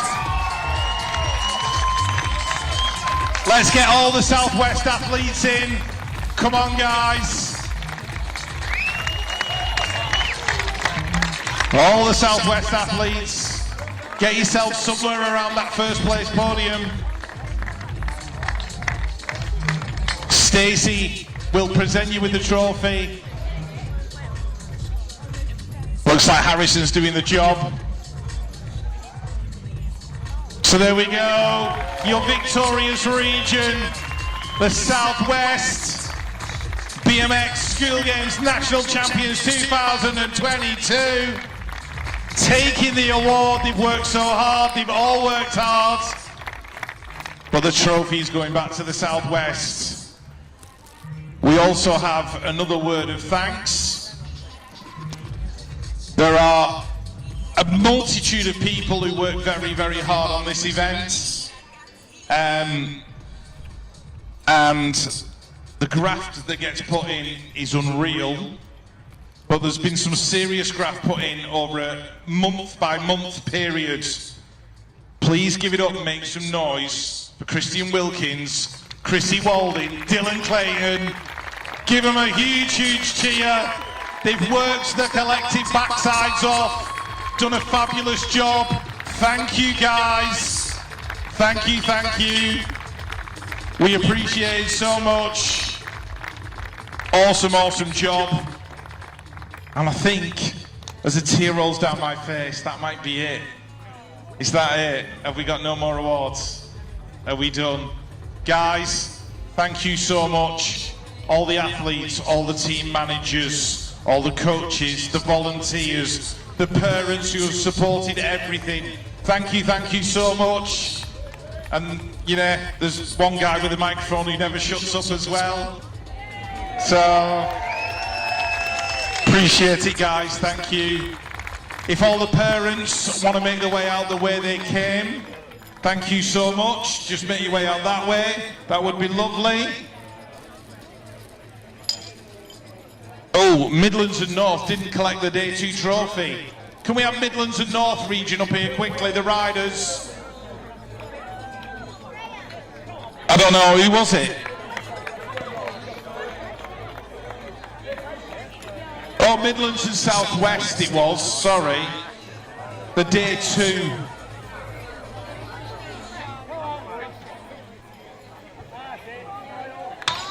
Mark Ellis is not allowed to drink beer out of that trophy, just so you know.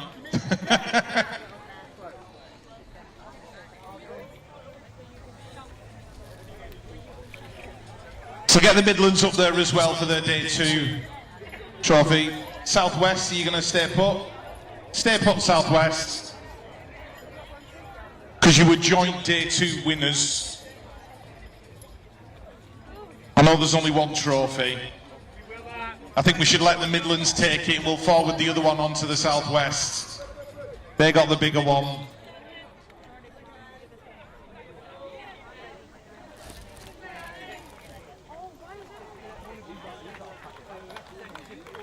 So that's your day 2 regional competition. Midlands and Southwest joint first. We're going to give the other trophy to the Midlands first. We'll post one on to the Southwest.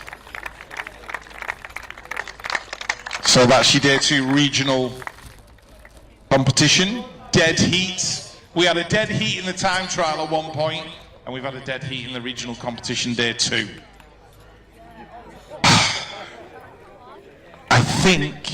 I think that's officially it. Unless anybody else has any more announcements they need me to do. Are we good, Chris? We're good.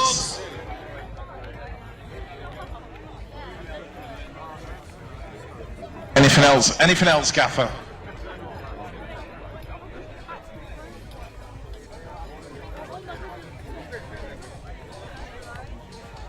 All right, can we have team managers, team coaches, all the riders, officials, everybody just into this podium arena, please? Riders, managers, coaches, officials, volunteers, just bring yourselves into the podium arena, please. We need one last conversation. Family and friends, if you can make your way out the way you can, that would be lovely.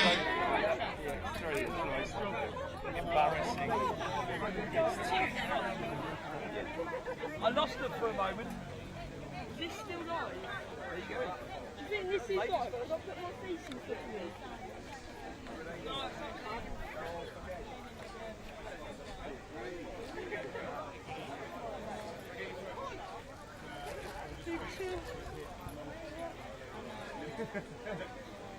Thank you.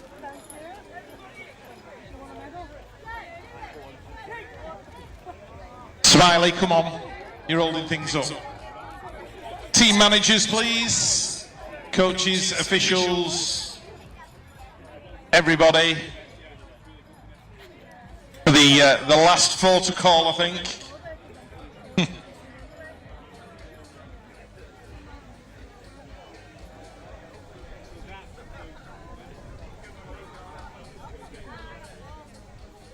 Right, you'll need a wide angle on your phone for this one.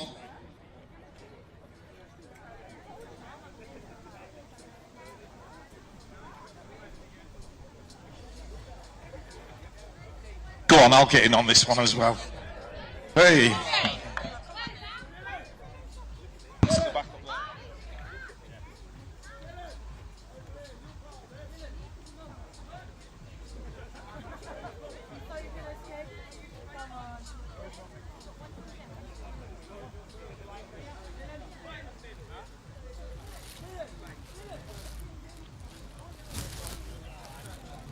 First place.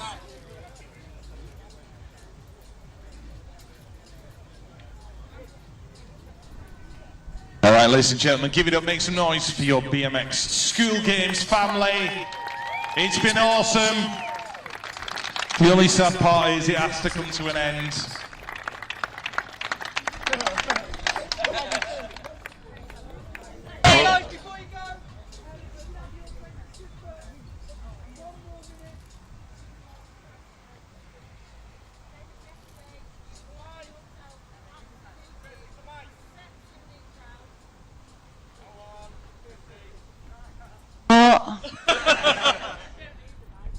I don't. We went through this yesterday. You guys did us so proud today. You raced your hearts out. You presented the best version of yourself, and we've shown this whole community what we can do at the school games. We've been given report after report after report that we were the main event that everyone was excited about, enjoyed, gave feedback on over the whole weekend. And that is because of every single one of you. A few shout outs. You know this doesn't happen by accident. We have a bit of a love-hate relationship when we work together. We work nicely 80% of the time and we fight the rest of it.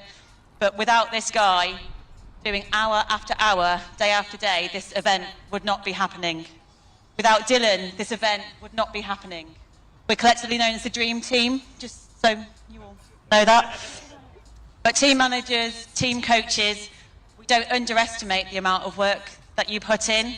This year we had a development offer, we had an S&C offer from Ryan, we had a mindset session, and I think it was way above this event this weekend. It was about the whole community and progressing our community, and that's because of each of every one of you. We have officials here today that have given up their time to run the event. We've said time and time again to Rich, this event would not be as you've seen it today. It wouldn't be exciting if it wasn't for Rich. He brings our event to life.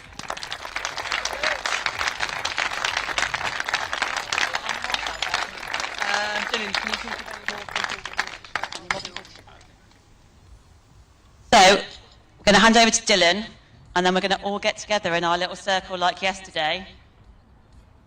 Did you just say, oh my God? Best version of ourselves, guys, right? Okay, I'm only joking. We'll hand over to Dylan, and then we're going to come together, and we are going to get as close as we can. We're going to do our thing. It's our new thing, by the way. What, social? All right, so yeah, Chrissy had hold of the mic, so therefore she wasn't thanked. So I, on behalf of the Dream Team, would like to thank Chrissy for all her work. Just so you know, I don't play the biggest part in this, nowhere near. Right, my job doesn't allow me to play the part that these two are the reason this has all happened over the last 3 days. I step in at the end, and my job is to make sure that it goes to plan, and anything that needs to sorting out, it's on my head. So I put all my trust into these two fantastic people, and they have worked for the last 9 months to create what you've seen for the last 3 days. The vision of this is to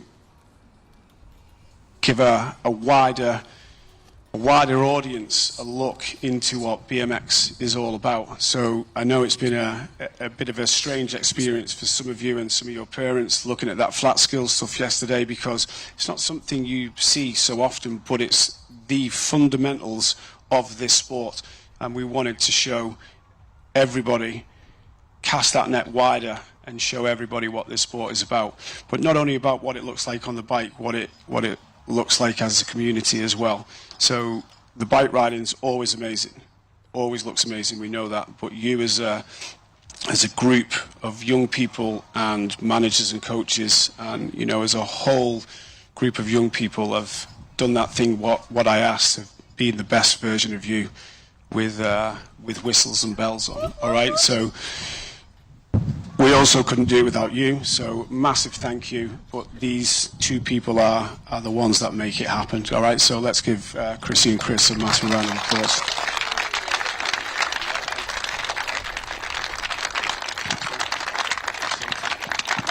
I got a hug. Yeah, do it. Yeah. Everybody in.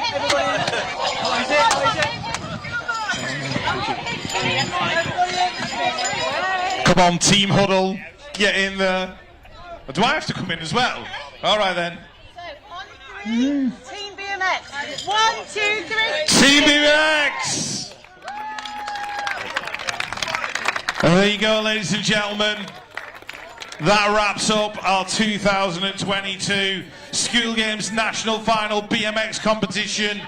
You have been truly awesome. Thank you so much to everybody who's worked to make it a success.